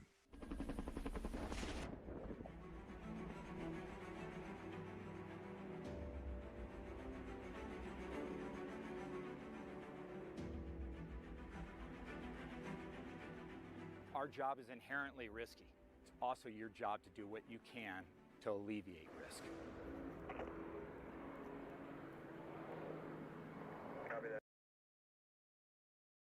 Wasn't that an awesome trailer? Like, dude, doesn't that make you want to, like, join Cal Fire now? Like, dude, looks like it's all fun and games.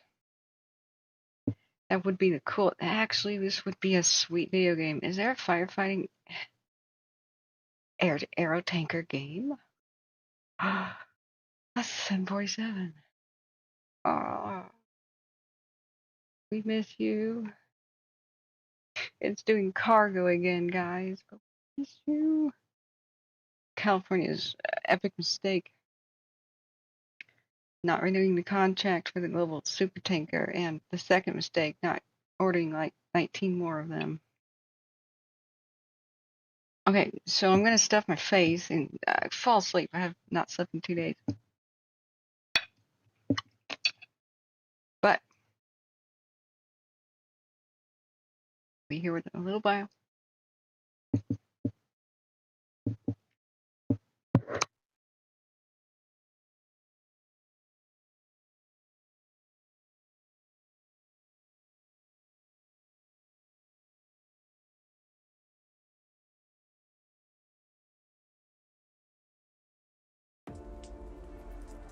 There it is.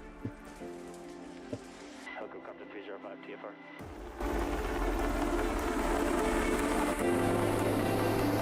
So the night vision goggle program is based off of being able to increase our flying capabilities outside of sunrise and sunset. You're going to get, like I said, good training. You're going to get proficient. Day one, we bring them in and it's all academics. It's a full day of PowerPoint and talking about the physiological factors of operating on night vision goggles, what it does to your eyes, what it does to your brain. It's been really interesting for me because I've been flying for a long time, like 37 years now, and I have hundreds of hours at night, all unaided. Very foreign to me, so I really paid attention in class, really paid attention, and didn't want to screw it up. So I put it on carefully, double-checked my stuff, triple-checked. Didn't want to get it wrong, and I made sure I got my adjustments correct. And the first night, because I didn't have any reference, I had them all wrong. I thought I had them right, And then the second night, I just made a small vertical adjustment, brought the goggles up a little bit, and that fixed it. So, and then I could see so much better. So the second night was way better than the first night, just in terms of peripheral vision and being able to see the instrument panel, things that I didn't know I was missing the first night. How many crew members do you operate during the day? 3, right? How many do we operate at night? 4. We added a person because night vision goggles reduce your field of view. So as we sit here during the day, we're able to see about 200 degrees with our peripheral vision. That's now focused to 40 degrees when you're utilizing night vision goggles. So there's quadrants of the aircraft that we're unable to clear or unable to see in certain flight profiles that we need that extra set of eyes. What? Don't do it like that. This is ridiculous. Don't blind the pilots like that. Oh, seriously. I'm disappointed that that's the way that this works. I mean, I understand that's the way night vision goggles work. I really thought it was more sophisticated. I wouldn't do this. You know what you and I would do? I do heads-up display. The entire, as they're looking out the window of the cockpit. Where's a good cockpit view? Make all of the windows an interactive screen. Like fiber optically project up from the door area. Project it on the windows so everywhere you see with your natural vision is night vision. Because the night vision cameras are outside of the helicopter. You can do this now. We've got technology. You just put a whole bunch of night vision little cameras out. And then you have like the equivalent of today's like computer like on my desk here. Maybe a little bit more robust. And it would stitch all the images together and project it up on the windows. It's special glass. Kind of like a hologram, but it's a lot like fiber optics. And then in an instant, if they flew over an area that had like city lights, cut it, turn it off, have your normal vision back. You don't need to put them over your eyes. You need the actual windows to be the night vision. I'm surprised this is actually so primitive, but I don't know. I guess it'll take a little while for technology to get there, but I really thought we had already. All right, but this makes us appreciate the extra risk the pilots are taking here, because they're strapping the old 1990s style goggles to their heads. Okay, fighter planes have like the sophisticated heads-up displays, you know. It doesn't have to be their traditional night vision. It could be heads-up display where LiDAR goes out and sees through smoke, and you just see the outlines of all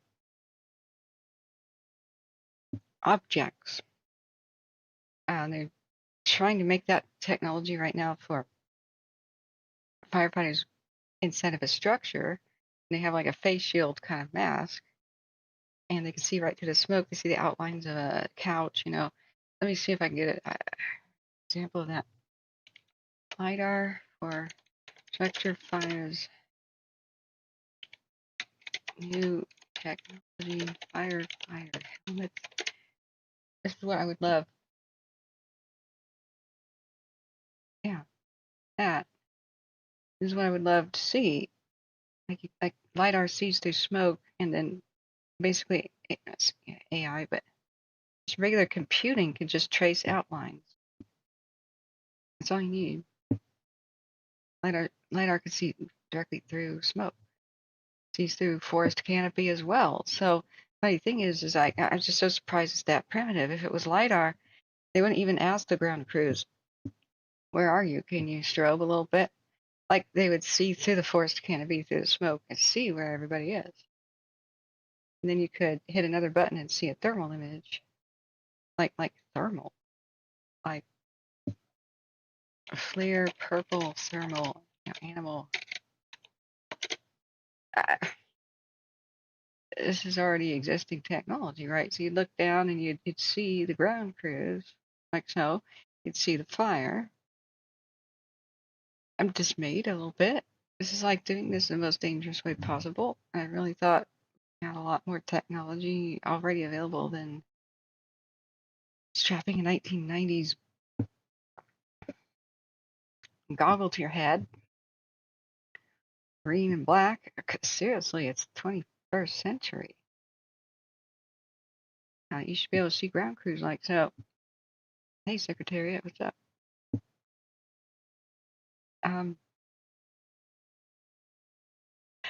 Okay, so I'm surprised. I'm afraid for them.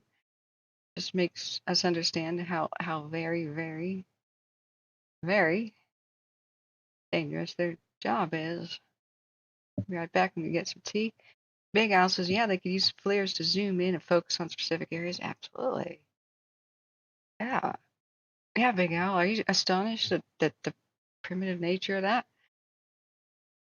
That now I understand when they're like, oh, it takes a long time to train the pilots. It's so dangerous. I was scratching my head after the last couple of years going, why? Put this on, man. Plus, you know what? They could wear just regular sunglasses, like clear lens glasses, and just tap the side of their glasses to switch between night vision, normal vision, FLIR. Why don't have that already? I know that the sunglasses can't be standalone. You couldn't walk out of the aircraft sitting down the street because you can't have a supercomputer that would process. It can't be that small, right? Miniaturized on a pair of sunglasses yet, but this is a huge machine. So you would be plugged in, like little cables would run down the back of your neck or something, and it would plug in, and there would be a supercomputer on the aircraft. Ooh. Okay, so let me go get some more tea, and I'm gonna get more sushi, man. I am still eating here. I am eating all kinds of sushi. Man, Smitty, how long have you been awake? If you need your rest, you need your rest, man. We're gonna end it soon as long as nothing incredible happens, right? Big Al says, yeah, that's crazy. I'm pretty sure the night vision that military pilots have is classified, so they won't let go of that technology. That's okay. This is civilian. We don't need no classified stuff. This is civilian already. You know what AI is currently doing right now? You know what the current use of AI is? Chat GPT. I kind of like this. It's dumb as a post. You can't. Excuse me. You can't. Excuse me. I don't want it to like write a short story. Excuse me. Bing, pilot, whatever it's called, co-pilot.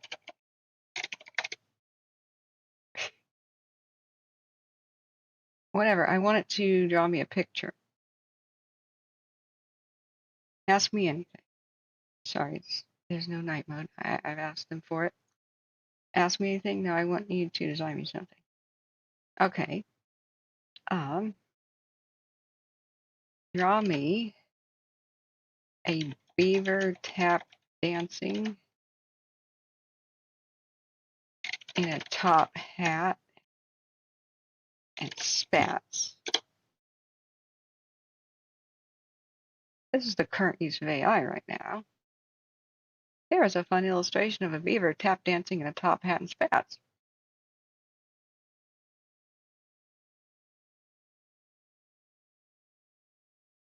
I hope it puts him in a formal suit and tie thing, you know, like Fred Astaire, right? There you go. That's the current use of AI to draw pictures. Come on, we could do better. You know, we could for the I need to give it feedback. That's great. Thank you. Please make it photorealistic. I'll see what comes up with now. See, the other beaver doesn't have spats. I like the one who does. With pinstripe pants. See what it does. This is the current use of AI. Like, supercomputers are doing this. I'm sending in a request. You can do this too. It's called Microsoft Copilot. It used to be called Chat GPT, whatever. Okay, so now the fur is getting a little bit more realistic. That's a groundhog, really. I'd have to retrain it on that. That's more like a beaver. But you see how AI is a little bit off? Like he's wearing is only the front of his pants, but they don't go around the back side of the beaver. See how there's always something kind of weird about AI generated art. His tail's more like a waffle, you know. They're not like that, but it's also not a beaver's face. It's a beaver's nose exaggerated, but it's a rabbit's dentition and more of a groundhog's cheeks. They don't really have pouchy cheeks. That's the thing. His nose is too large. Cute little button eyes, though. Ears are correct size. They need to be positioned further back on the head. But, hey, you could tell AI to refine your wishes, right? So this is, once you have a computer on board, if it can make a tap dancing beaver on the fly like that for you, it could certainly draw outlines and project that and flip in between FLIR so they don't have to wear some goofy goggles. This is current technology is what I'm saying. So I'm a little bit perplexed. It doesn't have to be classified or advanced. This is what you can do right now.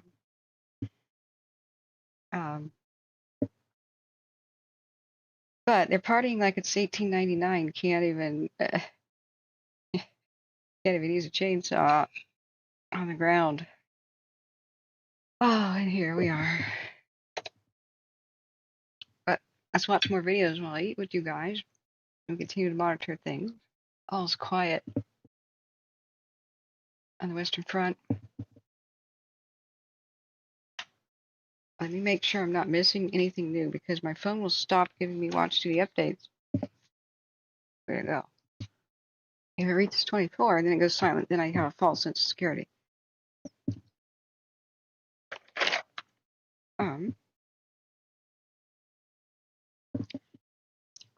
Whoops, where'd I put it?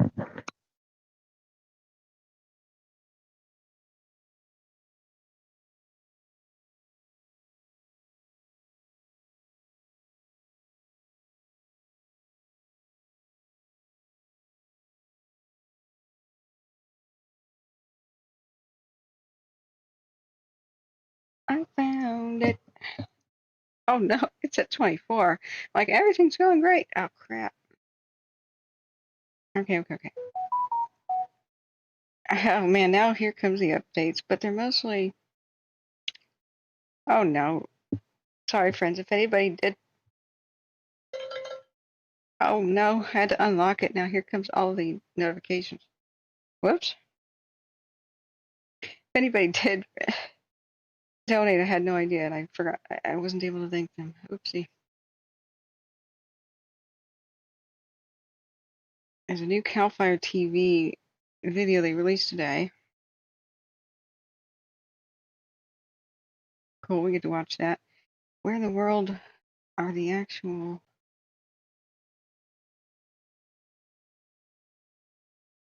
Oh my god, I have like 95 actual notifications. I'm not kidding. Oh my goodness. I can't even find where watch these notifications are in the list.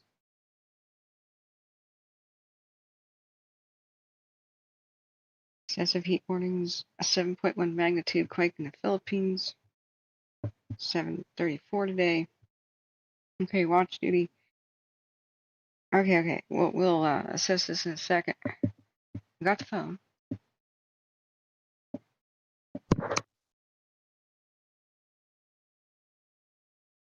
We're gonna eat and then hit the hay. That's because of our strength, friends. Yeah, Smitty, good night. Thank you for being here. Dirty Tree Rat says AI is still learning for sure. The planes are really bad. Big Al says, yeah, that's crazy. I'm pretty sure. Yeah. Oh, never mind. I never read that. Okay, Cal Fire. Continue to watch this. Let me go get some tea and some more fish. And that's determined by what the sun. So as we sit here during the day, we're able to see about 200 degrees with our peripheral vision. That's now focused to 40 degrees when you're utilizing night vision goggles. So there's quadrants of the aircraft that we're unable to clear or unable to see in certain flight profiles that we need that extra set of eyes. We use a laser target designator. It's a handheld laser. It's a red light spectrum. The night vision goggles pick that up a lot better. The night operations crew member, they'll have the laser, and as they pick up a target that they want the pilot to hit, they'll guide them in using that laser. It really is an eye-opener, literally. You know, I hate to use that word game changer, but it really is. It brings the night to day. We can see so much better that I have in all my years of doing this at night. It really does change the dynamic, and therefore the tactics would be changed too, because we can see so much better. Traditionally, we had a set time period that we could conduct fire suppression operations. Now we don't have to come back to the base at cutoff, and that's determined by what the sunset time is throughout the year. Now we can continue those fire suppression efforts beyond cutoff with a properly qualified and current night vision goggle crew and aircraft. CAL FIRE is very progressive in our training, and we're just trying to meet the expectations of the taxpayers of the state and do it efficiently and most effective way possible.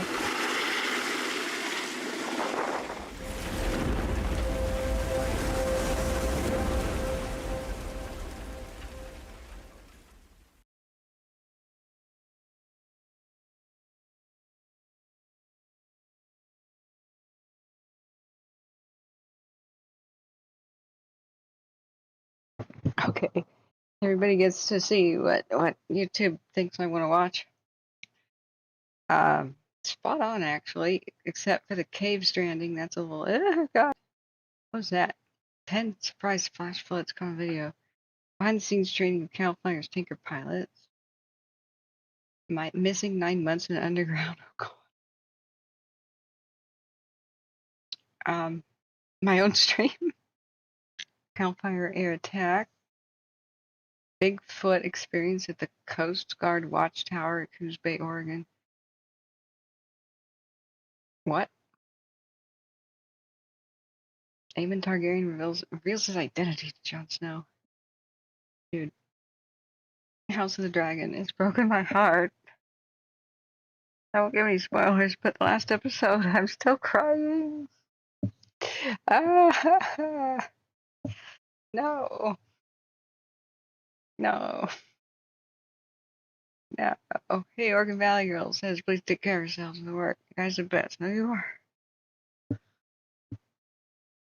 Thank you for your kind support. I am eating a feast of sushi. A high quality restaurant is great. I'm eating, filling my belly, and then waiting just a little bit, and then doing it again. I'm catching up. I'm catching up. When I do an epic marathon sleep for like 18 hours after being awake for like 3 days, that's 18 hours of no food. I just gotta catch up. Once I clicked on something about 9/11, there's a fire-related thing about the intensity of the blah blah blah, and mostly I was wondering if the black smoke was on fire and if that created more intensity, blah blah blah. A lot of things got suggested to me, and I was like being back there, at that moment, watching it again. But they have enhanced all of these videos to, restored and made them better than the original VHS. Upscaling, that's a good use of AI. VHS tapes deteriorate over time, and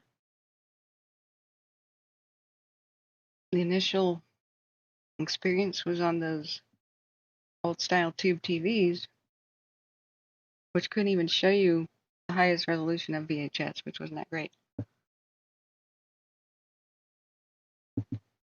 I remember the next day watching the news, just gathered around like a cafe. The first flat screen TV I'd ever seen in my life was in that. It was a little teriyaki restaurant. We were all huddled around it.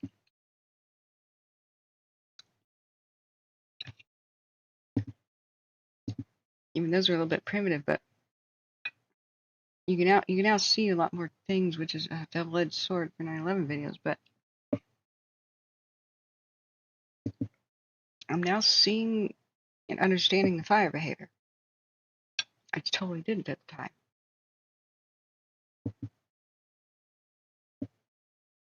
And now, when I look at it, I'm like, oh God, they never should have sent anybody up there.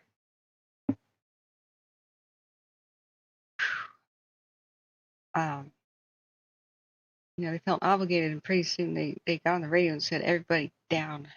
But the radios didn't make it to them, and a lot of them never heard the order. Of course, 911 ops should have said,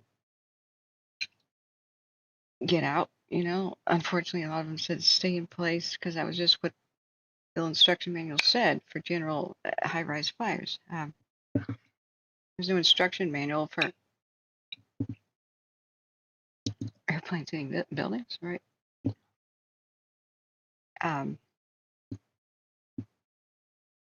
But yeah, I have fresh eyes, freshly educated eyes. I'm still learning more. And I just felt shocked again, and just, I accidentally filmed myself, like, the stream kept recording, and I'm starting to, like, watch these videos. And I looked back and went, oh, I was still rolling after stream ended. And I've seen my own eyes going, like the day I was watching it, right? And it had that shock and that punch, because I hadn't seen anything like that for a very long time, right? Let's go back to Cal Fire TV. And then I just kept watching these things. And it doesn't really get any easier. It's still just as horrifying as it happened, but it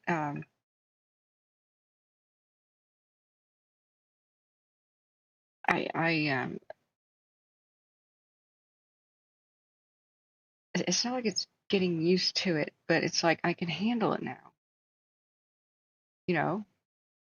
Just like somebody asked me, was doing Firestream and reliving kind of some of the anxiety and trauma I went through losing somebody to wildfire and biting my nails off as my brother was lost to paradise, Oh yeah, it's stressful and stuff, but like that's not the most stressful part. It's not viewing it anymore. It's not that. It's not being able to do anything other than kind of watch. And just, hope we're reaching people.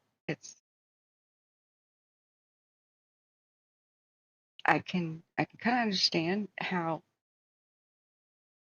you can have the rationale and be calm about it and do it every day.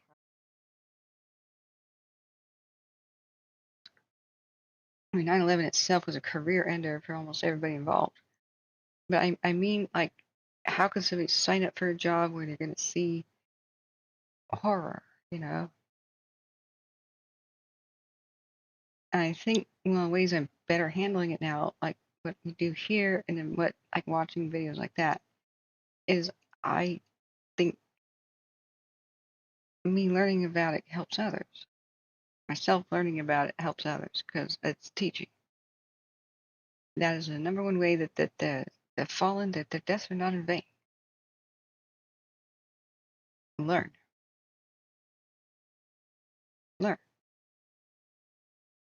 So, Rob Langsdorff says, who is torching a burn pile at this time of year? Oh, the Mine of Fire. Thanks, Katie. I didn't see you come in. Hi, how are you doing? The Mine of Fire, the fatality was a 66-year-old female last seen trying to fight it with a hose. Deputies and fire could not get to her. They believe it's the first California fatality of the season. Yeah, you're right. As you're monitoring that, fears confirmed. A male at the property where the female died said a burn pile had escaped, started the house on fire. A different house, right? Or was it the same house?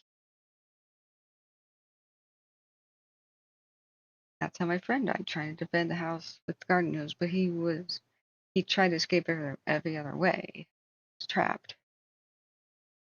Yeah. Woke up with the roof on fire and the wildfire sweeping over the property. Went outside and the car was on fire in the driveway. Motorcycles in the garage it couldn't get to. The garage door didn't open, and even if it did, it would have just introduced flame into the garage from the car.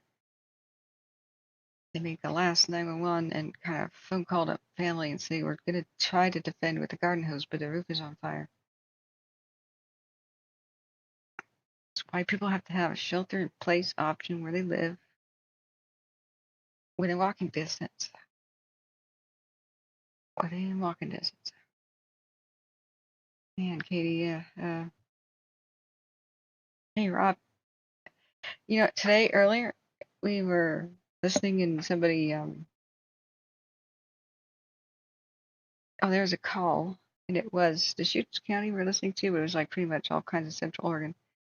And they said, mobilize, and you need help from some units, even as the Larch Creek was going, which we need to check on.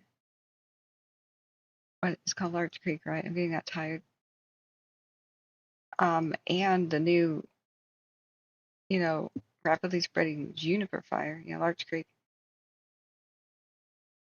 I said, we need help extinguishing an abandoned campfire. And I said, holy, I want to take these people, strip them naked and hang them up by twine by their thumbs and parade them in front of the people with this huge piles of rotten cabbage. Like, we need to go back to the stocks and throwing rotten cabbage at people who would do such a stupid thing right now.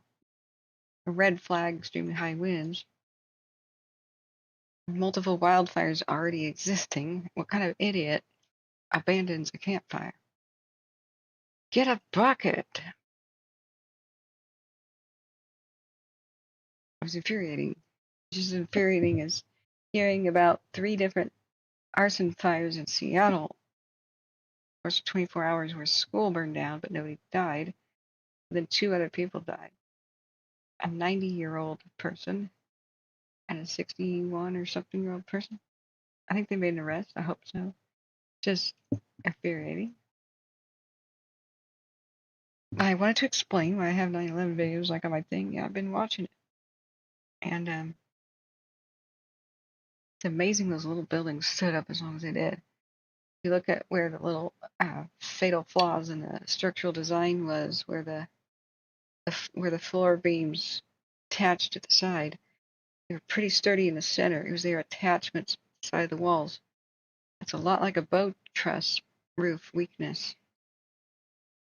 The roof is very, very of a bow truss. It's like a bow, like a archer's bow.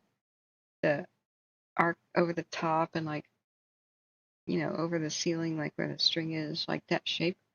You'd think that the bow would just sit on top of a wall of the roof. It'd be very sturdy, right? Like cross that T, right? So firefighters hate a bow truss roof because it doesn't sit on the top. It attaches on the side. What attaches on the side of the wall, it says sitting on top. It attaches on the side of the wall. And so that's the dumbest thing I've ever heard of. Oftentimes there's not even a pillar support beneath the wall. It's like a bolt. It's like bolted to the wall. And the worst case scenario is it's bolted into a wooden beam stuck on the wall. Wood. So when I went to Paradise and I looked at the ruins of the Safeway and the grocery outlet, I looked with new eyes at the walls were still standing. Cinder block or whatever walls, right? I could see the burned out beams on the side of the walls with the roof attached. Firefighters all look at the building that way. and they make a little X or a check mark in their head when they look at buildings in their own hometown. They're shopping. You look up, no. If this building's on fire, are we entering it? Are we trying to defend it? No. It's going to let burn. The bow truss roof, similar to the different floors on 9/11, where they attach to the sides, by the weak little bolts and stuff. A bow truss roof has tendency to have entire roof collapse like this. Entire thing boom down into the building. All at once. Catastrophic failure. Failure in one spot means failure in all. Right on top of like dozens of firefighters. Like many crews have died that way. So it's just a structural design where they look at it and they go, So there's no surprise that even though there's a creek behind the grocery outlet which shared a wall with Safeway, there's a creek behind it. Same creek goes downstream ways to Ace Hardware. They saved the Ace Hardware in Paradise and not the grocery outlet and Safeway. Difference? I walk into the Ace Hardware, bought something there. A couple years later, the difference? Ace Hardware did not have a bow truss roof. If I could go and ask them, I'm pretty sure they'd give me a similar answer. Like, yeah, you decide to save what you could save. Looking at the individual floors, they were pretty solid, even though concrete's very heavy. Pretty solid, but man, were they attached to the wall, weak as beep. But so much more alert. I can now see things. I can now see things I never did, you know. So let's see. There's a Cal Fire report that came out a day ago. I don't know. I don't even want to deal with it. Illegal fireworks demonstration at Beale Air Force Base. Let's do that. Oh, never mind. Content in this video could be disturbing. Never mind. Sorry. Glad they had that warning. I like Beale. I went there all the time as a kid. Dad takes me. Commissary's awesome. I have all kinds of pictures of me next to the ASR-71. Let's see if I have any of those.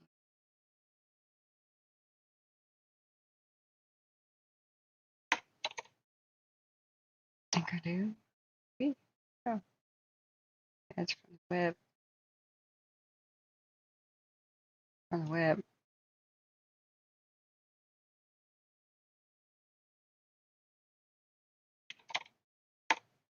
I don't have any.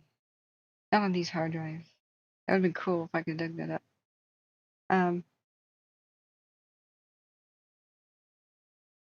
What the hell is that? How to plant a tree with Captain Cal. That's right. They have their own little. Oh, I forgot about this guy. They have their own little Smokey Bear, and it's a cougar called Captain Cal. He's terrifying. He needs to be a little bit more cute, in my opinion. Let's see.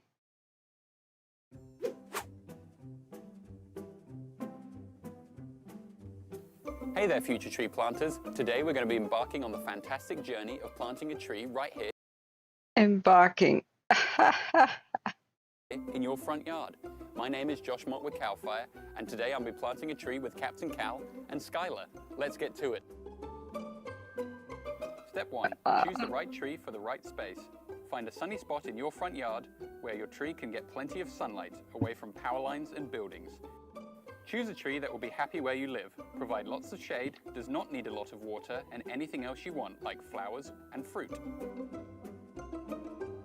Step 2. Now grab a shovel and let's dig a hole. Make sure it's about twice as wide as the tree's container and just deep enough for the roots. Step 3. Carefully take your tree out of its container. Next, gently tease the roots apart if they're in a tight ball. Look at those roots. They're ready to explore their new home. Now let's place our tree in the hole. Fill it up with the soil you dug out, making sure the tree is nice and snug. Give it a little pat. We want it to feel welcome.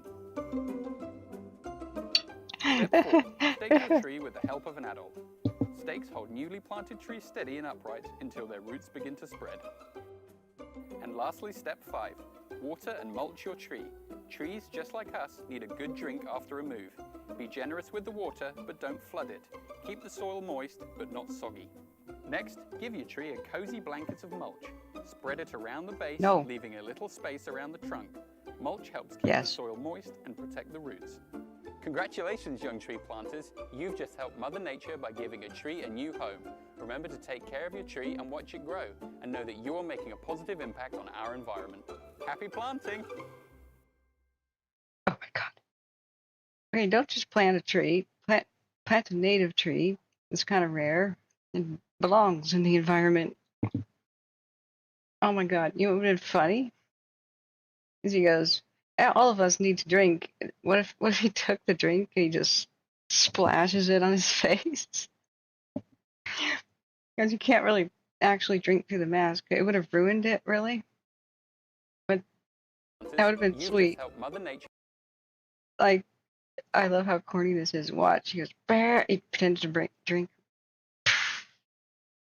That would have been sweet. They should have talked about defensible space, but yeah, it's only 4 months ago. They didn't even talk about defensible space. Why is there vegetation right up against the building? Vegetation down here, wooden things up here. Oh dear. And then the wooden gazebo, sun blocker, whatever that is, goes right to the roof eaves of the house. Yeah, okay. All right. Oh, well, I guess an urban fire department will save you, right? Right? You don't need no defensible space. Let's put that wooden fence right up to underneath the roof eaves of the house. Wait, except you live in Oakland, you're screwed. Okay.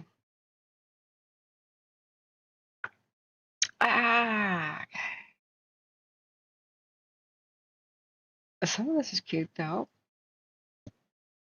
Oregon Valley Girls says, nice to hear you laughing a bit. What if it's not nice? What if it just means madness confirmed? Oh no, I'm tip top happy. Knock on wood. Okay, I'm not gonna say that. I'm not gonna curse anything. Tomorrow I'm gonna explain why I was happy. Tomorrow, right? If I say I'm about to go to sleep, that bad things happen. I'm not about to go to sleep.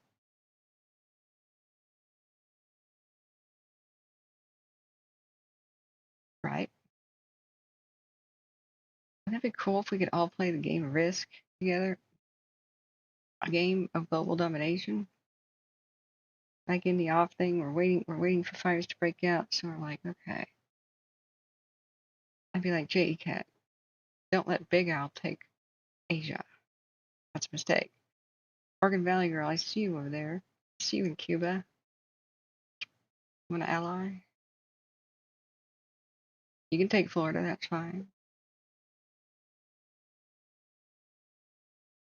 Katie's over there in the Caribbean. You want to ally too? Big Al's a big threat. But I'm deliriously tired. I didn't sleep last night. I had a rough day. No accidents. Humboldt, went to bed. Bob and the dogs are still awake. It's okay. That council's still there. I read a news story about how some of this recycled material ends up going to China. Yeah, where they burn it. Oh yeah, I played Civilization. You asked that question about an hour ago, though. Whoops. Dude, I played Civilization 2. I modded that game. It was fun. I still think Civ 2 is the best. I'm so into retro gaming, man. I got an Atari. It still functions as an original Joust, dude.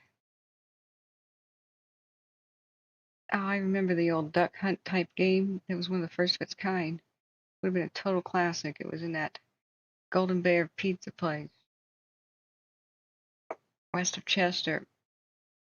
Lost it in Dixie, though. I never thought we would.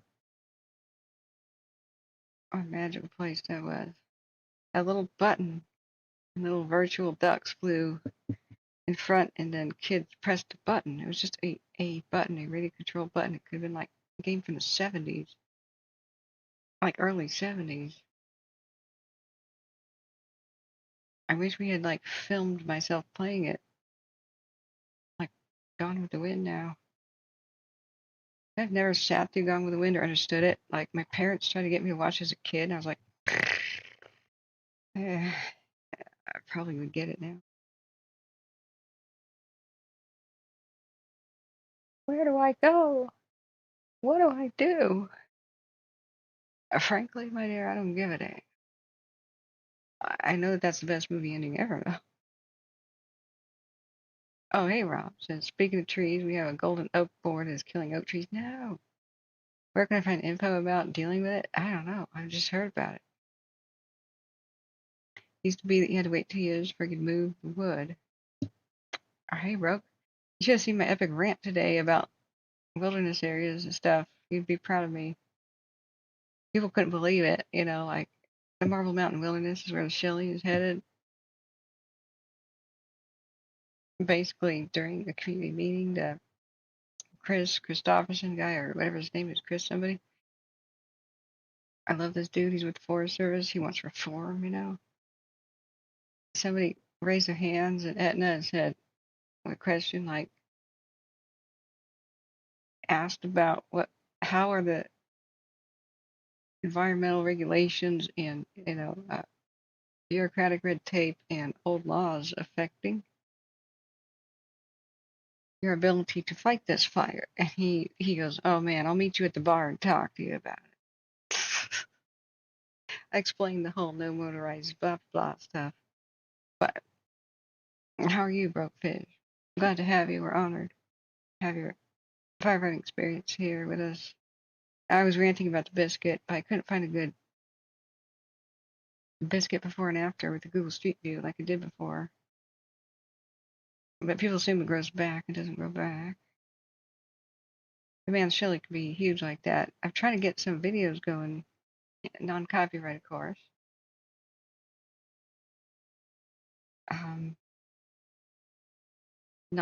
Non-traumatic, of course, so I can continue eating.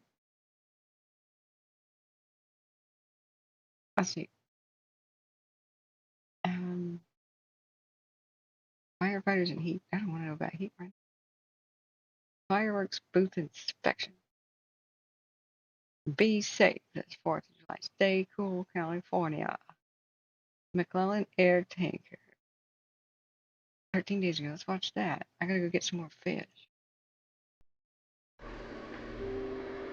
Man, that's a beauty. When there's a fire anywhere around here in the state, we can either launch aircraft from here to the fire that we house, like large air tankers or the very large air tanker, or we can also get air tankers from other bases anywhere in the state, basically.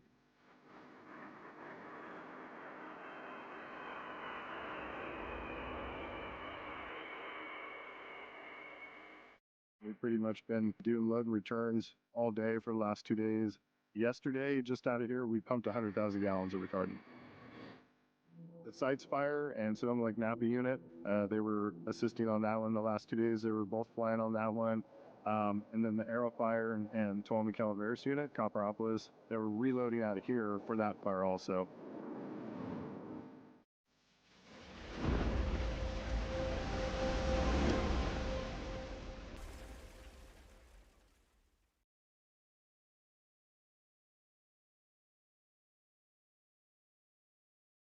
Oh, that went by a little bit quick. Sorry, I'm in the kitchen. Hang on.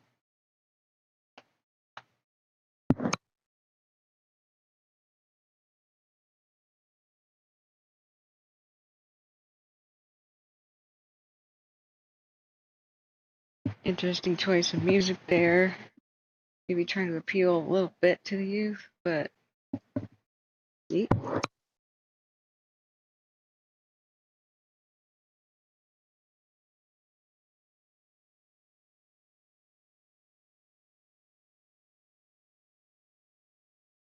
Oh man, Rob.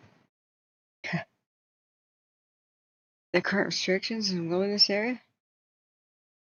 I don't know, bro. You want to explain a little bit? How you doing? Pretty much, you have to party like it's 1899 in the quickest nutshell. Unless you get super special permission, Oftentimes it's not granted because they might get sued by environmental and other type groups, extremist groups. There's already existing no mechanized anything, no bicycles rule. Not even bicycles in a wilderness area, because it's a ridiculous idea that anything mechanized is too modern for it. So mules are okay, but not like bicycles or cars or motorbikes. Or so the Forest Service tries to make it. This is not the national forest. This is the wilderness areas, right? And they try to make even a trail, repair damage from storms, whatever, improve access, even for future firefighting, no matter what it is. They're not allowed to use anything mechanized, no chainsaws, no cars, no motorbikes. Even to put equipment in there, they have to use horses and mules, move around logs, cross-cut saws. They have to party like it's 1899. Oh, you mean burn restrictions? That would vary by county, you know? Yeah. Or are you talking about moving wood? I have no idea. I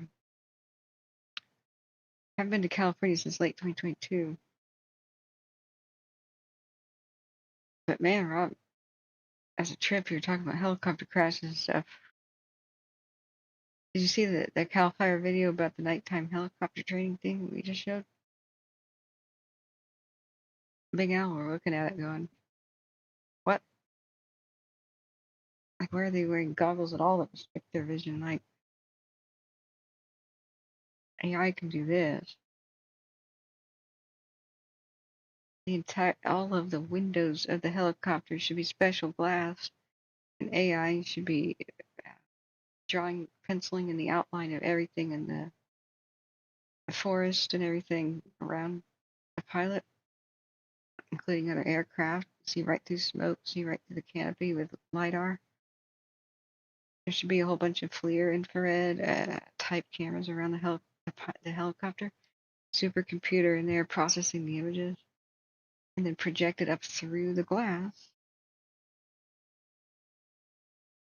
You will see the ground crews like this. Know where they are. You don't need to be worrying that you're dropping on them. Flick back into normal vision mode. Tap, tap. Why wear something on your head when you can just see out the window in different modes? Different windows in different modes? We've got that technology. I don't know why they're strapping goggles on their heads and restricting their field of view. This is like partying like it's 1999. Oh, illegal fireworks demo by exploding a dummy. Oh, that's what they mean. They didn't mean what I thought. Okay, I can see why they put a warning on that. Cal Fire Crews playlist. Videos. I would eat more, so I'm going to find a video.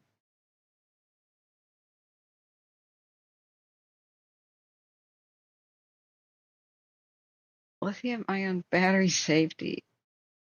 Oh, let's watch that. Welcome to the Quickfire Lithium Battery Safety Guide. Lithium batteries are now a part of our everyday lives. From e-bikes and scooters to power tools and laptops, they keep us connected and powered up. However, with great power comes great responsibility, and understanding the technology behind lithium batteries is crucial for ensuring safety in our homes and workplaces. Make sure to purchase your lithium-ion batteries from a reliable source. Inspect them upon receipt and store them away from combustible materials to mitigate potential hazards. Avoid overcharging or discharging batteries. Use chargers specifically designed for safety and approved by the manufacturer, and disconnect if anything seems wrong. Make sure to exercise caution when handling lithium-ion batteries. Prevent physical damage, keep them away from conductive materials, and inspect them for damage before use. Dispose of damaged cells correctly using e-waste bins or arranging for a chemical waste collection. Check local regulations for best practices in your area. Store lithium batteries in a cool, dry place with temperatures ranging between 50 and 77 degrees Fahrenheit and humidity between 20 and 50%. These simple steps help to prevent overheating and extend your battery's lifespan. Different types of lithium-ion batteries should be separated and segregated to prevent damage and potential accidents. Battery troubles? Act fast. Utilize personal protective equipment such as gloves and goggles when dealing with battery issues. If there is an emergency, always dial 911. If safe to do so, disconnect and remove the battery from the device to minimize potential risks. Place the battery in a non-combustible container away from other materials to prevent the spread of fires. In case of emergency, call your local fire department for guidance on handling lithium battery incidents. Make sure you have a fire extinguisher available in or around the area you plan to store or charge batteries. Always remember to install smoke alarms inside and outside every bedroom and sleeping area. Install on every level of the home, including the basement. A smoke alarm should be on the ceiling or high on a wall. Stay informed and stay safe. Lithium-ion batteries power our world, but it's our responsibility to wield that power wisely.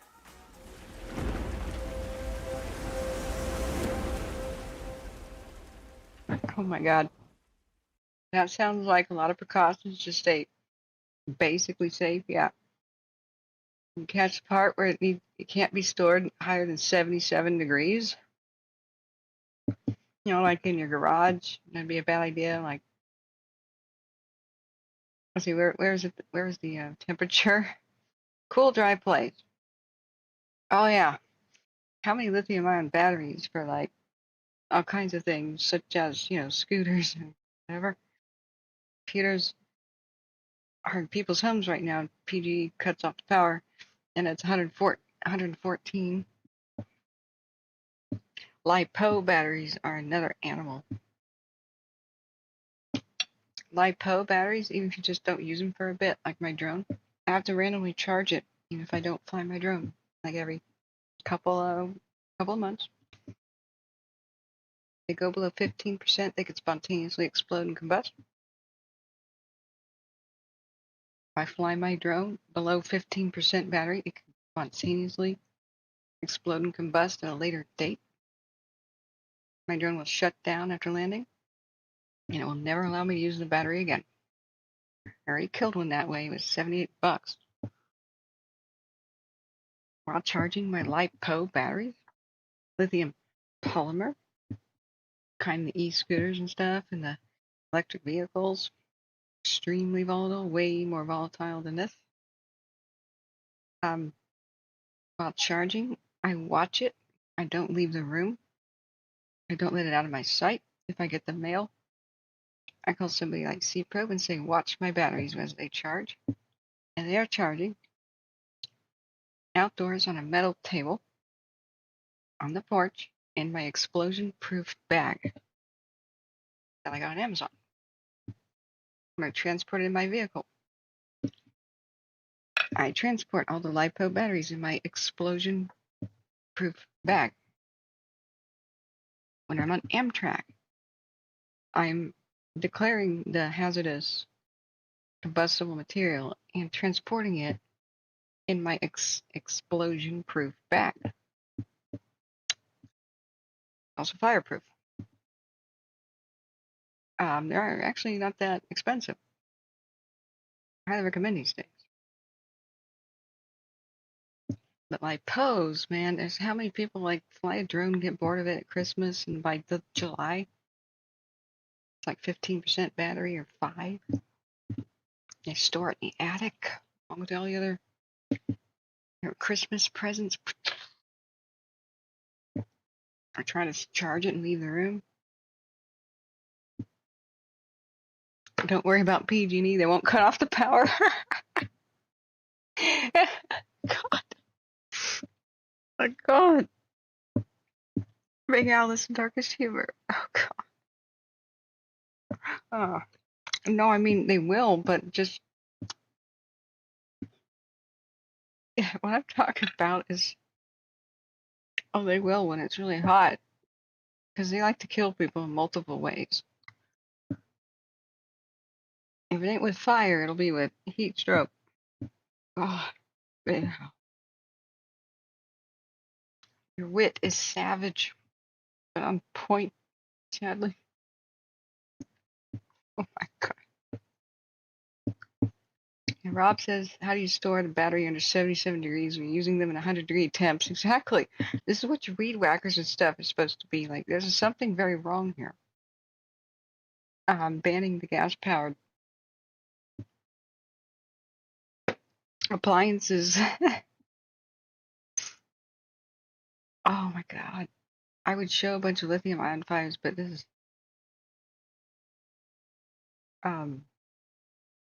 what?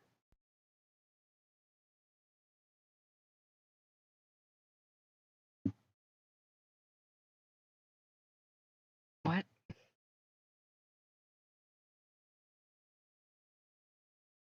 Portland police are working with Portland Fire and Rescue investigators. They've arrested and charged a man with several counts of arson. I've mentioned all that earlier today. And there's been multiple examples of deadly arson in Seattle and here in Portland too. I keep telling people.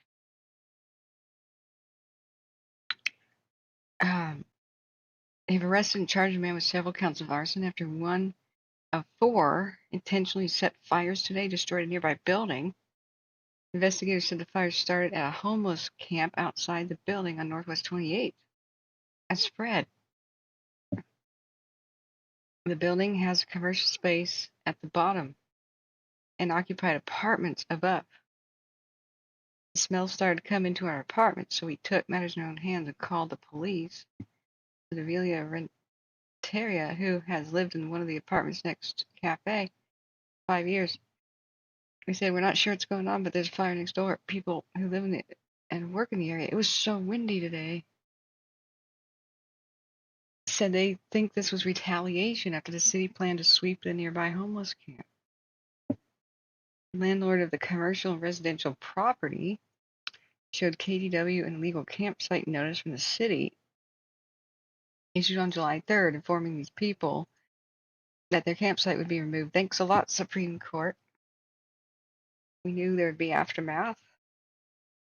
Supreme Court ruled a couple weeks ago, even if the homeless have nowhere to go, the city won't provide a place for them to go. The city could say it's illegal to camp outside and just they bulldoze the only shelter that the homeless have. So this means that cities don't have to provide a place for the homeless to go. Like if you just are freezing to death at night and you find a tent and you crawl into it or make your own shelter, the cops can come up, arrest you, drive you out to the middle of nowhere, drop you off, and destroy everything you have.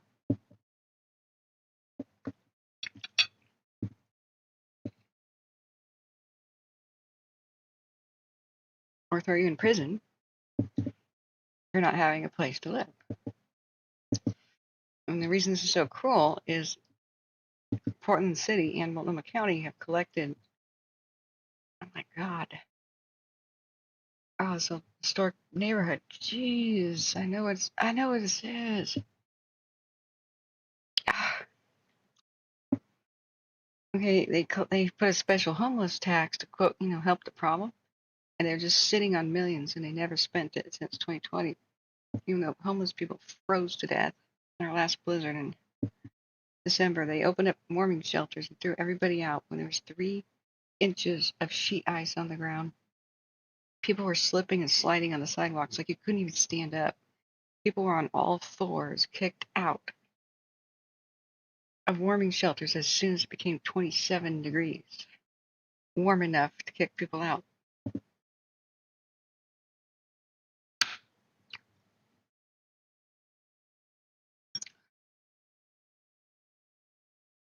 So, the city's been under a lot of flack for that. Taxing to death the local businesses. And the only thing they actually seem to have done is they bought tents, thousands and thousands of tents, and just distributed them to the homeless. creating the big trash tent city problem where we were wondering, like, how do they afford all these tents? Where do they get them? Like, all the Walmarts in the world couldn't provide all these huge piles of tents. Every street corner has a tent city and all these tarps everywhere. I'm not kidding, every street corner. You actually think I'm joking. I am not joking. There's like 35,000 homeless people in Portland. It's a city of like, just barely 2 million. So the homeless people I interviewed, when there's a big, elegant old wooden structure in East Portland that burned down due to arson, I went there and I interviewed them, and they were living in fear because murderers were targeting them, kept lighting their tents on fire in the night, trying to kill them. And there was, on the 4th of July, I believe it was 2022, or 2021 actually, somebody did commit arson, burned down an apartment block by putting fireworks, they say, in a recycle bin type thing underneath a carport. Like 4 people died in the apartment complex in a gruesome manner. And it wasn't too far away from the place where the historical building burned down, and the homeless people talked to me and said, geez, what happened first was this person went around lighting our tents on fire and sticking around basically to see how fast the response would be by the fire engines. And after it happened a few times, it was like crying wolf sort of thing. Low-key things. Fire department arrived. The homeless people had already put it out. Spooked. Thought that it happened again. So then they went into the bigger abandoned wooden old building. It was pretty cool. And lit that on fire when people were still inside too. They got out though. And I nicknamed him or her the East Side Arsonist at the time. Never caught. Nobody ever. I put out the word like, watch out, And even as I drove past, like where that wooden building had burned down, and then there's another one in the neighborhood, and takes out a couple of businesses. And that day, after I filmed it and put it on stream later, I was going to go to this Lebanese restaurant, and that's a couple blocks away, and that's what burned down next, with another historical block and a vintage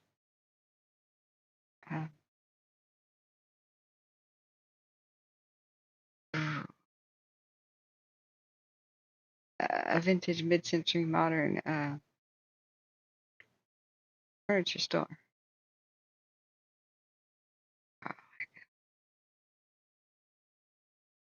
So this business, Dear Sandy PDX, at his cafe said today could have been the end of us, but instead we just need a new curtain.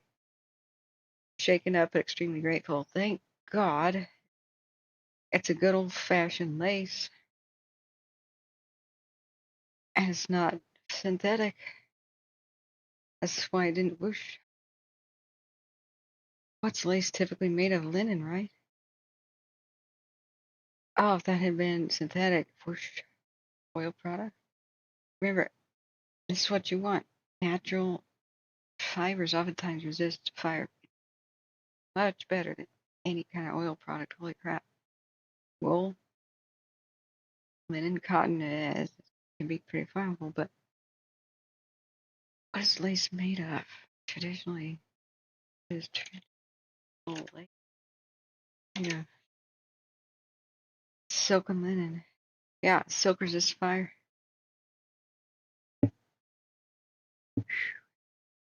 Polyester and rayon, I'm going to melt it straight up. Wow. Little wool, silk and lace. Ask me about the tap dancing beaver here. I just saw that. I didn't know about this today. I heard my phone jingled while I was trying to go live and trying to go to the pool, my phone jingled and it was Portland Fire and Rescue, Portland Fire and Rescue. It was a big windy day, so I knew they were off somewhere, but I was trying to figure out if a town in Eastern Oregon was at risk, so I couldn't handle it all. I was overheating, so I set the stream, forgot to look back down at my phone. Oh my God. At this point, though, they're acting like the motivation was somebody who was mad at the city. I don't get the motivation. Why would you burn down your own encampment, though? This doesn't make sense. It makes more sense if somebody wanted to kill the homeless. They live in a lot of fear. They are the victims of arson, a lot. Just the way prostitutes are the victims of serial killers, a lot. The cowards choose their victims carefully. The ones they're most likely to get away with. Victimizing. Jeez. What is the supposed motivation? He says the campsite was there for about a week. Homeless people using the now burned away awning as a shade from the blistering hot temperatures. Yeah, it's been shade and humid. The employee of Deer Sandy said they would be fortifying the security of the front door and removing their mail slot. Get some sprinklers.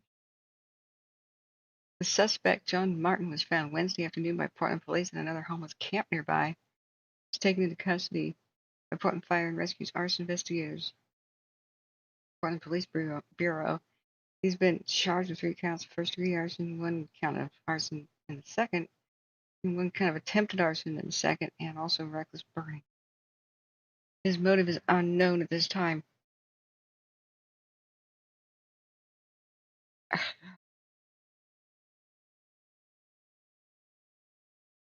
Wow. So when you have, I mean, everybody knows what a firebug is like. You know, somebody excited by fire. You know, they're pretty rare creatures. But if you look at other kind of mental illnesses, like extremely selfish, short-sighted, anger balls, you know, and people who just can't control their anger, they just boil in rage. I just lash out, get constant fist fights and stuff. There's all kinds of different mental diagnoses for that. Just open the book and pick one. These types, their usual motivation for arson is revenge. Like they could be mad at one individual or one person and not think ahead or not really care about what happens after I light that fire. So really not caring and not thinking ahead. So like a neighbor feud, you know, like even long-standing neighbors, country neighbors, you know, they can think in stupid ways like, I hate that neighbor, but if I burn his property down, maybe he'll move. You know, but it's huge. Their level of criminal stupidity and like cold callousness is just chilling.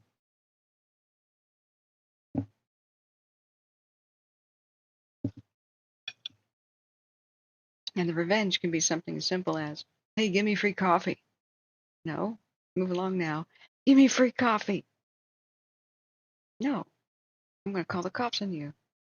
Give me free coffee or I'm going to burn your house down. I'm going to burn your business down. Give me the free coffee. This is the kind of thing where you just walk around.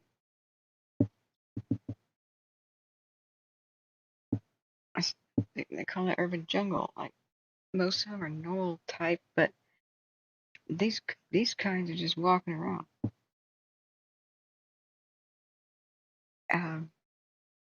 Never should have closed down our mental hospital. Reformed them, yes, but closure. Even if they run around making threats, the police can't do anything. They're allowed to hold for 24 hours, that's it. If somebody's making threats.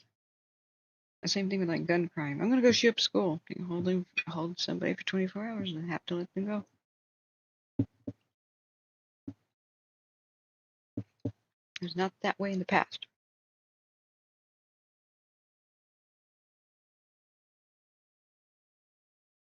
a lot of the homeless are like not on drugs, which is amazing. They're actually, are not amazing, but I mean, addicts. We know about the addiction cycle of poverty, right? It has more to do with mental illness. I bonded with a few that were just they were just down their luck, you know. I met them through metal recycling. You know, going to the recycling facilities, taking my aluminum here, my copper there, whatever, and then seeing some of the homeless that some of them even had jobs like construction workers, and they had deals with their bosses that after hours they would clean the construction site of every kind of trash, down to running magnets, no nails and stuff out there hazardous, right? In return for being able to recycle everything on the site that's like scraps, the wires, the nails and screws add up for iron. Even iron's worth a lot these days. And the discarded cans and bottles, everything, it all gets cleaned up, and the homeless they have to build up a certain poundage. They take it in. I made some connections and got to know their stories. Not really. I didn't set out to do such a thing. Let's go look at our fires here. Good little fires laying down like good little doggies. Staying within our lanes.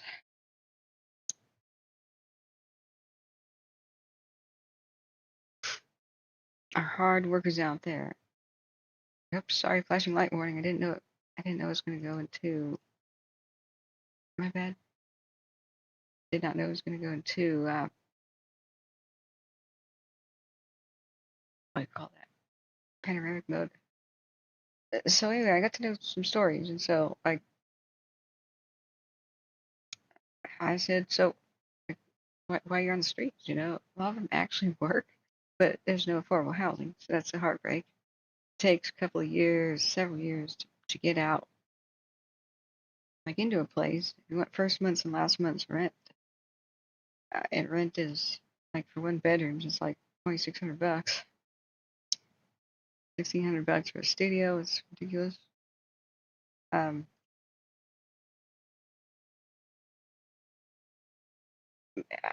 Building up the deposit, and then now you can't rent if you have bad credit. That's a different story. So this one guy, yeah, I know Rob and Sandy probably. So this one guy I know was on the level, kind of had, he was with it. Said he once had a good construction worker job in a skilled trade, welding or something like that. I don't know what it was.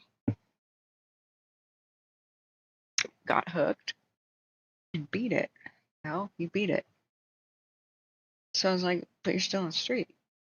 He goes, yeah. It's yeah, it's hard. And so I just kept probing a little bit, like, so have you worked with people to get back into housing? And oh no, not really. I just couldn't kind of figure it out. Like he's getting a decent paycheck. He's actually, working and doing nighttime cleanup, like working pretty hard actually. And then he goes from dumpster to dumpster to see if there's cans and bottles that people put in the dumpster, picks them out 10 cents a can, right? So he kicked his habit, seemed with it, exchanged, the fake phone numbers, the burner numbers. I met him a couple of times because he couldn't store things. When he would sometimes look at a dumpster and somebody just threw out like 24 pounds of copper. He'd call me up. I'd look up current price of copper, pay him a percentage. I mean, I'd have my finder's fee percentage, and then take what he couldn't, push around in his cart. They get robbed all the time. He'll do like a whole day's work and just get robbed as he sleeps or whatever. So I met him a bunch of times. Really long story short, come find out, several people who are like this. One was a good friend of mine who turned vagabond. He was a neighbor's son, and we all liked him. Came and went from summer to summer. After he graduated high school, he didn't go to college, but he was like a big, jolly hippie guy. Just super nice, just beaming sunshine everywhere. Everybody's best friend. Be the best nanny ever. He began becoming a nanny, but just vagabond. Like he would hear about somebody needing a nanny. He'd just suddenly get on a train or a bus and meet them there. A couple of states away, live on site, work for peanuts, never really have his own money, like never build up his own money. So the thing these two types have in common, different types of homelessness. When the one jolly hippie type was always sunny, everything is always bright, even though he's wearing rags and literally everything he owns in a raggedy backpack, he's hitching a ride, smiling, and then this hardworking, diligent dude. I'm gonna save this. A bit later. Too many tabs. With the lake. After a time, I realized why they're homeless, and 75 to 78% of the homeless are homeless because of mental problems. And it's not I hear voices and what you would think about totally out of touch with reality, swatting flies that aren't there. I've seen those types. But you have to get to know them for a bit to realize, okay, they cannot handle money. And there's something wrong. And they have extreme trust issues. So, like, for example, the jolly guy, I asked him to help me move. And so, of course, he didn't want anything. He was like, oh, I'll do it for free. I'm like, you have to start charging for things to have more than $15 in your pocket at one point in your life, And he's like, no, you're my friend. I'd like to help you. I said, I know, but, I should compensate you. No.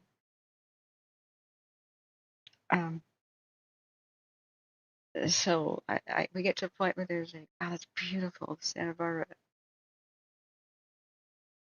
sunset here. It's this horrible, ugly fire. It's a 12-hour, pretty well-behaved lake fire down there. I'm gonna play that again. That's pretty. So the point is, I found out what went wrong with my hippie friend first. There was a container, those tubs with the plastic lid, just a bin for storage of stuff in the attic, like the Christmas lights. I have to eat more of my food and put the fish back. So here he is doing a hard day's work for me, and I'm like, I really should give you at least $50, man. No, you're my friend.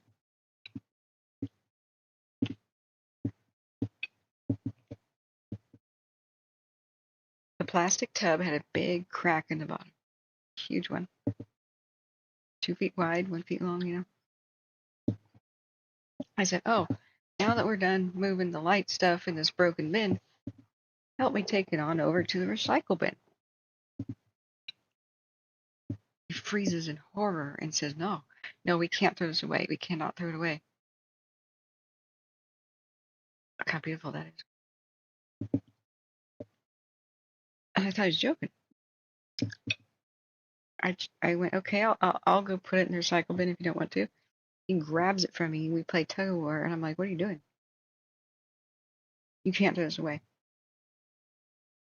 Why? I mean, it's going to be recycled. I'm green, remember? I laugh, and he goes, no, it has a life. It has a life. So he basically went on and rambled about. Once again, I'm going to show you this beautiful sunset that happened. The lake fire.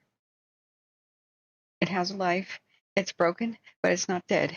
It could still be useful. A grown man, right? Panicking now. I'm going to throw away or recycle a tote bin thing for storage bin. And I relaxed a little bit, kind of tried to sympathize. I was utterly shocked. I had known this man for months. I did not know he had a mental problem like this. And some of his family members had kind of looked at me though, like, yeah, yeah. And so I just got it, I suddenly got it. So I said, mate, it's gonna have a new life and it's gonna be not broken. As soon as it goes in that recycle bin, mate. And he's still panicking. He's white knuckle grabbing it and looking like he wants to rip it away from me and run. Save it. So I said, why do you care so much for this? I almost said object, but I knew that would freak him out. So I said, this tub, this broken thing. Tears are in his eyes. He goes, because it's like me. It has been discarded by its family who once loved it and used it, and now they want to throw it away. I said, man, your family doesn't want to throw you away. Yes, they do. Yes, they do. They want to put me away. Putting me away is throwing me away. They're treating me like an object. I'm not broken. I'm not broken.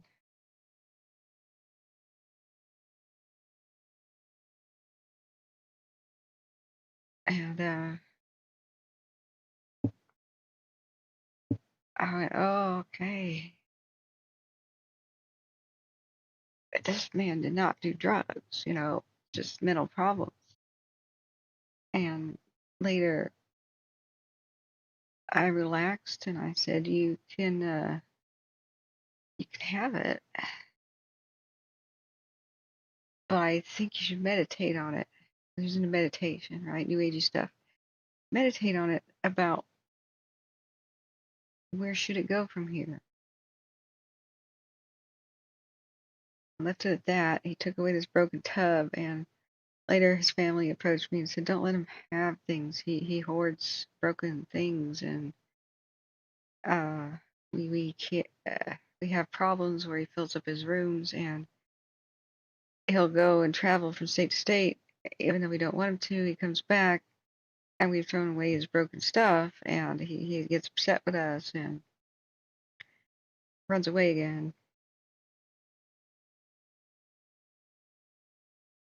I went, oh my God. So there's a reason why he couldn't handle money, and that was that. There's no way he could take care of his own affairs. And any time his family wanted to get him mental help, he thought they wanted to just put him in prison. And he insisted to me that it's because they did not care about him. Nothing I could do could convince him that. In fact, I did wrong by saying your family cares about you, and maybe you should just go to one of these appointments, man. He fled from me at that point.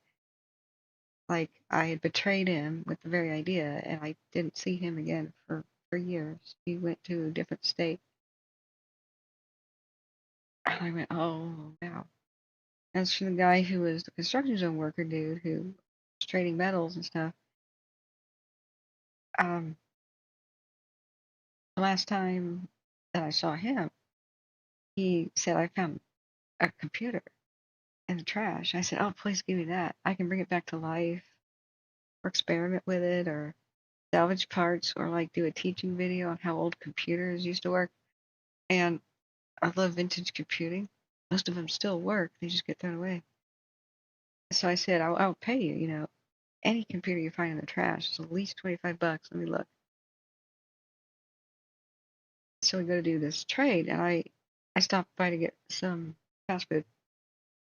I got my iced coffee, and there's a 2-for-1 special on nuggets or something, So I figure I'll get him one, or I think it was McChickens, or yeah, something like that. And I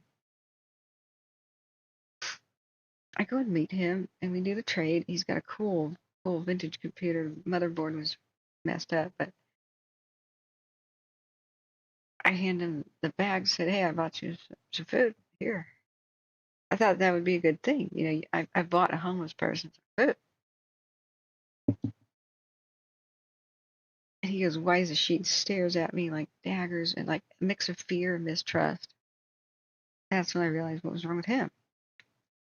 So here he once had a steady job, got into drugs, went through this cycle of wanting help, getting out of drugs, but stayed on the street and did not work with any of the homeless advocates. Oh, even though he was making decent amounts of money, I could verify it as we went to, we met occasionally at scrapyards. Right? Plus, he was employed. So I found out at that moment, he goes, man, did you poison it? I'm just going to ask you once, did you poison it?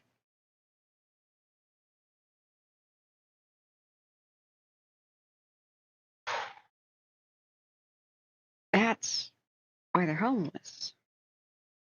It's like 78% are homeless for that reason. There is no possible way they can handle money and get out of a cycle of poverty. It's not possible for them.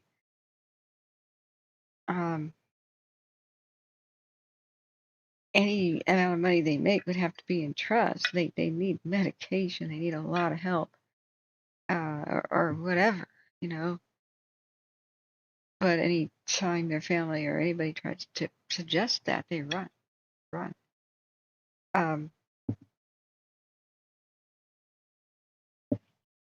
Both individuals not on drugs.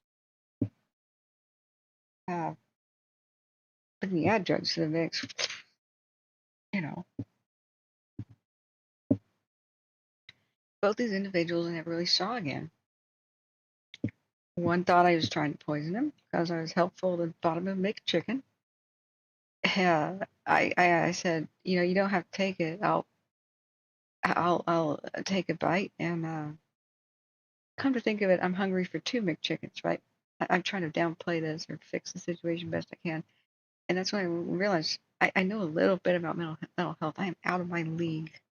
I am out of my league dealing with people with problems like that.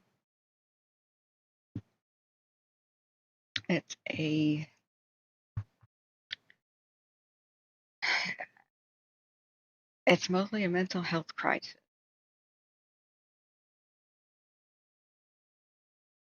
And drugs are just mostly their way of self-medicating.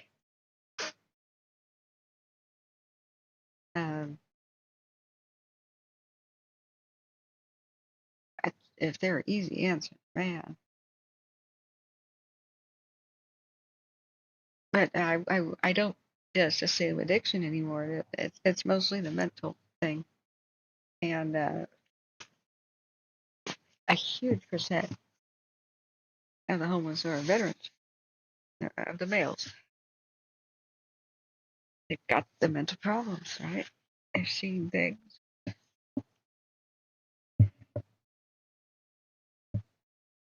Yeah.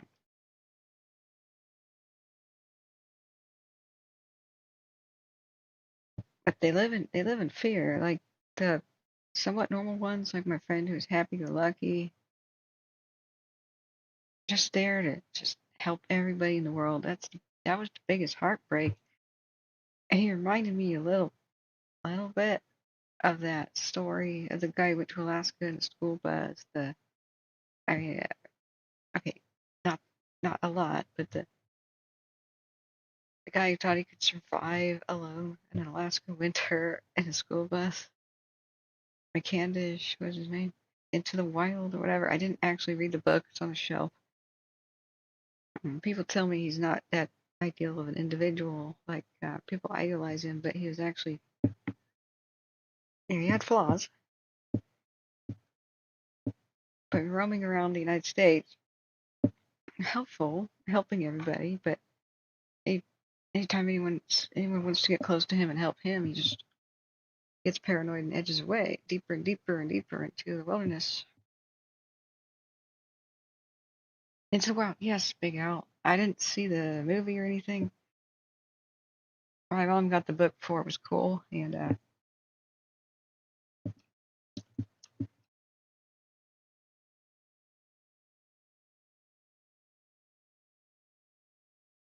I fear he's going to end up that way. Yeah, and answering that one, how you doing? So I'm eating sushi with my fingers. At this point, you know, don't the Japanese do that way? It's a good movie.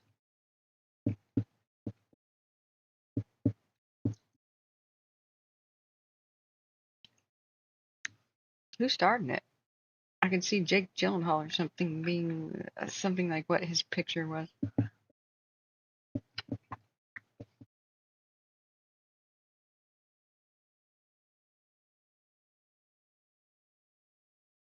Ah, I mean, we knew it would be a sad ending. I mean, but I was kind of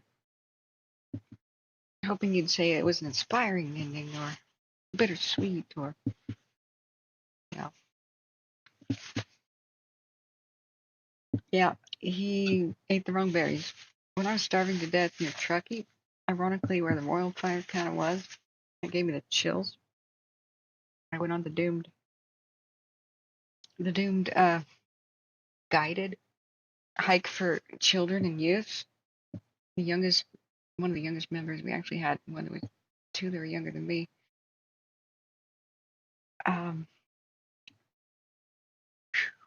Totally inexperienced idiot, back coast loafer guy, back east coast loafer. He wormed his way into a kids camp and lied about his credentials, about his hiking experience. We were like on a 5 to 7 day, anywhere from 3 to 5 to 7 days max hike around Truckee down to lower elevation. Like dropped off at high elevation, go down to lower on very, very, very well worn trails. Supposedly like so frequently traveled, you could just kind of sit there and an hour or two, somebody would walk by if you ever needed help, you know? Man, the good old days. No communication device whatsoever. Oh, if you make really good time and don't do the scenic route, we'll see you at 3 days down at this lake where there's, you know, boating and campground activities. Well, if you do the scenic route or want to stay an extra day at a certain place, or if the weather turns, you want to stay at a certain campground with shelters, then, you know, we'll look for you here every day. Then we'll call authorities if we can't see you here. If we don't see you here by a week, right? Mind you, so popular that it was unthinkable anybody could get lost. And so we didn't eat the night before because we had a powwow, and so the cafeteria shut down about planning the hike. And this guy was just charismatic, like showing us the maps and how us kids were gonna see some cool stuff. Strict, like do not pack anything that's not on the list. It hands us all these pieces of paper. What a screenshot! Screenshot the lake.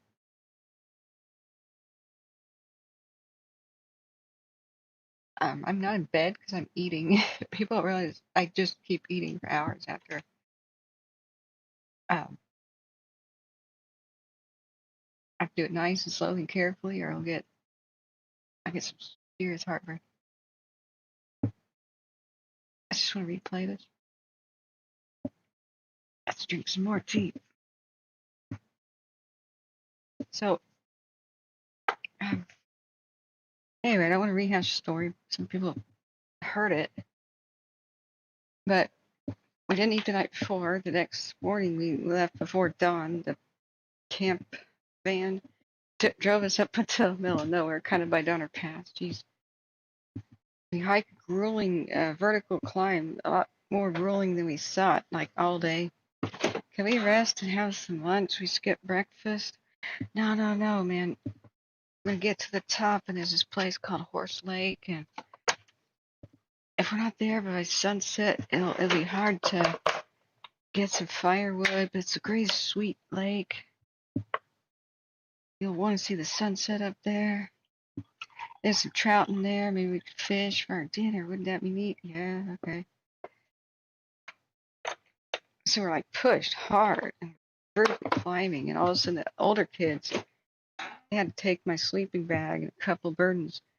We all had a mixture of pots and pans and things, but there's like one cooking pot for us, right? And there's like one this or that, like one ladle. So we didn't have duplicates. of the heavy stuff, a nice even distribution. It was actually seemed legit, like a thought out thing. And finally we get there. And we're freaking starving at this point. It's been a grueling couple thousand, I think we climbed 3,000 feet or something in an afternoon. It was insane. Zigzag, zigzag. Get up there. Man, it's cold. The wind's picking up. It's getting dark. We didn't have much time to gather much firewood. There's a lake up there, like somewhere. It's now getting dark. These ominous, crazy pine trees up there. Scraggly branches are wind whipped, you know. At the coast. We're like exhausted. We're like, oh, what is this altitude, you know? It's June. Why is it so cold? I knew why, so I had some good, decent cold gear, but a lot of kids didn't. And even this experienced hiker guide is like, why is it so cold? It's June in California. And I said, we're in the Sierras. You know, it snows until the first week of June sometimes. It can snow through Memorial Day weekend at this altitude. The Donner Pass is over there. What's Donner Pass?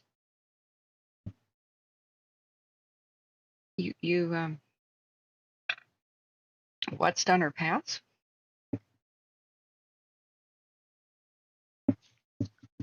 Hey, you know about history. Tell us a local story about local history. That's what I told him on the way to this Horse Lake. I said, well, okay, Donner Pass has a very interesting way it got its name. Oh my God. This is where I'm like, you're an experienced Sierra hiker, but you don't know what Donner Pass is. No. What's Donner? Oh yeah, it's like Donner and Blitzen, right? It's from Santa Claus. Actually, it was a pioneer wagon train pre-gold rush. More than 88 individuals, maybe 120 or 30, depending on who you count and when they split off. They got delayed on the California Trail, failed to make it over the mountain passes, and rested instead of went over the summit. And then the October early snows came, and it was the worst winter of California history, and they were buried under 33 feet of snow. Oh, you mean 13? 33 feet of snow, sir. Oh, you mean 13? No, I do not. 33 feet of snow, sir. There's a museum over there about that at Donner Summit. Oh man, so like they had to dig out. Not exactly. They got hopelessly snowed in there, and then they mostly starved to death and turned to cannibalism. What? Yeah, the Donner Party and the Reed Party. They yeah, you haven't heard that. Oh no, dude. Gnarly. How long were they stuck up there? I don't know, till like next May? What? Yeah, this is one of the most rugged wildernesses on Earth. One of the worst places to be stuck in winter. Some of the worst weather could change on you in the drop of a hat. Treacherous, instantaneous storms. Extreme temperatures, to say the least. Really?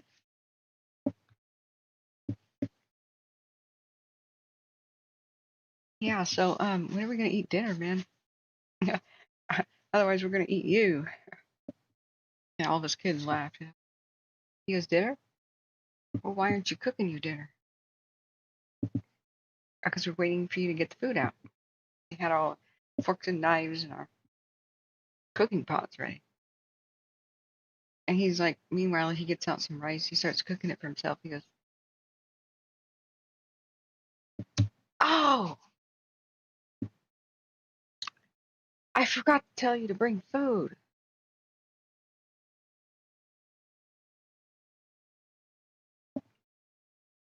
So that's how I ended up starving for, I don't remember how many, 5 to 8 days. Like the Donner Party in Truckee, near Truckee. Because our trail was clear. However, it was washed out, and we went down ravines to circumnavigate that. Went all the way down to a ravine to find out we couldn't cross the Truckee River, or whatever it was. Had to hike all the way back to the top with no freaking food. And that's when everything started to look like food. We tried to spearfish. I tried my best to spearfish. We tried to make our own little nets and ropes, snares. One of the kids had a survival guide from the army. We tried deadfalls. We tried to put Fritos and corn chips. We tried to catch squirrels and rats. I made a primitive sling, and I missed when a big marmot came up to me. I tried to make that kill for the tribe. We were starving. We were dropping weight. We then plotted in the middle of the night to hold down our stupid hiker guide, who was obviously fake, didn't know what he's doing. Hold him down while we raided his food, because he hoarded it for himself. He did not share it. He gave us as much rice as each of us could put in the cup of our hand that first night, and we never got another bite. I'll never forget missing the marmot with the rock. Sailed right past his stupid furry little head. You know, he was probably thinking, "Oh, a hiker. Maybe he'll feed me." He got close to me, and all I saw was some free little bag of food. And then he said, "Yeah." People started cheering as I threw the rock at his head. I missed, and they go, "Wait, tell us you hit it." Scampers off. I hung my head low, and I said, I failed. Never forget. Look on their faces like we're freaking doomed. Couldn't stay warm enough at night. Storms came in. One night when we were around the campfire, the storm, just sort of a cliff's edge, came up and blew out our campfire. It's too windy. We then saw we didn't have tents, so we saw our sleeping bags start to blow away. We pounced on them. Lightning flashing around in the Truckee Mountains, and near Donner Summit. And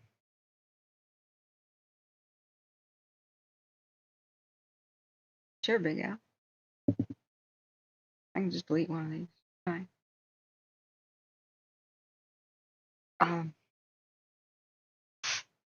So to our horror, we got our sleeping bags before they blew away, but they're so soaking wet, and it didn't rain. It didn't really rain. It was like a weird dew that had happened. So we looked around back to where the guide was supposed to be trying to restart the fire. He was gone.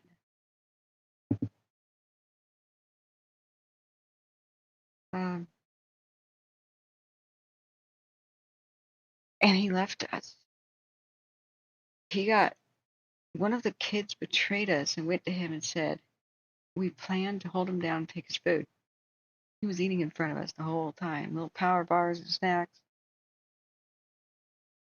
The few hikers we saw, we tried to beg for food, and we tried to tell them, "Please help us. We're lost. Help." And as we begged these hikers, we found out they were foreigners. They were French, and they were Quebecois, and they were Germans. Had no idea what we were saying. We were like, eat the food. Give food. And we just looked like a bunch of local kids, like they didn't get it. We were starving. And this stupid guy walked up behind us, slapped us on the back, and he would just wave them off like, ah, never mind these beggar kids, everything's fine. It was unbelievable. We got sideways glances, discomfort, you know. Kind of think if I had had a piece of paper, I've been writing down help me, you know, and passed it to them, but they edged away, you know, and we were like, maps, you have maps? Because we couldn't find our way out. Everywhere we went was another washout from a recent storm. And we wanted to follow them. I'm like, I probably should have just followed these adults and just said, screw this. But I thought I'd like get in trouble. We just couldn't really understand our situation was that bad. So that night, when the lightning's flashing, we go underneath trees because the lightning was striking the cliff. And there's a cliff rockfall thing, and the only place we actually could go was under trees. And we thought, well, we're screwed anywhere we go. But you know, for a while we laid down like a meadow next to the remains of our campfire. When the lightning moved past, we go underneath the trees. That was the only way we could like keep warm was under trees. It was less windy. We're like huddling in bushes. All of our sleeping bags soaked to the bone. And so the we only stayed warm like penguins. Whoever was on the bottom and in the center was the warmest person. We rotated. I typically was on the top of the pile because I was lightweight. I was like one of the smallest kids. And I ended up just like totally freezing up there. And so we began telling each other stories and stuff. And just trying to be distracted from the awful biting, chilling wind that was just cutting like a knife. And I was like, I am getting a taste of what the pioneers like went through. Holy crap. The pioneer experience is worse than I could ever.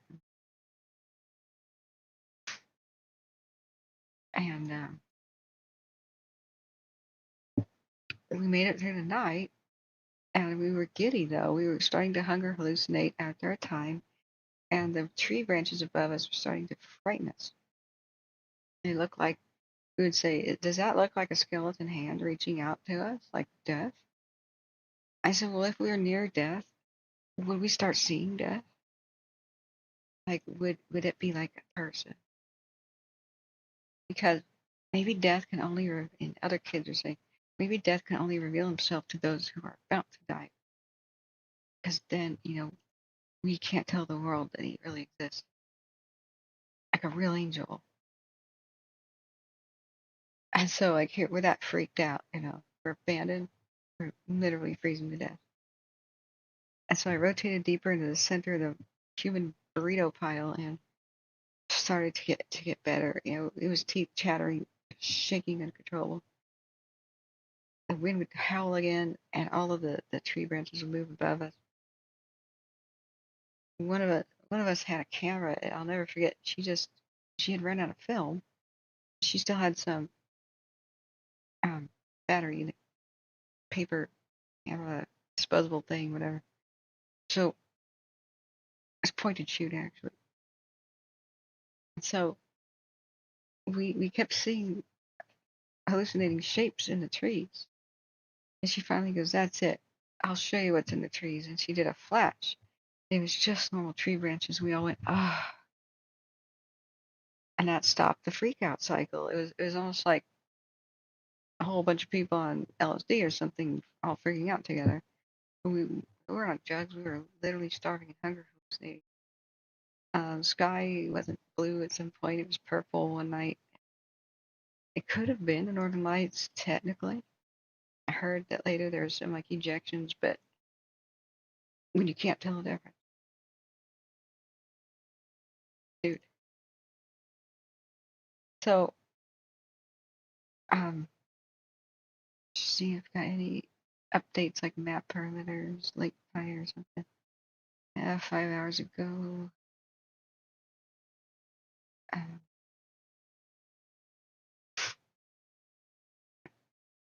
About Shelly.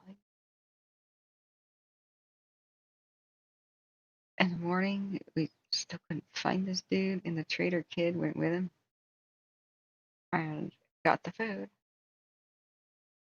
And later, the kids were like, that was very bad that he took that kid with him at night.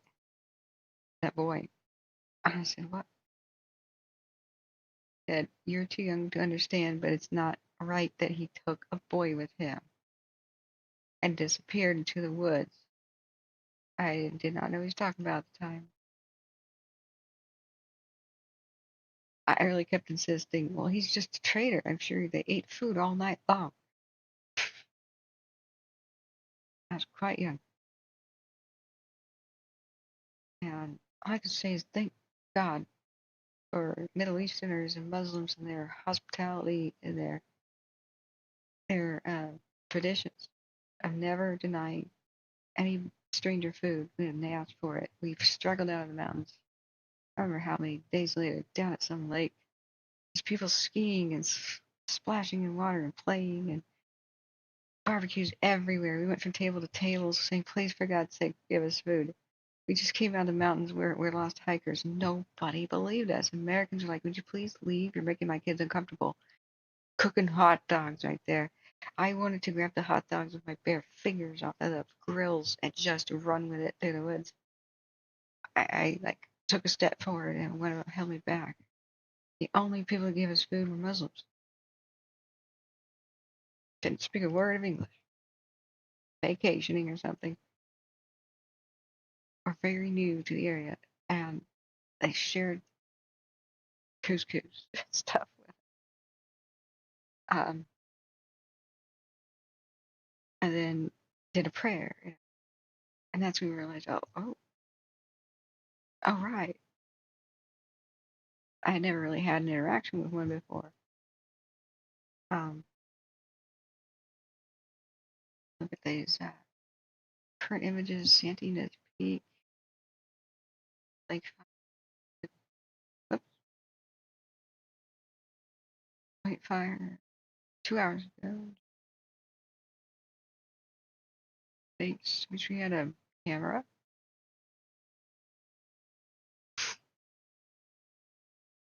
And what a freaking hellish trip. And the Royal Fire broke out, and I started to recognize some of those peaks. I'm like, oh, I think I know about that place. Oh, hey, ABD. Good morning.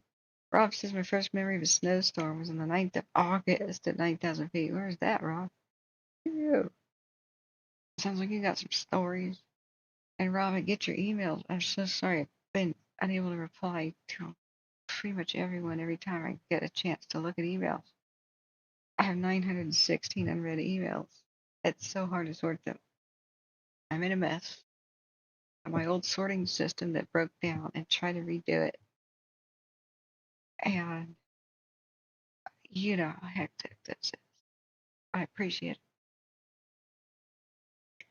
Amy Dees is back from Buellton, Goleta, and seeing lake fire, massive smoke clouds, not much marine later tonight. Smoke was heading to the beach area as I drove home at 9:30. Too far away and awful camera on my phone, so I didn't take the pics. I don't want to name the organization because a couple of reasons. I don't remember the names of the people involved. I have some photos of my own. It was long ago. I'm sure there was statute of limitations, and if it still exists, you know, this counselor guy was not a regular. You know, he was a hire for the summer. I had parents that were volatile, to say the least, when they got mad. They sensed anybody messing with their kids. And I didn't talk to them about my experience. They trusted me to be like a level-headed, very mature kid. And I knew that if they knew what I'd just been through, they wouldn't let me go on any other trip ever again, like outdoors, adventure. And I would be like testifying. And I didn't have any evidence of true wrongdoing. Like, was it his fault that it took so long? The routes were washed out. There was no real way to have cell phone signal ever in that area. That wouldn't have stuck. I didn't verify any true wrongdoing happened when that kid ran off with him in the night. Maybe nothing happened. I have no idea. And at the time, see, I'm too young to understand. Nobody spelled it out for me what they meant. And then I thought, we'll get in trouble because we did plot to hold him down, like take his damn food. Like here, it's kid thinking, right? But mostly, I sat down and kind of thought about what do I do, and I realized I'm grateful to be alive, and I had the experience for a reason, and I don't want to miss out on other similar experiences after I realize I'm alive. We survived this. I wanted more, you know. I was thrilled. I didn't like the experience. It should have gone way better. I had learned so much. The hunter instinct switched on in me. I never switched off. I never ever wanted to kill an animal, read it before myself. I never thought capable of it. And anybody in a starvation situation, you will have this. This will flip. And if anybody struggles with that, vegetarian or whatever, all I can say is just like I did at the time. Don't beat yourself up. You can't help it. It's an emergency. So, I felt bad for that marmot every moment that I tried to kill it. I would be crying every moment if I had made the kill. Starvation hurts you. It is a claw. It is constantly ripping at your stomach, and then it comes in waves. And just when you can't take that pain anymore, in a pinch, the claw rips at you again. And it gets so bad that you're like panting. It's like being punched, and you turn different. You're different. So everything's different. And so for the first time I developed an empathy. I'd never experienced hunger in my entire life. I remember being so privileged when I was little, and no, I didn't run around in limos or something, but as a kid, I read about Ellis Island, or, I had it read to me. Like I'm kindergarten, right? Kindergartner. When the poor came to Ellis Island, the poor immigrants, they were cold and hungry and had nothing. And then they joined the United States, blah, blah. Story of the Statue of Liberty. And I remember thinking to myself, what is it like to be cold and hungry at the same time? That sounds bad. What would that feel like?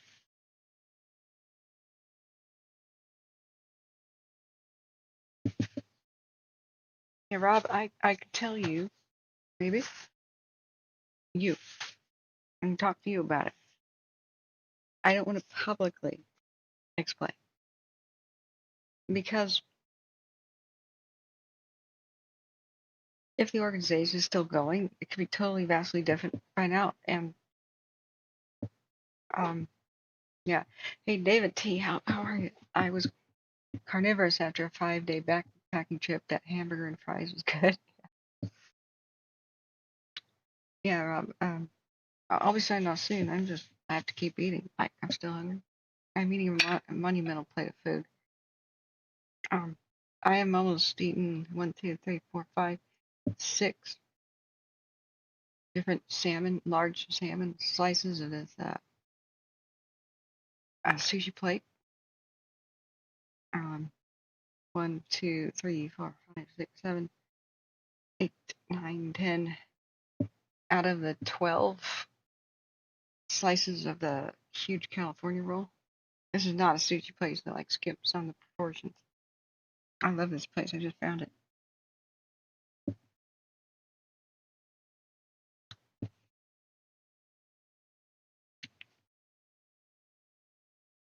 It's gluten free too. But yeah, I don't mind discussing it in private with you, Rob. I also want to go back and try to figure this out. I've not been to the area since I was a kid, and like reconcile some things. If I can only find the people who went with me. I know of one individual, but I will never speak to him again for different reasons. He went down a dark path, and well, some people are like that. But the others, I'm so grateful to the others. They saved me. I could not have survived alone. We were children in the wilderness, abandoned, or at least night times.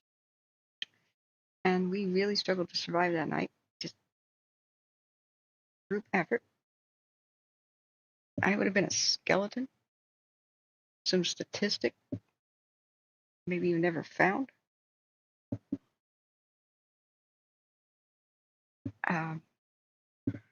That tragic missing kid in the wilderness, you know. So, but I'd love to go back and reconcile and verify for sure if the organization's still around. I know of a couple of places. Maybe we should look at them. Yeah, there's a lot of heat detections, different spots. Don't worry about it though. Most of them, the lake fire because they're doing nighttime burning.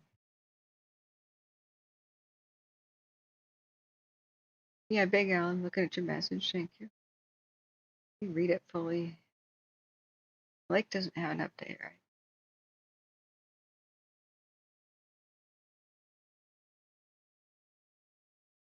Yeah, fire.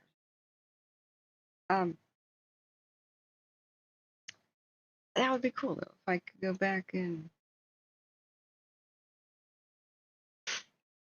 reconnect with the older kids. Man, I'm sure they got kids by now, and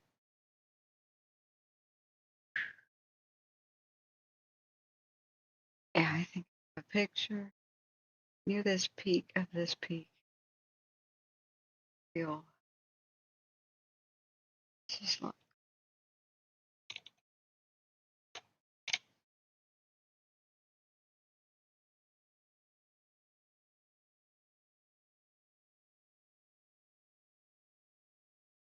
Is that true? Yeah. Is it Placer County? Yeah.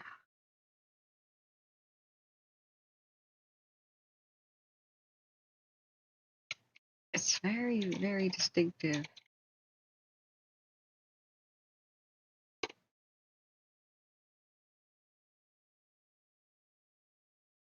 Oh, not ski. Summer. It was like a weird saddly bowl thing. It's not like a ski resort. We hiked through.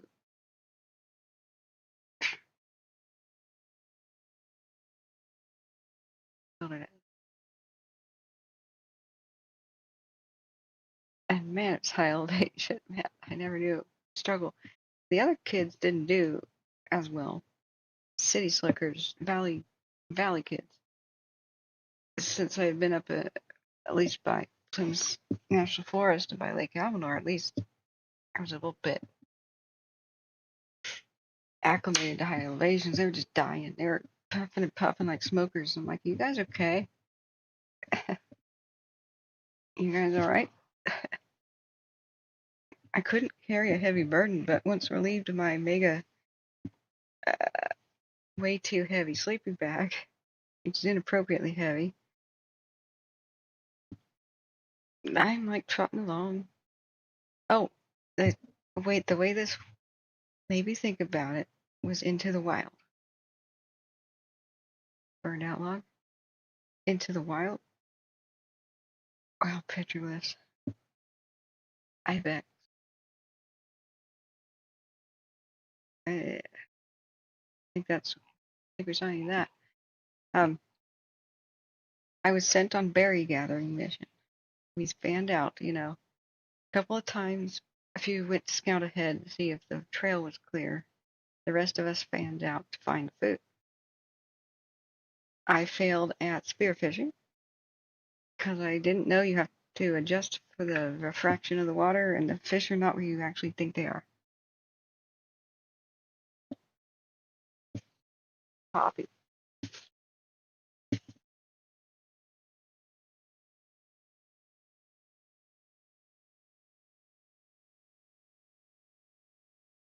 Okay. Yeah, hang on, Big Al. I'll address that.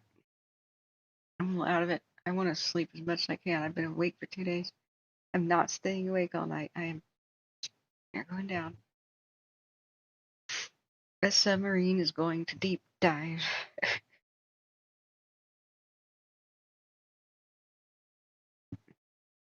We are just. The U-boat is only surfacing to recharge the batteries, then we shall dive. I'm not seeing it. I'm not recognizing this. That's not the right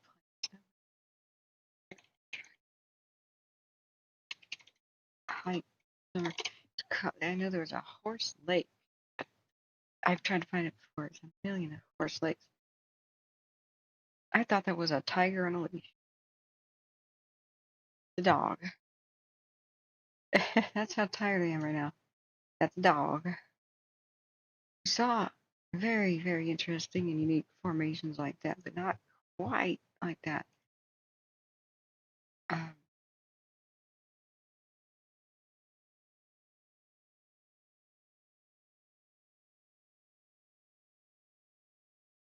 Very snowy that year. It's pretty dry.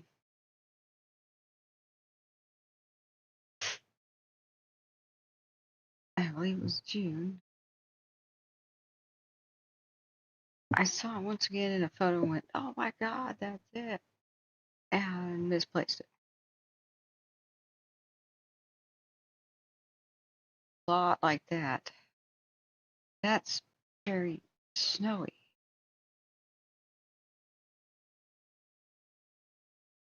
I think the two sides were very similar. I have no idea where these photos are.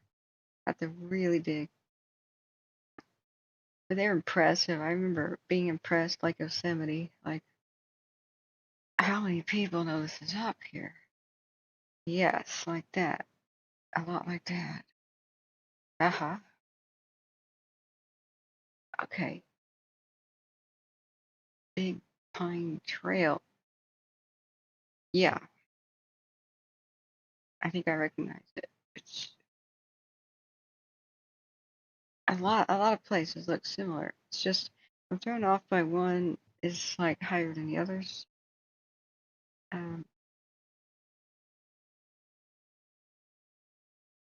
It's very well trodden and explored. And Horse Lake was tiny. Like a little pond really. Pine Mountain Trail. Pine Mountain Trail. Placer.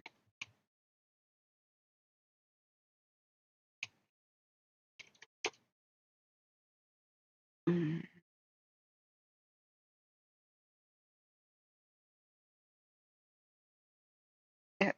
Forest Service maps terminate right there. Okay.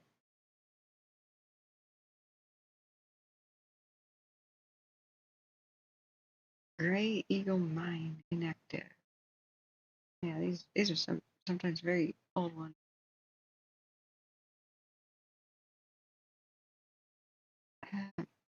Rob says in 1935, an 8-year-old boy supposedly. Oh, so sorry. I have no confirmation that happened. He looked normal. I observed him. He was like treated like a traitor for a bit. How could you?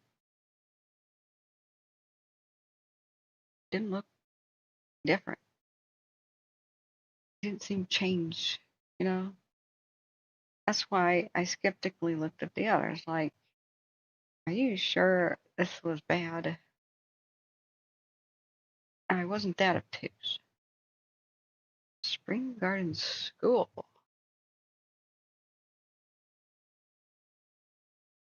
Wow. What is it like today? The town.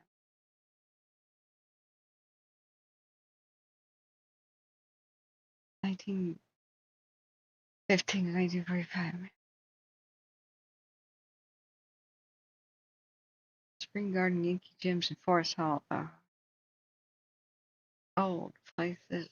Placer County. The Four Aces. My. Oh. Inactive home state.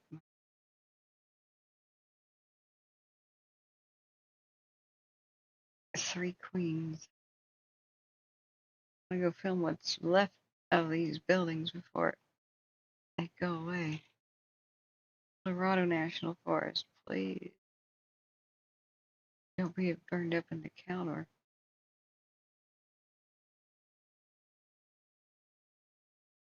Rob says I heard him saying he was glad to be being paid for his experience by the BSA. I don't understand. Just a few years ago, Amy D says all my friends in the set area evacuated before they started. The Evacs have livestock, cattle, and horses. I'm sorry, spaced out. Which fire, Amy? Sorry, I was lost in a weird how I almost died story, so it's amazing what can be brought back by looking at old things and like where the Royal Fire was. That gave me chills. Forest Hill. Oh, my family drove there once. And we met in my early childhood. I barely remember it. Right there before you get to Forest Hill, up on the ridge to the right of the road, there's this old like miner's shack. And it looked like it was kind of like a gift shop in a way. We drove up to it. You drive up a hill, then you drive right down. And this super old guy came out and was regaling us with history and historical tales, and like he was a stereotypical like 49er looking dude, like slapping his knee and almost like a hillbilly, like barefoot and banjo type, you know, person back east came to make his fortune out west, struck gold. He was like a character out of a movie. We thought it's got to be like a put on, like a way to sell his tourist trinkets. Super old shack, you could tell it was an original. And so here I'm a kid pawing around like antiques and stuff that he was selling. And then I was asking things. I said, California's gold is all mined up. You can't make no money off of gold these days, I was saying. And he was like shaking his finger at me. Okay, which fire was it?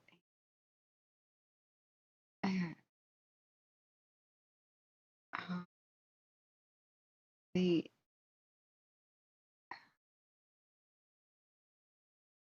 I'm not spaced out the lake. Oh, somebody gave me lake pictures. I didn't know about it last night.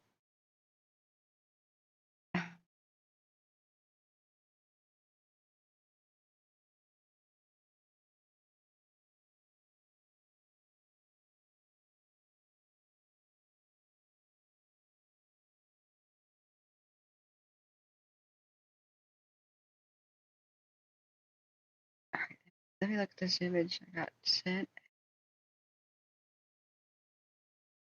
Oh, scratch. So I got like a thorn or something stuck in my hand. It's itchy. Conference.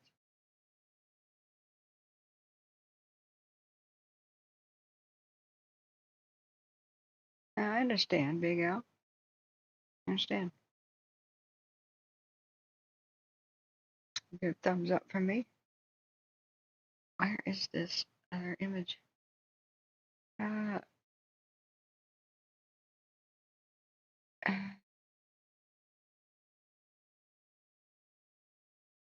yeah, oh man, I didn't see these emails. People took screenshots of their phones. Humboldt County Sheriff's, was there evacuation orders? Okay.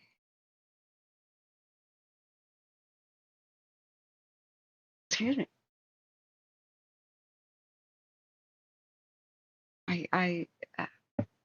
Shoot, people need to tell me in chat, like, check your email right now. Oh, goodness.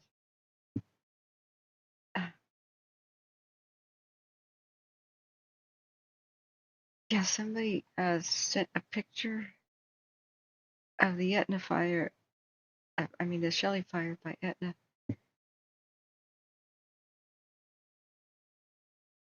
Announced was 2 days ago because it's actually yesterday, but it's just past midnight. Wrong, did the wrong thing here.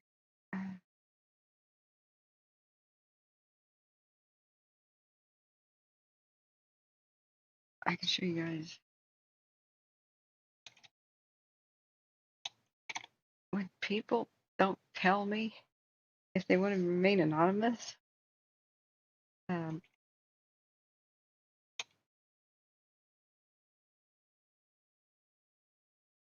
I don't know what to do.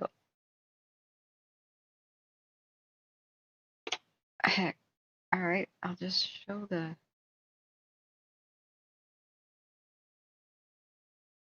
image. All right,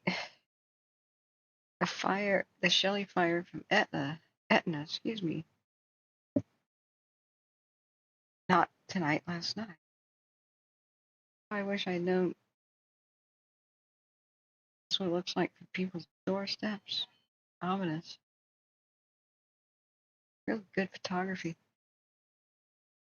Wow, very good. Bet it's an iPhone. Power. There's no middle ground with Zoom here, unfortunately, for dragging it into a browser. Yeah, do you think there's any issue, Al, with what you wrote me about? Excessive heat warning issued by Sacramento.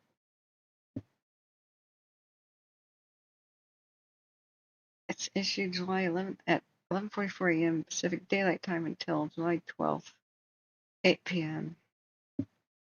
Yeah, we know. So the old man at Forest Hill, he was this super old miner type, and now, yeah, I discussed it with Dad. I said, where was that? I thought it was over by Timbuktu and Smartsville. There's a similar looking shack that was there by the cemetery until, well, it's gone now. And he goes, no, we had gone all the way to Yankee Jim's of Forest Hill. We did ghost towning before it was cool. Going to the old Gold Rush towns, see what was left of them, and buy the tourist antiques. Man, I wish we had taken a lot more photos back then. So little is left these days. But yeah, we went up to Forest Hill, and he was selling his antiques. And I said, all the gold's been mined out of California. Don't be bothered. Big Al, don't be bothered. I mean, when I first came upon the scene, I was a little surprised. Do you have, Big Al, the ability to look at CalTopo and see the heat and all that too? ABD says lake fire updates from my personal experiences and friends in the zones. Haven't heard from my friend in the burning dirt there. He must be crazy, tired, and busy. Well, you know, it's looking lazy. They're doing their own firing because of the pretty lazy winds they had earlier and the smoke kind of sinking down. Nope, no, their cameras have ripped. But, excuse me, the ones that have died have not returned. We could do a Grass Mountain 2, Grass Mountain 1. That was an amazing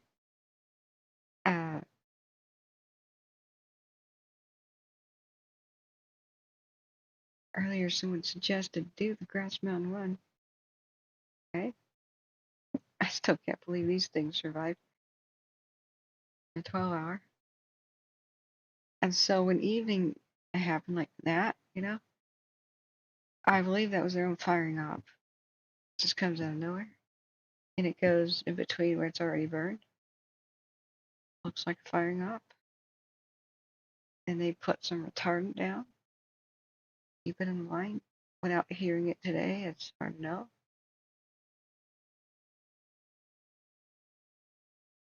They said this is what we'll be doing. Since it's what they did at night. Maybe it wasn't. Maybe it was just something got kicked up by the wind. But usually when you do a control burn, wow, look at that pretty sunset. You want to do it from the base because it'll run up the hill, right up to a line. Base, run up to a hill. Because you're protecting downhill.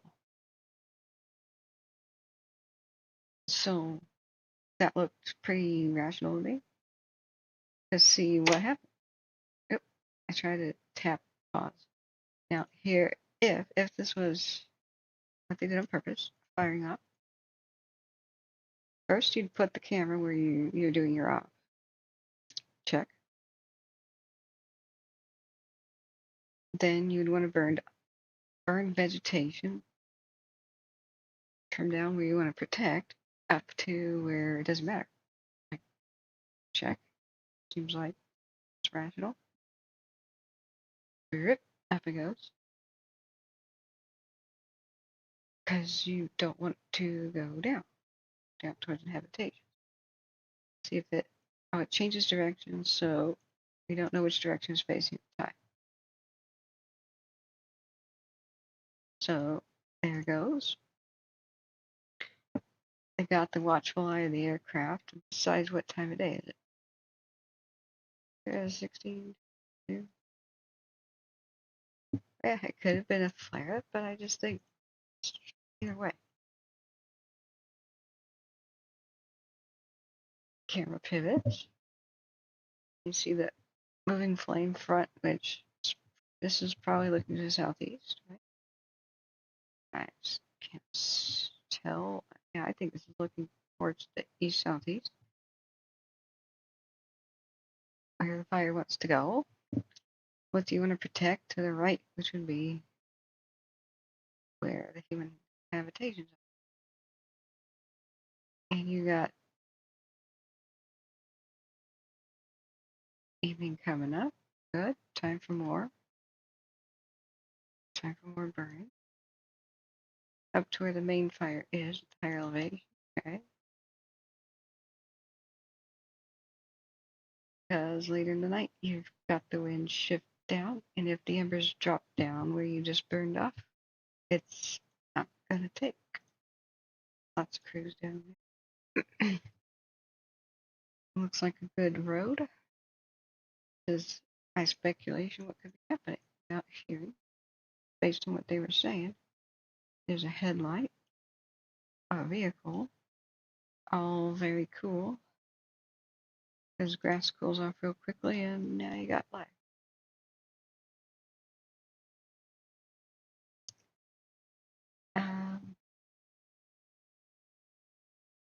Yeah, Big Al. I was saying, like, when you were talking about what we were talking about, you can like what $2 billion, Rob? Sorry, I missed what you're saying.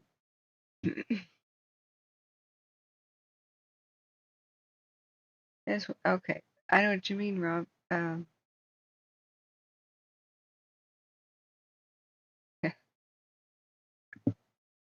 One ranch is now trying to find a field for 30 Angus cows and calves to evacuate to.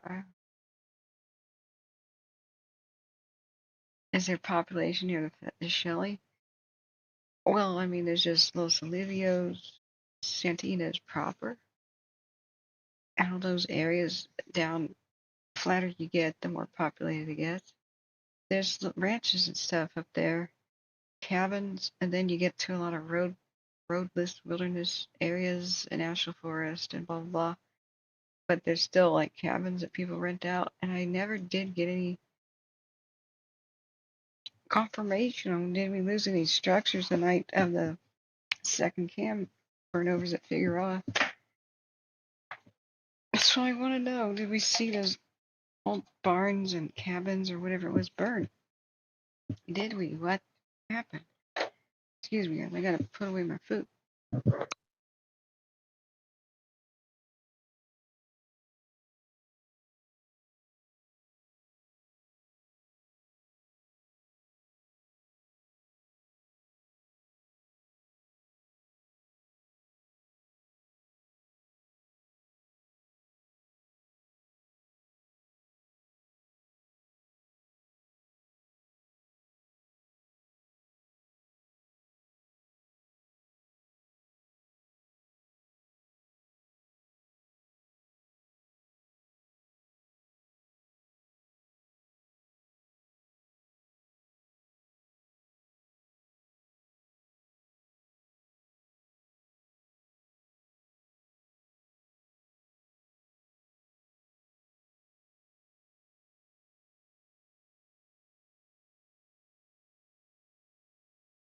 Okay.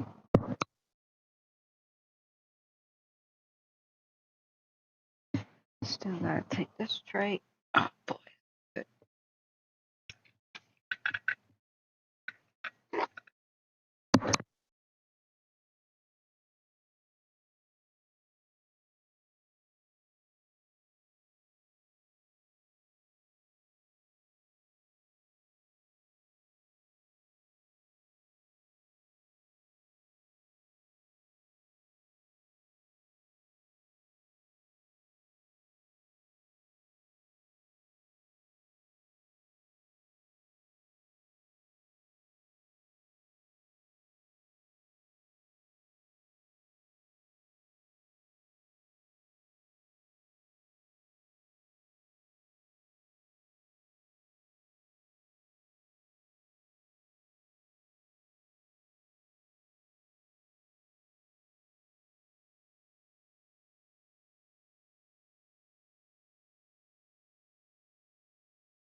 I'll be right back, friends. Hang on.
Oh, Alexa's dumb as a post right now.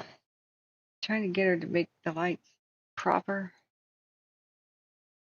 Why is it not looking at the fire? Alright, you got me for just a little while longer, friends.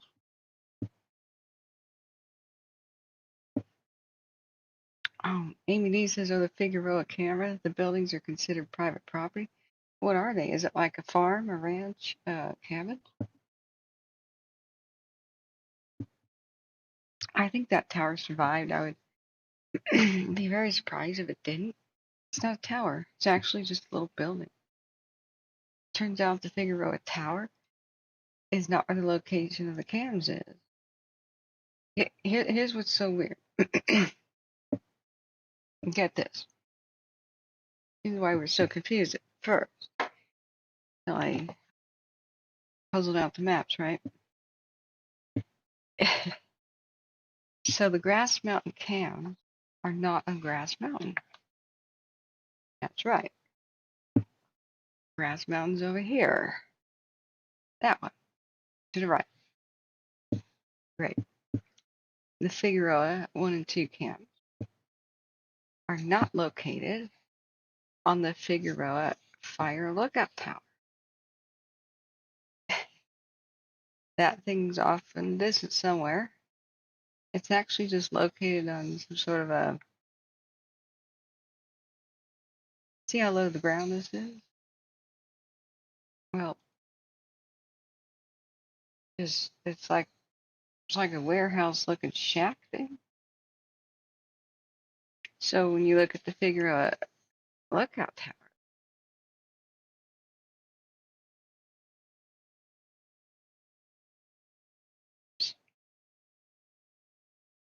it's National Register of Historic Places thing. It's an ugly as crap prison lookout tower thing. Seriously. Okay, I don't say this often about historic structures, but I would fundraise to demolish it. We need to put this out of its misery. This is crying out to die. It says, please have pity. Every day I'm forced to be this ugly. But if I were to be knocked down, mayhaps I may live upon in another life, reconstructed anew as a new, more elegant structure. Or at least rest in peace as rubble.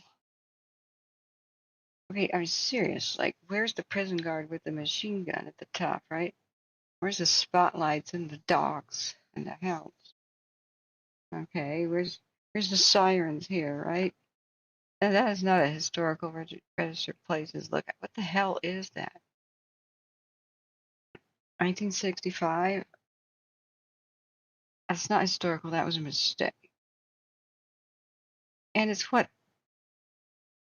It's not tall enough off the ground to be useful, and that tree is growing way too close. Like, great. So whatever this is just some sort of a building that is hanging out, but the cameras are not on it. And this building to the right here, this is not in sight, you know. So I found out, looking at the maps, that the Figueroa Tower, different place. Figueroa Lookout Tower.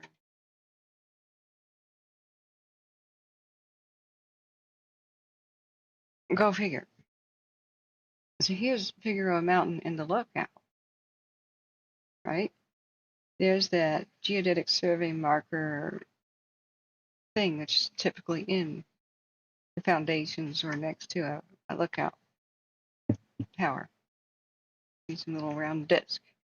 I collect those and I take pictures of them. And I can't remember which app does it, but the point is that this building appears to be, one of these, appears to be where the actual cameras are. If I had to guess. So, or one of these. right? We're plenty confused. I don't believe the Google car's ever been anywhere around there. Figure,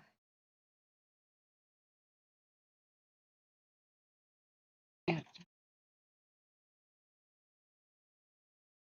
our lookout tower.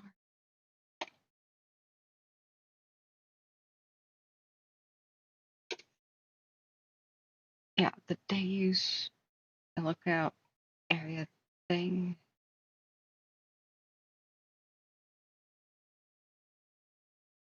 It's a prison, what did I say? This also useless. What is this tree doing right next to it? I can't do it. There you go. Like a horse. Seriously? Just setting it up to get burned? Like,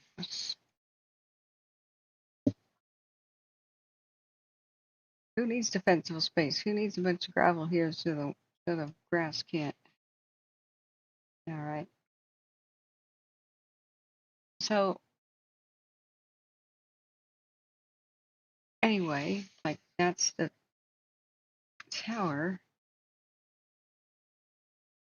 But if you go to the Ranger Forest Service Station, you kind of see some of these things,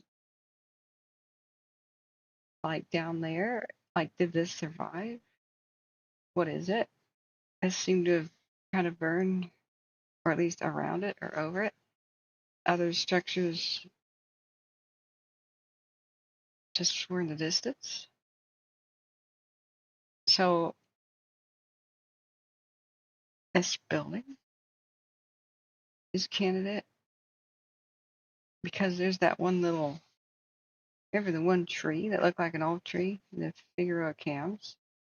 It looked like we thought maybe a bear was there.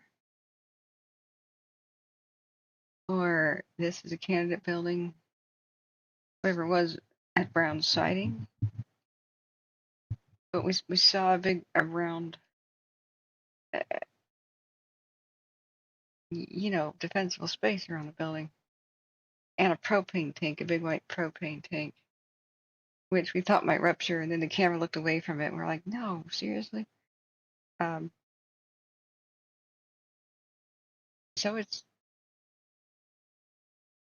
I thought it might be this one. It's really hard to say. I'd like to know more. But the little gold man doesn't go down here. So maybe people have submitted photos. How beautiful, Instagram. Can't believe it snows up there.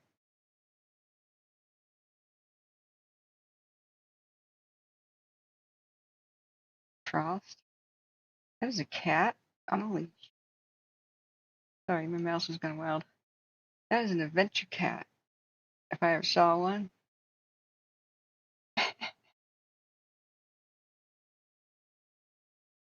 Adventure cat is ready for adventure. April 2019, man. I wonder if he's got his own YouTube channel. There's a couple of adventure cats that guy takes around on his motorcycle or on his bicycle, sits in the basket, and loves to go with him.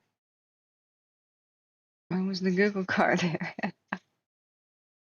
These are actually just photos of individuals. You just click on a building, and then people can add photo to the places. Everywhere I go with Google Maps, it says your reviews are popular. Please add the photos, and I'm actually very sympathetic to it. I should do a lot more of that and become one of the local guides. That's a big burn pile that needs to go. It's so fun that we just saw an adventure cat. I want to bookmark this. All my places to see. You can everywhere here on Google Maps. You can hit save, like saved, like want to go, add place. Figure adventure cat all. Did it? Oh.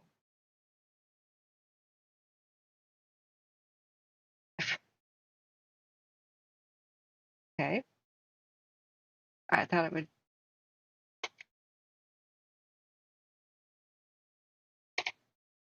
All right. Did it save? This is empty. Well, save. I want to go. Saving. There you go. Add a note. Lol. Adventure cat. So I've got this account for like the wildfire tracking email. Can't save a note right now and try again later. But why, Google? Now Google took over something called Panoramio and shut it down. It was so cool. It was basically like Google Maps out there, but more like Google Earth.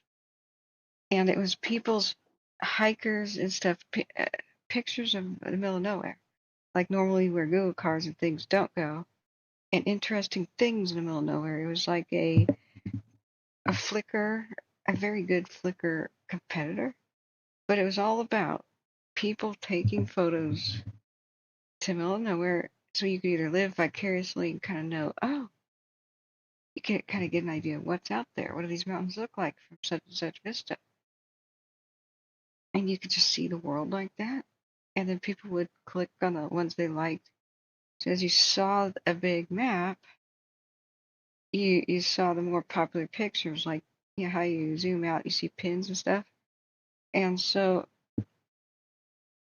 it was amazing. I was exploring the world that way, and then seeing historical ghost towns and whatnot. And then some people would go to the middle of nowhere and take a picture of like an old mine, and I would know if I should go there too and document it, before it's gone, or if there's nothing there to see, And then Google announces it's acquired it. Now it's shutting it down. No reason. Stupid. Stupid. It was better than Flickr in many ways. It should just. It's great. I don't understand. But Google shuts down most of its good things. It's just everybody gets frustrated. See, Pro does too. So I want to add the note about Lol Adventure Cat. Hopefully that'll be saved. It's a highlight of the stream anyway. So wherever you click, you can add photos of where you go. Just turn on, when you have Google Maps on your phone, turn on something called Timeline. Oh God, I have to tell the world this. Google's about to do something evil. If you have it turned on right now, like I do, that Google saves everywhere you go, I want that. Like I want to, on any given date, go back and see where I was. Because I travel a lot, then I forget where did I take this photo, or where was I at the time? When did I see that? You have to tell Google you want to keep that, or it's going to all be deleted by December 11th. Everybody in the United States, like everybody in the world. It's stupid. It should ask, it should be like you could just go delete it if you wanted to delete it, but anybody who's unaware of this, it's going to do it. So you must go into your Google timeline and do it. Tell everybody, Google, save your Google timeline and tell it, I want it to be saved. Otherwise, it's going to delete all this stuff. I would cry my eyes out if that ever happened. Google Maps timeline is a personal map that helps you remember the routes of trips you've taken, built on location history. You can edit that timeline, trim, delete trips anytime you want. They had it default on, and that made people go, "Oh my God, you're tracking me." Well, yeah, it's a mapping software. That's what maps do. Tracking where you are in the world is what it does. And it's a helpful reminder of where you've been. At any time, people can turn it off. So when people went rah, rah, rah, and whined about it, then Google went, okay, well, you need to turn it on. So I turned it on. location history is what they did. So it's really cool. I don't use Google Photos, but if you do, it makes like these cool automatic trip collages and stuff you can share with friends. I don't do it because I don't want to pay for Google Photos. I take way too many photos to be able to afford the whole cloud storage thing, you know. Yeah, you're in control. You can always review it, delete it, download it. So what you need to do is save it. Save Google Timeline. Turn it on. You can also export it to Excel and stuff for your mileage or all your business trips, mileage tracking, alibis, you know.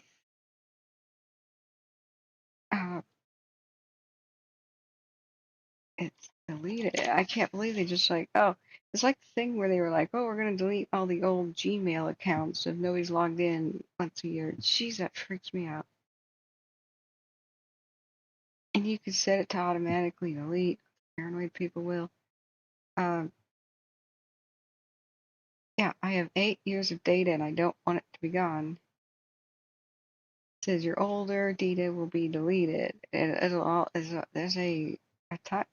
date for this. December 1st, 2024. How do I preserve it?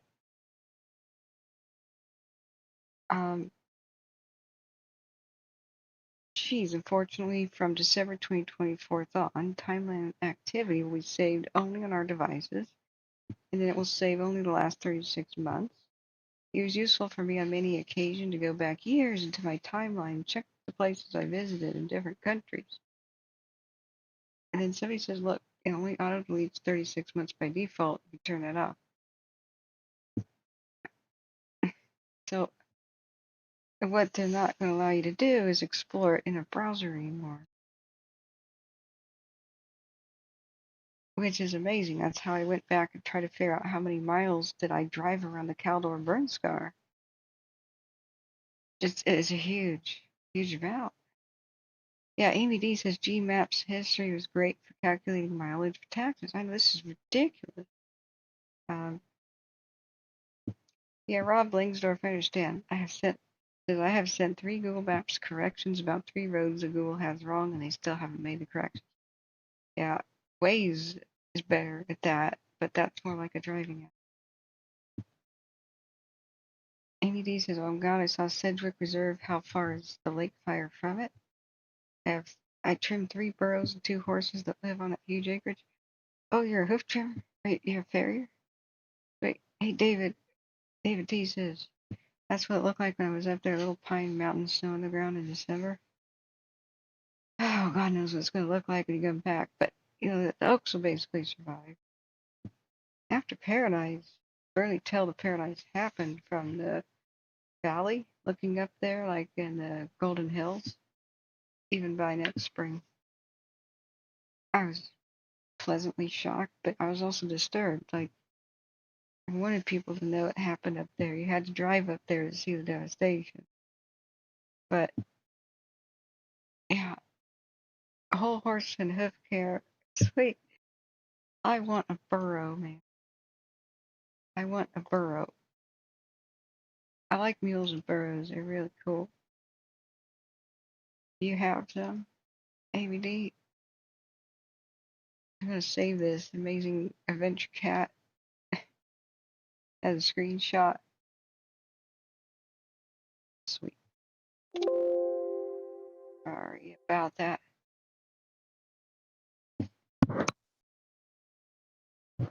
Okay. This light is bothering me. There's too much white on the screen. Let me tone it down. We're going to bed. Go to bed in a second. I'm a good girl. Should have gone to bed earlier, but I needed to eat. Sorry, this is like red mode, but I'm also trying to train my brain to go into a sleepy mode when the red lights come on at night. And that's very good for, oh dear, That frightened me. I think that's an email. Well, adventure cat Los Padres. I figure out. Okay. Yeah, ABD, if you could find out if any of those ranches or buildings survived or didn't or whatever with your localized word of mouth, that'd be cool. Sweet pictures. I should put this as a community post for the people that missed it. We have fun in our late night streams, man. Like, who expected a venture cat? Eric Pfaff. Let's click on him. A local guide of level 7. You earn points. So I got into this, but I was a little bit skeptical. Should I become a local guide for California, Oregon, and Washington? Maybe I should, just for the bragging rights. I was like, do I get money? No. You get points. So there was a huge thing to read about becoming a local guide. Like, a big legal this and that. He's got some good pictures. Oh, Waking Aspen Campground, yurt camping. Yeah, I can see why he's popular. I guess you could follow your local guide. Yeah, maybe I should get into it. Probably it's a golden age of some sort of that sort of thing. So one of the things I did was I went to Ernest Shackleton's hut in Antarctica, and I made this hilarious meme post. Guy has a Red Rock Canyon State. How do I follow him? Okay. Like, see, this isn't very intuitive. It's easier to do this with stuff like Panoramio. I can contribute to Google Maps too.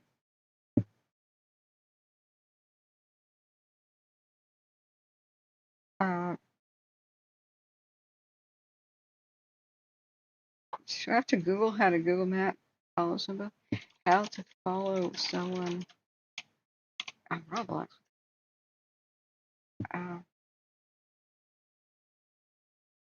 Favorite. How to follow local guide Google Maps. Like, how I follow the other local guide. Yeah. What? You open the Google Map app and look for the local guide you want to follow. Click to view his profile, and there's an option to follow him. What? No, there isn't. Click. Contributions. Ratings and photos. Learn more about point.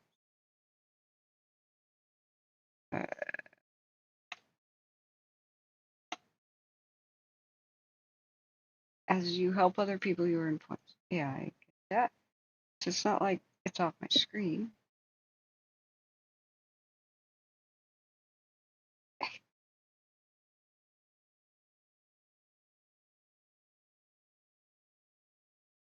I don't get it. Here's his reviews. Here's his photos. Like, learn more about points. Am I doing it wrong?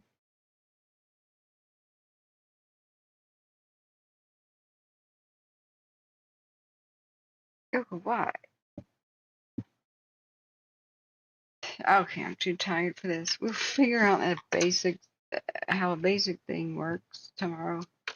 Let's go to sleep, friends. All the fires died down tonight. Another perfect evening. We could have had some major town losses, everything from Friend, Oregon, which is a historical like ghost town, and of course people still live there. But you know what I'm saying? I never even made it there yet.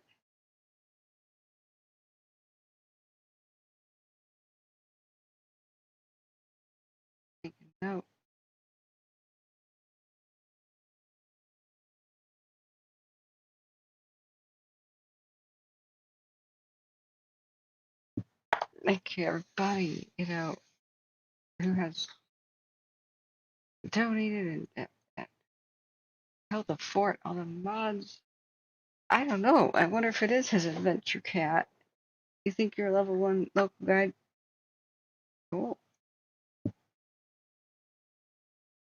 I want to see what the ins and outs of that are, because I would hate to start doing some of the reviews and then say want to change email addresses halfway through, separate it from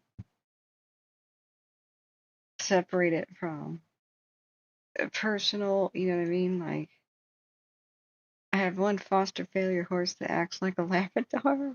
Ah, Google sent me some freebie microphone stuff. Wait, it did?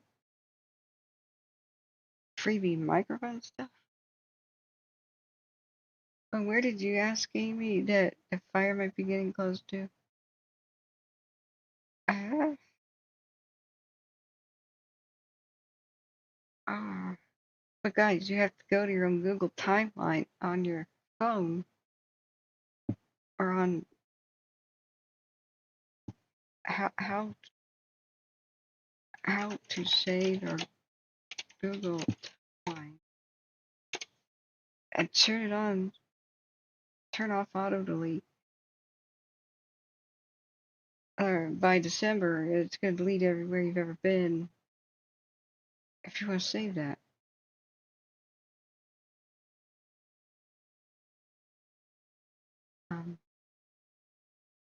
Life hack. They're pretty good.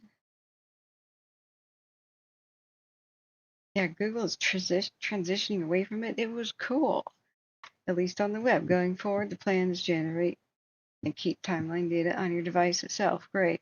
Just somebody steals my phone, I'm screwed. I don't have the cloud backup type thing. What if I want to have a flip phone?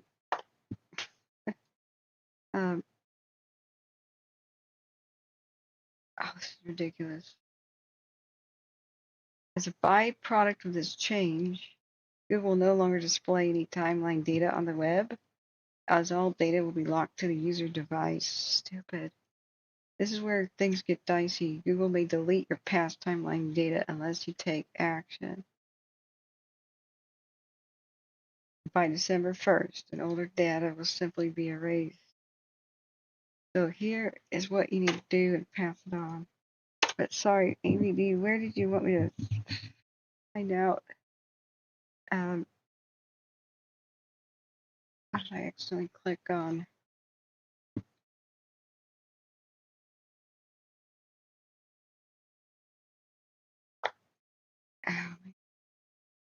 Adventure cat. I'm making a note here.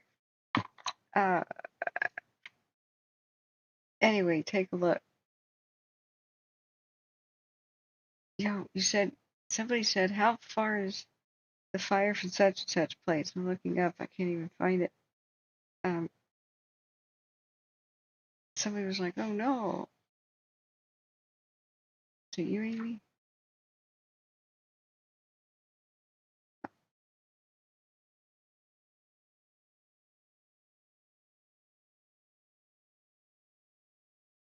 Ah.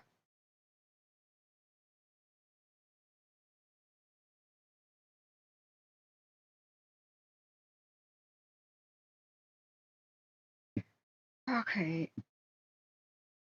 I don't know. Sedgwick Reserve. Okay.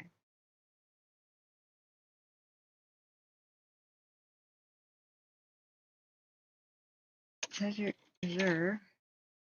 Santa Barbara County. All right. Well, that's ominous when you get a nipple right on your wherever this is supposed to be. Nipple like a baby bottle thing. Not looking for the top down heat detection.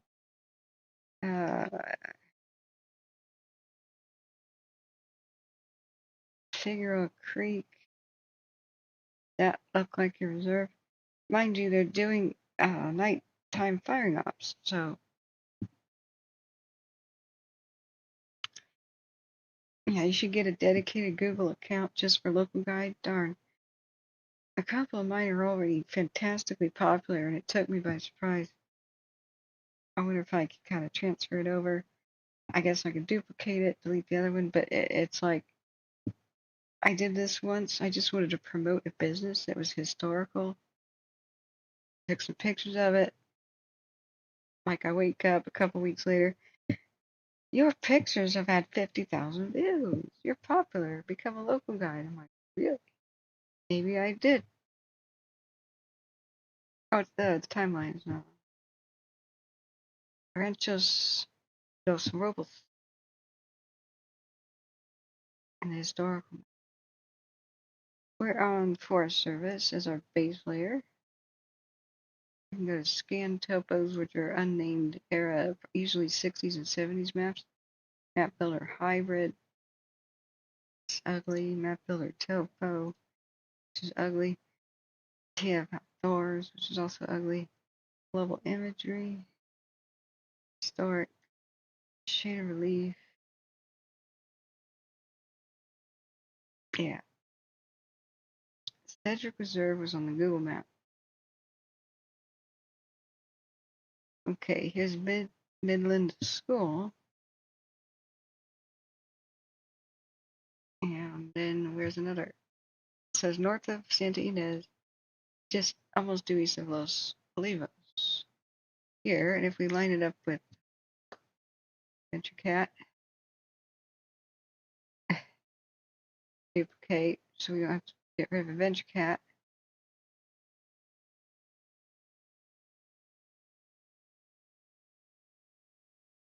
Sedge with her.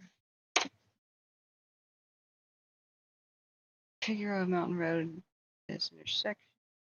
Take it out of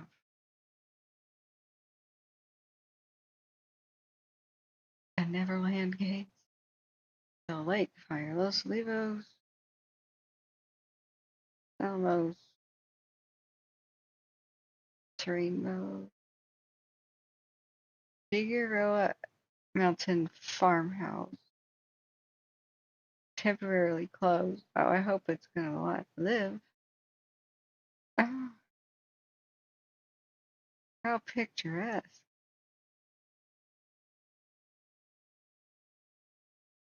Well, they can save it if they try. Wow. I wonder how old this is. Horsey Booze.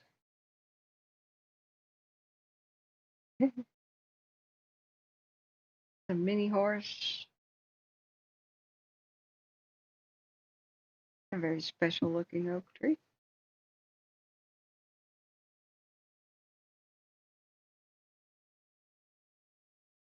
Is it an oak or is it? Yeah, it's very interesting. Unusual to me. Uh-oh. Better pack that thing's openings with mud. Save that for fire. It's very vulnerable. Evict the raccoons living in there. Beat it. It's for your own good. Is that Vaseline glass? Or depression glass? If it's Vaseline glass, it's radioactive. Uranium glass. We were just talking about that the other day. How Topo can show cell phone coverage. It's got so many layers, and this is a free version. I don't know that I would particularly see. Pro is aircraft and weather stations. Wait, Pro? Now it's aircraft.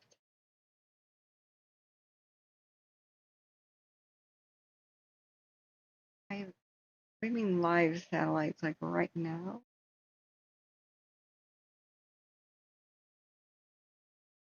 We need this. Yeah, it's full of surprises. Sun exposure, like during the day. The more advanced people who know about fire behavior, like Zeke Lunder, will say when it hits this ridge, when the fire hits this ridge at 2 p.m., then it'll be fierce. But if it hits this ridge at 9 p.m., You know, I'm not worried about that area because it's always pretty shaded. So this building in here might, he's like, he imports all these layers of data and does it in Google Earth like he's a wizard, but it seems to have GIS experience, which is like layers upon layers upon layer upon map data, three-dimensional, and well beyond me. I'm really jealous, me intimidated. I would love to have taken a bunch of GIS classes, and then I got really into it. I mean, you can tell I'm like a natural. I've got natural talent, just need the training. Just to be stopped by, oh, you need to go back to the dummy courses of long division. You can't use a calculator in our math prerequisite test. You did so poorly because you can't divide or memorize your times tables that you're back into the fourth grade level. Now you have to work your way up to $7,000 worth of math classes to qualify for this mapping class, ArcGIS. How about I just start in advanced algebra? Because I know it. No, the beginning of the test starts with the lowest level of math. You should be able to pass it. I'm losing my voice. Alright. I can't remember what I was writing down. Okay, it's time to sleep. But wait, was I writing down? Get count topo is 1. Get count topo. I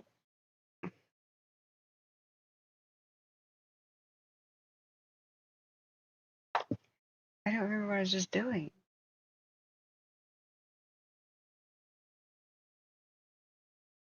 Man, that's confidence shaking. It's a level of fatigue that's pretty severe.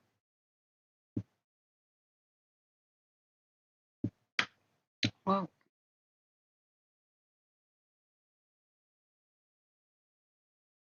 Well, that's time to go sleep. What? Cedric burnt. What about this? The buildings? What do you mean? Did they lose it? Or do you mean do you mean it's just a heat detection? Because that's a huge margin of error. Yeah, Big Al.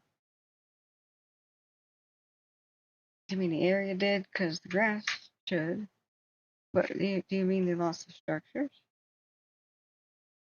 I was just falling in love with the place.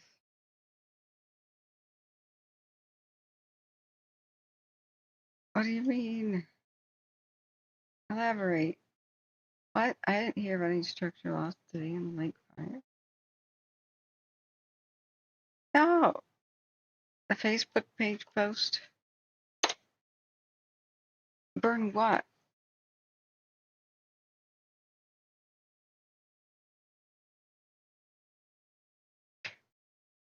You're just destroying me with anxiety. You don't have links because you're not a mod.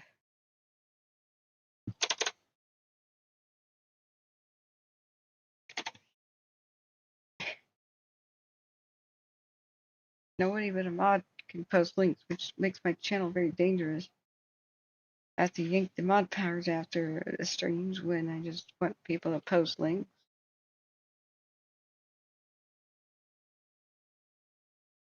Quiet night in the fire 10 hours ago. 6 hours ago, they closed the evacuation shelter.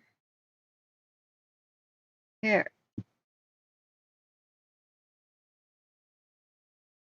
You're just a link poster moderator right now, Amy D. Okay.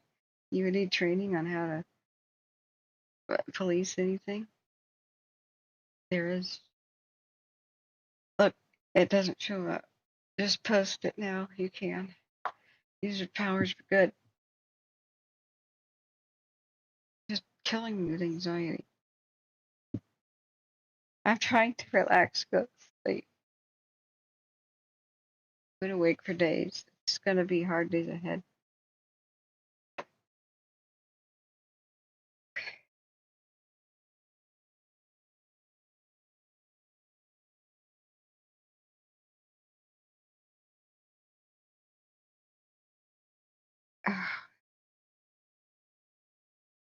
So it's saved. Oh my god, Avery. So they saved it. The Sedgwick Reserve is so deeply grateful for the brave firefighters. I'm gonna kill you. I'm gonna kill you. Because you just killed me. You need to join me right now. I'm a ghost. You just killed me with a heart attack. I'm a ghost. I'm clawing at you. You're coming with me. Ah. Yeah. Cool, Amy. You probably should be a mod. But you need to understand how just hectic this can be. All mods, first of all, must give me their contact info.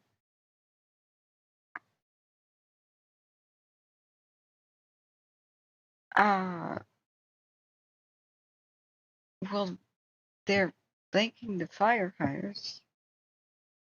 Just because it's a reserve, I mean, it's got land, short grass, grazed, defensible, looks amazing. Okay, first, whenever things happen and people start getting banned randomly, things like that, I have to be able to pick up the phone and say, hey, what's going on? Sometimes, yeah, this is like emergencies, weird stuff's happening. Sometimes, whoa,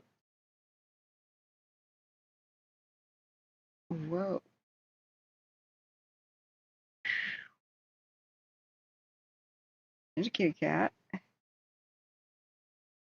Sometimes, yeah, email me, your email, of course. A phone number doesn't have to be a real one. It could be a Google Voice, Verter, whatever. I just have to be able to text you at least or call. As not to be shared with anybody. True name.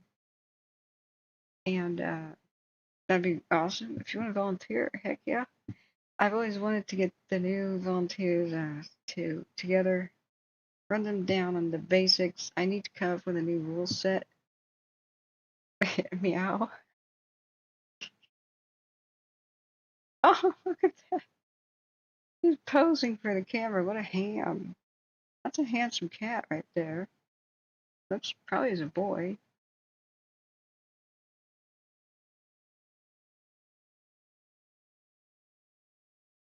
Is it taking a bath?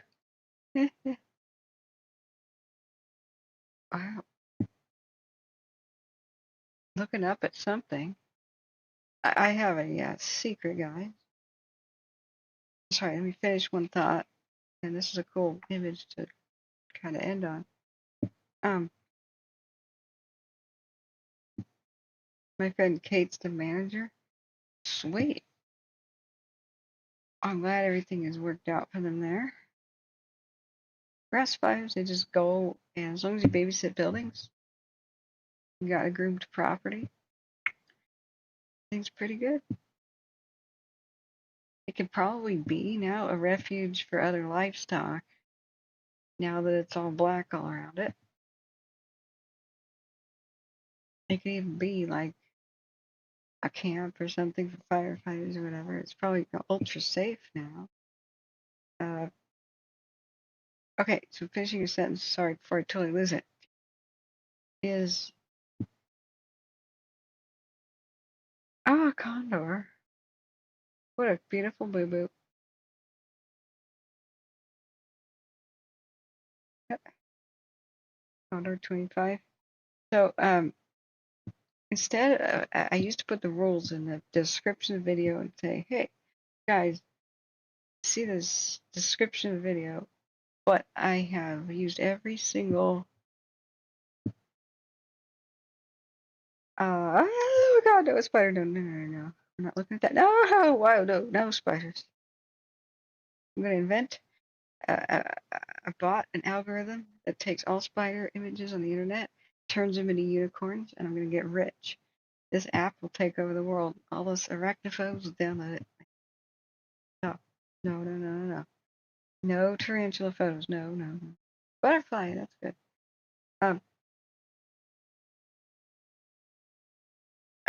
Yeah, that would make me want to stay inside while visiting the cougar. I just go everywhere armed.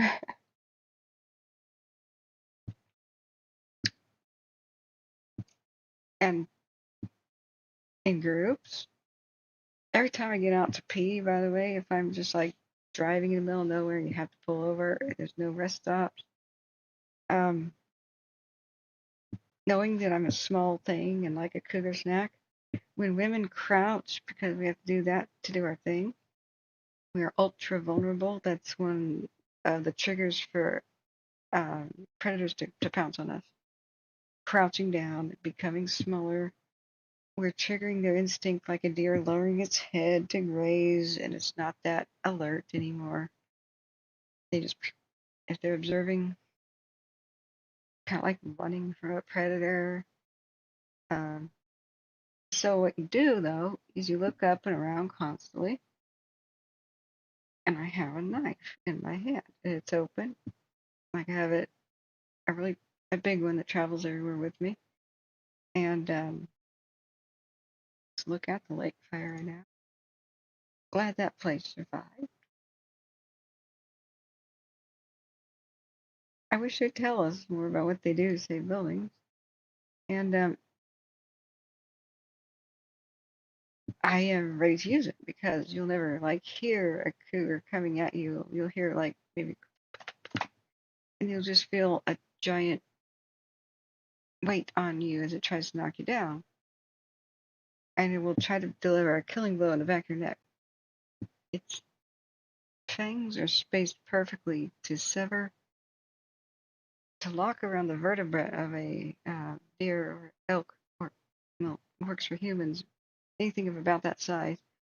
And if they get a good bite force on it, it separates the vertebra like that. They go like that. So it's an instant death. That's why there's, I think, as far as felines go, and I don't mean big cat as in like roaring lions. I mean like bigger than a house cat, big cats. Bigger than a bobcat. They're the most successful of all the hunters.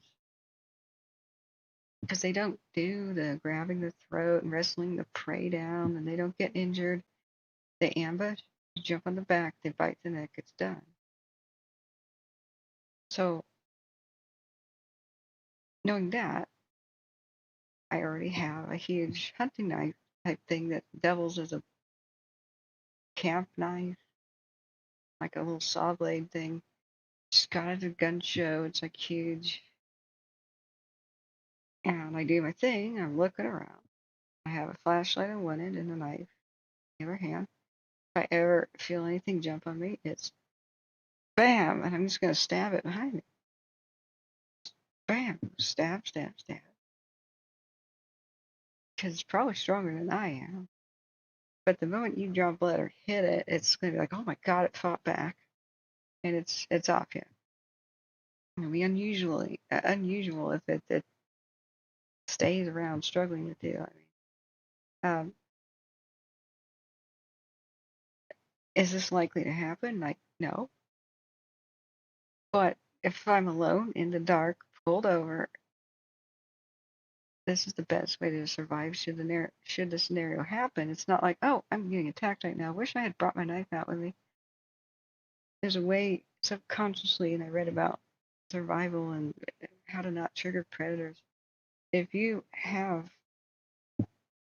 armed, subconsciously you carry your body differently, and predators pick up on it and they shy away. It doesn't really matter what kind of weapon you have.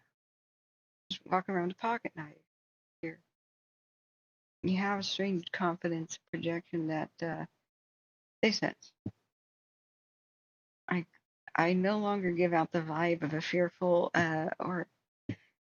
or unaware smaller creature ready to take it. What they feel is now's the time. You sit there and watch things all the time, hours, and minutes, until the predator pounces at the correct moment. So you don't give off that vibe. You're just looking up, you're looking around. You keep your head on the swivel, you do your thing. But the knife is out just in case. And that sounds weird, but remember, I've actually been stalked by a cougar before that killed a bunch of livestock. And I grew up around the time that cougars started attacking bicyclists, and it happens every so often. California had a border up in the Sierras. Bicyclists or mountain bikers are going by fast, whiz by. It seems to trigger them. One guy was found screaming and yelling for help somewhat recently, last several years. And other cyclists came by and saw him fending it off with his bicycle, using it like a shield. Oh, God, spiders. And mind you, 99.99% of cougars are just not going to bother you. They have fear of man. But this one, in particular one, is close things that smell of livestock and humans, for example. It's probably a well-behaved thing. But he's also very young. Has a mother around. So these other cyclists, they weren't armed, and they just grabbed their own bike and started trying to whack a cougar with their own bicycle and fended it off, runs off. But it really tried to kill that man, even though 2 other people showed up, which was very unusual. Remember, man-eaters are not going to behave normally, and they repeat their behavior. So whatever caused it to attack a human, it's probably done it before, tried it before, or at least done livestock, which smells like human, which is the next step towards trying out a human. So we finally fended it off. They alert authorities, they're injured, and authorities find somebody dead and by the side of the trail who was missing and half eaten, covered in leaves. They do that. They hide the kills. And so even though you already had a kill, cougars like fresher meat pretty soon, and it was just being triggered by the constant going by of people with the bicycles. And once the offending one was taken down, the attack stopped. So sounds silly, like maybe to foreigners listening or people who just don't know what it's like to be out here in the West with cougars. But that's the way it is. And so the more that you project yourself like, I'm not a victim, I'm not an easy target, I'm not acting like prey, the more you protect the animals themselves too. Prevent an attack and you prevent conflict with people. You gotta learn what to do and not to do, and keep calm around bear and cougar. So, but there's a million of them out there, and I've never seen one just tracks a lot, except for one time. We drove home one time. We lived up in, think of it, in the foothills, the Sierras, and I thought it was a bunch of bobcats playing in the road. I was like, you couldn't see what was in our headlights in the twilight of the day. And then I thought maybe it's house cats. No, is it bobcats? Is it house cats? And it was smaller gray felines, I just couldn't figure it out. We had a sun in our eyes and a dirty windshield, Check my email. Okay, thank you. So, we stopped the car, did not get out. I was like, Dad, there's cats in the road. We got to get them out of the road. Because they were playing together. They just look like 2 gray house cats, but weird looking, spotted. And Dad goes, oh, they're cougar kittens. We're not getting out of this vehicle. What? Under no circumstance are we getting out of the vehicle. Consider yourself like in a wild safari park.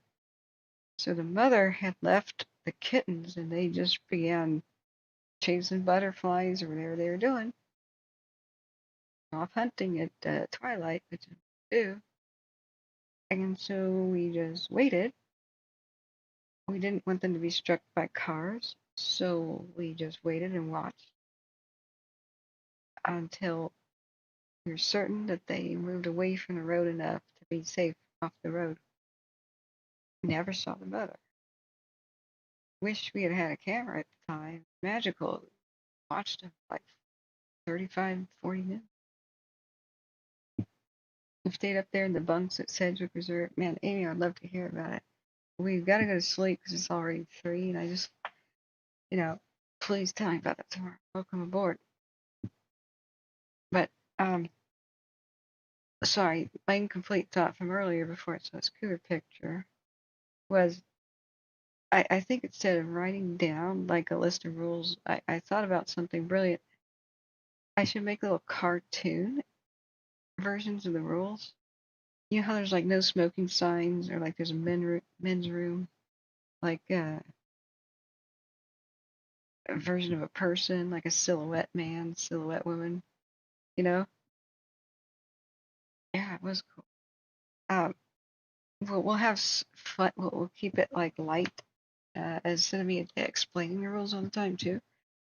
Like for example, no proselytizing, and it would show a whole bunch of religion symbols, like join today, like Uncle Sam wants you, but he's dressed up in a variety of different religious, like an imam, like a priest, like uh, a monk, like a different, like all different kinds. Then there would be another sign that says no prophecies of doom, and it would be like the men's room sign, but somebody's holding up a book, and there's like a lightning bolt, like no prophecies of doom. No conspiracy theories. Tinfoil hat wearing guy with a no smoking sign over it. Oh man, what?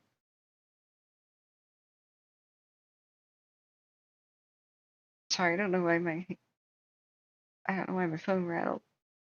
Some sort of notification. My eyes are. I can't focus anymore. Okay.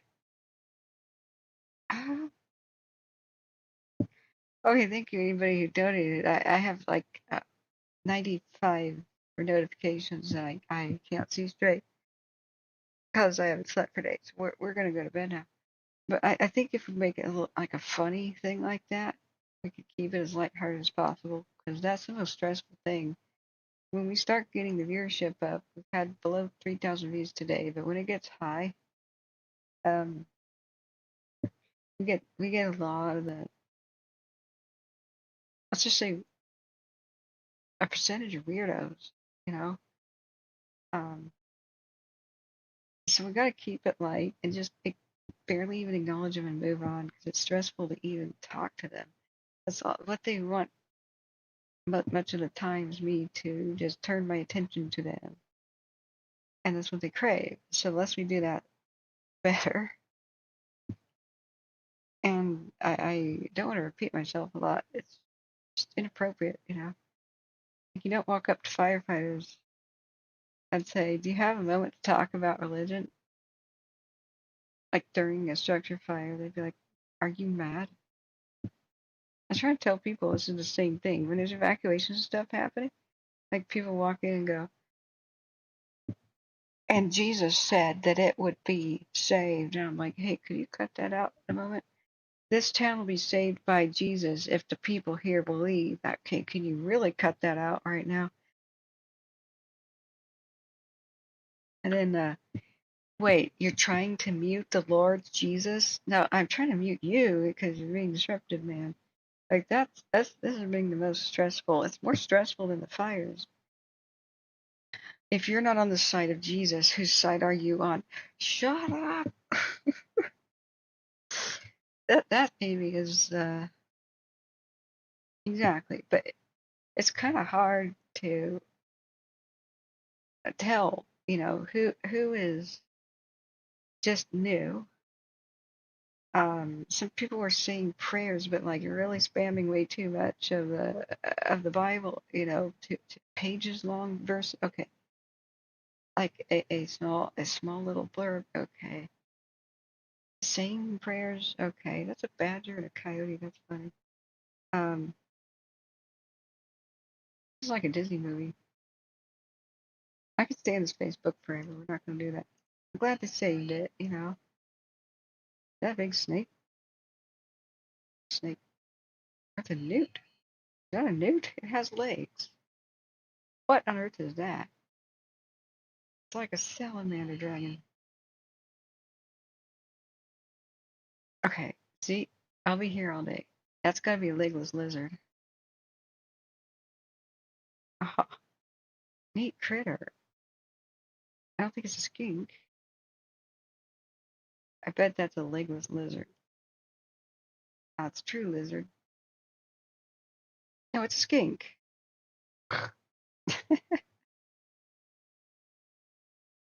Oh.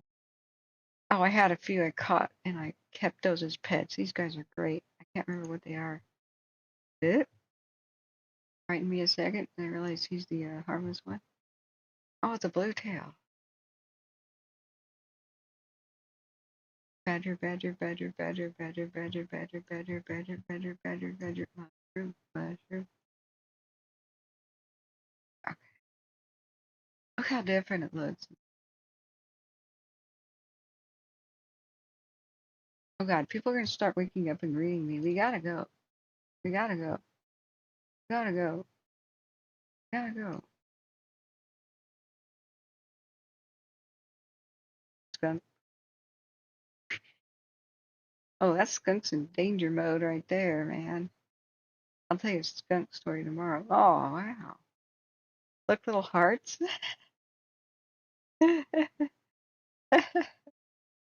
Wow, a lot happens at the water hole here. Look at the Christmas tree with the fox lifting its leg on the present. Yeah. Okay. Yeah, big out. So here are the rules, though. I need to know who got banned and why, because when I look over the banned list, there's just these hundreds and hundreds of names, and every once in a while it's a mistake, and I'm even puzzled. I quickly forget, why did we ban somebody? So when you're in chat, you turn on live chat instead of top chat, like all chat, right? Then turn on timestamps. Screenshot what a person does. You may have to time them out, but show the comment. Screenshot it. Take a personal note, and then send that over via email. If you can, even if I'm live and like talking, I may want to go back at the end of the day and be like, wait, what were the details of that? But that goes for sure if I'm not here.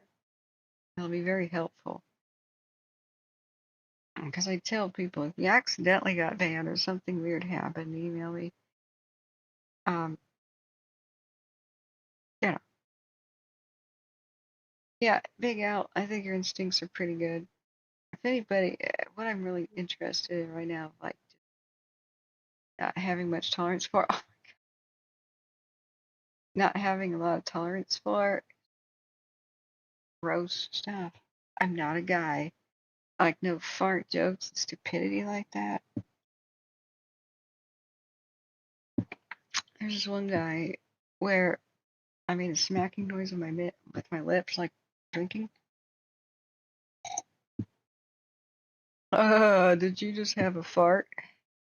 Bam. I can't deal with it, you know?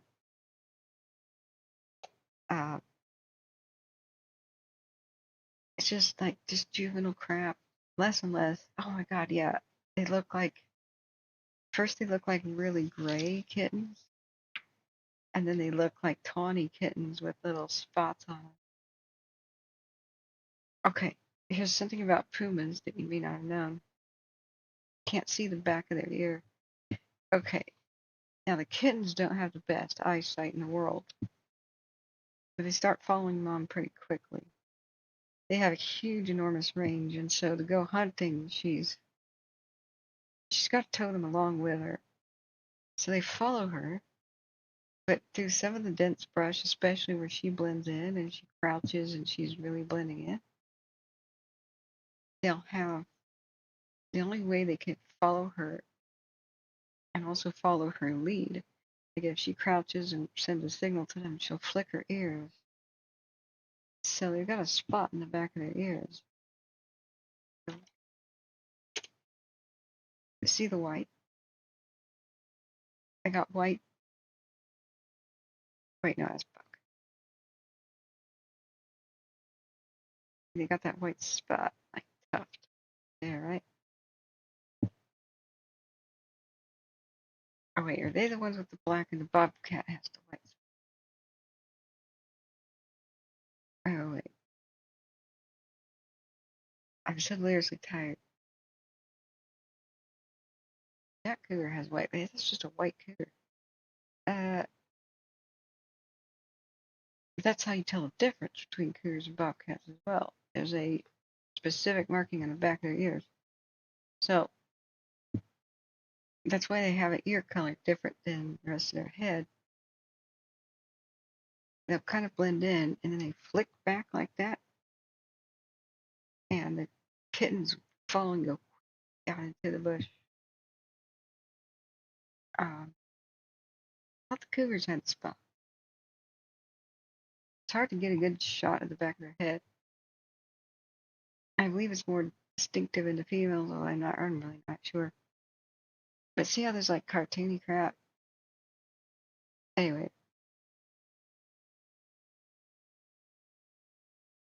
Oh god, that's crazy. But when I'm like not brain dead tired, we visit the thing. And I thought it was cougar because look, what? White spot in the middle. Yeah, we'll figure it out. But that's an eerie. She's got her ears completely the wrong way to check it out. Hey, badger mushroom. Cattle dog, mobsters, and mafia. Yeah. Yeah, it's like repeat offenders and people who have been like good all day and they say something gross, you know. But if somebody just sits there and just is gross all day, I have very little tolerance for weirdos. I've been getting weird Twitter like requests to message me. So it was like during one of the fires where I clicked it and I thought somebody was sending me a photo. And he goes, "Hey, finally got through to you," was like his message. I'm like, okay, so he goes, "So what?" I said, "So?" He goes, "Huh? I don't get it." I said, "So, like, who are you? Do I know you?" Look at that turkey buzzard. Wait, a bustard? Doesn't look like a turkey vulture. What is that? Oh, it's too small on my screen. I can't see. That's more like hawkish, but it's what? But it looks like a turkey vulture, but it's not. With the white underside of the wings, but the white doesn't go all the way to the tips like that. Oh well, we'll figure this out. Wow, look at that. Those pelicans. Majestic. But what was flying with the pelicans? Ew, a diamondback.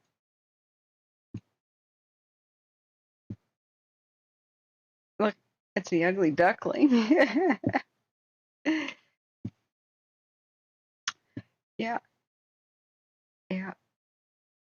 Okay, truly. Okay, it's 3:13 in the morning. Thank you, friends. Thanks everybody who's donated. We made $10 today. Thank you, everybody who's hit the like button. Please do so. Fight the algorithm. Flies did awesome tonight. We had another lucky night, but we may have some thunderstorms this weekend.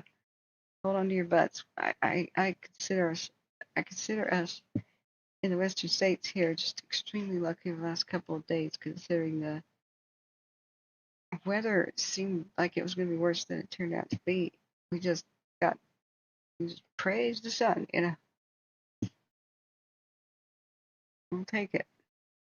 And all our heroes need, the amazing fire crews and everybody involved, all they need is the opportunity to do what they do.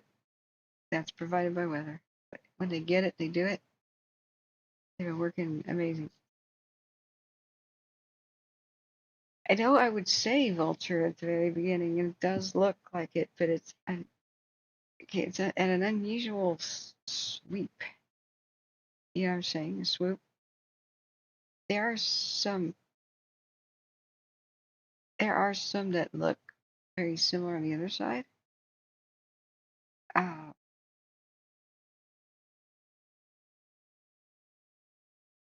guess maybe it's an optical illusion. It looks like this dotted. It's not pure white.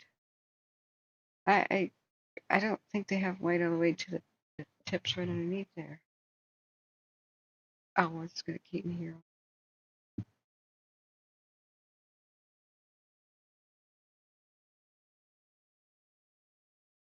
Okay, underside turkey.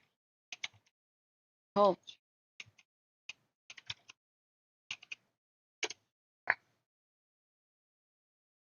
Yeah, to the tips. But maybe it's an optical illusion. I thought it was spotted. Some of the down there. Or like color noise.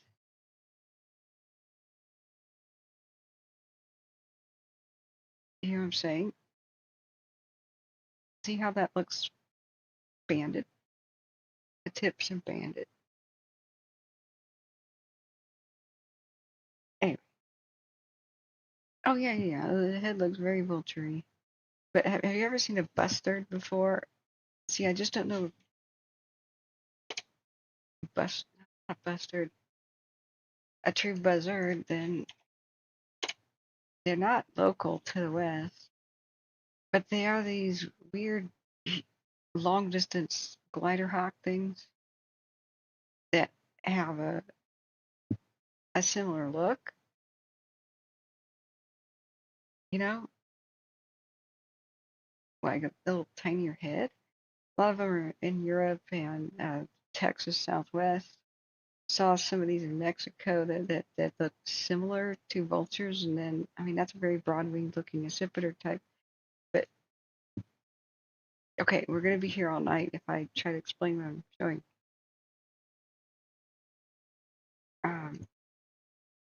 I used to just sit there with North American birds, and like memorize shapes, but not so much like where are they native and you know what I mean.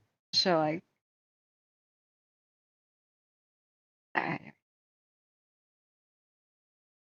right, Prince. Thanks so much for being here. Yeah, if it's juvenile, that could explain a lot. You know, that's what gets you a lot, right? C-Probe and I have a running bet. He thinks it was a red-tailed hawk that almost went through the windshield of our plane that he was flying, the Cessna, when I know it was a juvenile bald eagle, because it had gigantic yellow feet and no red tail, you know, period. You know, he's like, but a bald eagle has a white head. I'm like, no, that thing's wingspan was massive. It would have wrapped. If it had smacked into the windshield of a Cessna, it still would have like touched the sides of the windows. You know what I mean? Yeah, I'm too tired to explain what I'm talking about.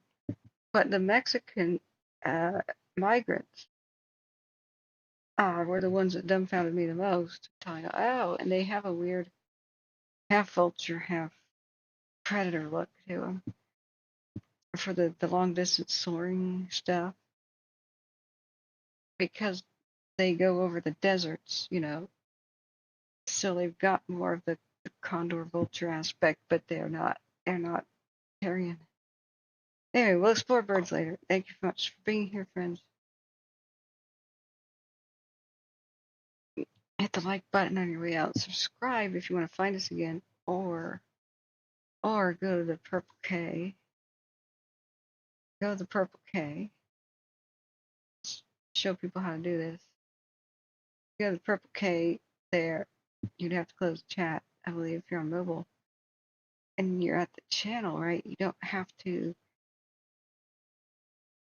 log in to subscribe if you don't want to make a YouTube account. If you're on desktop, for example, or open up YouTube inside of a browser instead of the app, right? You could open up, say, Chrome browser, youtube.com, and then you could bookmark, right? In your browser, you could hit the star and bookmark that channel page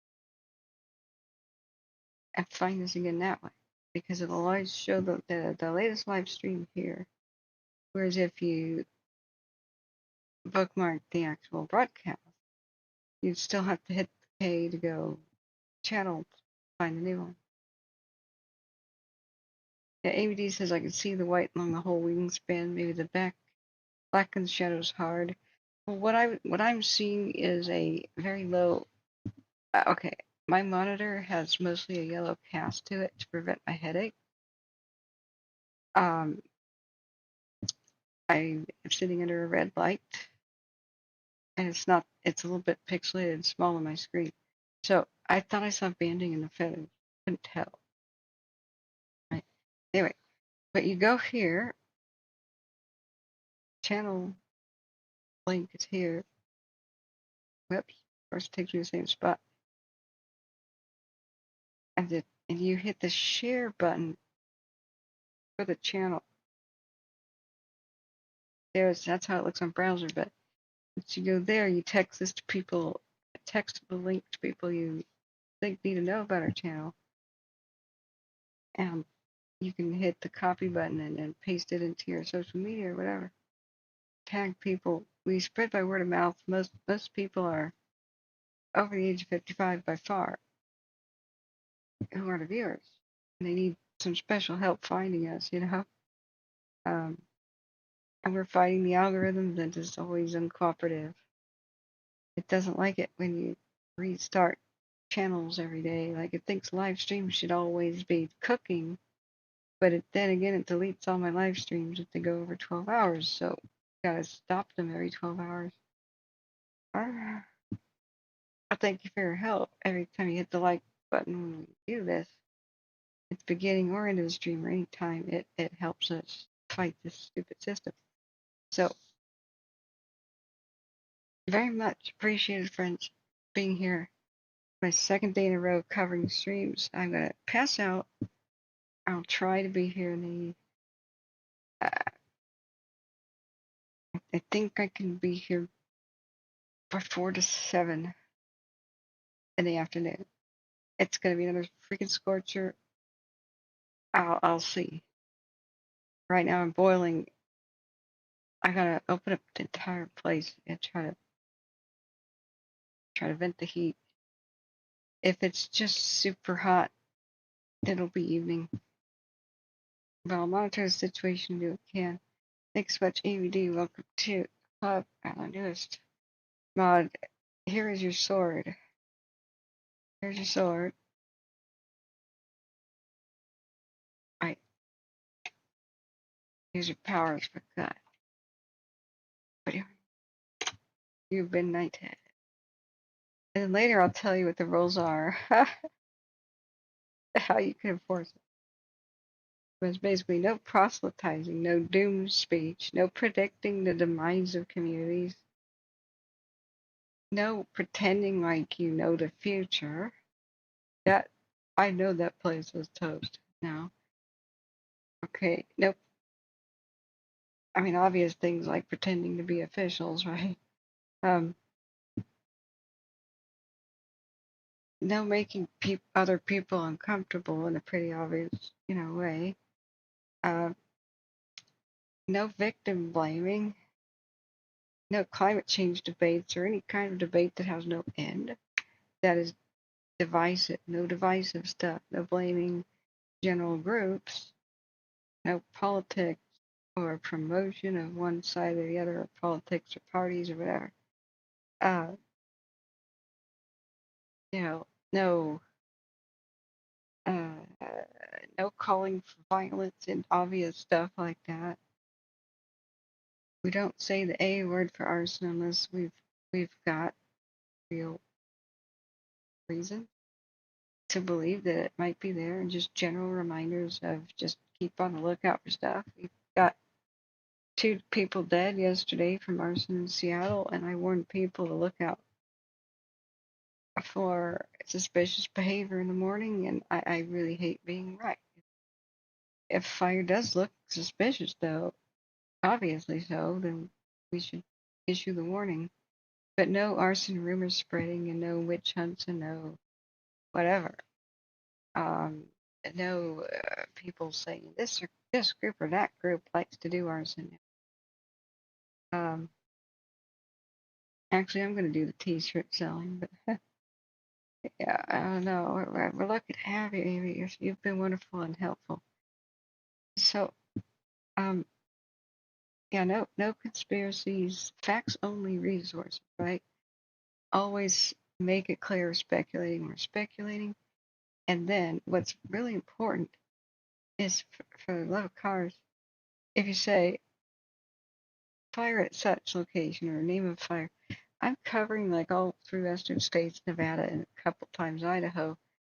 So location of the thing and name it, county, whether or not information is new, and then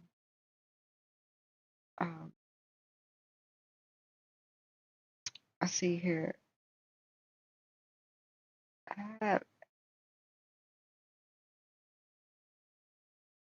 And no saying counties, confusing them with cities. Like, oh, that fire in LA. Wait, what? Oh, LA County. That freaks people out, right? Yeah, updates. Explain to people how old news is, like as of 6 p.m., because that freaks me out. I see level 3 Vax, and somebody's highlighted them, and I go, where?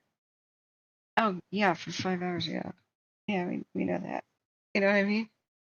So make it clear what's old and new news. But forbidden. Also, number one thing that's forbidden is people telling me what the hell to do with my own show. I had to rename it Catherine's World because at first it was just called Catherine Davidson. It was just like my name, and I didn't know what to call anything. I had people barging in and saying, stick to the fires, please. I don't like your chatter about other topics. I'm like, what the hell are you talking about? Did you hear that, Oprah? You gotta stick to whatever some random person in your audience wants you to talk about, Oprah. Holy crap. It's not the main focus of my life or what I want to do with it. It's my public service to people. Leave me the hell alone. I'll do what I want. Whatever. I do what I want. There's Catherine's World of like history and animals and other topics, man. This is the fire one, but it's still Catherine's World. Get your own world. Um, you know, uh, you know, we'll make a sign. Okay, friends, coming up on the 9th hour of my second stream since sleeping has occurred. depending on how hot the dang day is, we will go live whenever that allows. But this computer produces a tremendous amount of heat. I can't just run off and buy another $500 air conditioner or something. That's overkill for the size of my domicile. It's just an unusually extremely crazy heat wave where it's still hot at night. I don't often stop a stream due to heat, but hey, heat don't. Well, bear with me. Once we get the laptop, maybe I could stream from cooler places, should this ever really arise. Thank you everybody who's donated towards it. I'm still tallying. Tried to last night, and YouTube is scrambling my data, and we won't know for sure what we made off of YouTube's portion, like super chat, super stickers, until it generates a report after midnight on the 13th, I believe. So we will wait. Thank you all. All the fires are looking great. The major ones. It's been great seeing you guys. Everything's going much better than it should be. Honestly, we lucked out. The weather held. Crews did awesome. Fingers crossed for like daybreak and what may have happened gone down in Oregon. Hopefully everything around Friend and Tygh Valley's okay. You know, where the Juniper fire was, and some others that were too crazy to go out and look. And we're also very happy that Adventure Cat is now our mascot. I'm very intrigued. I hope Adventure Cat has a YouTube channel of his own or her own here. We'll have to find out. Make friends. Don't stay up all night looking at cameras because it'll just torture yourself. Get your sleep. Y'all need it? I remember I love you all. Remember when you've done all you can do. You've done all you can do. So rest. That's when you can tell your body that's when we can relax. Sleep well when you go to sleep. Love you all.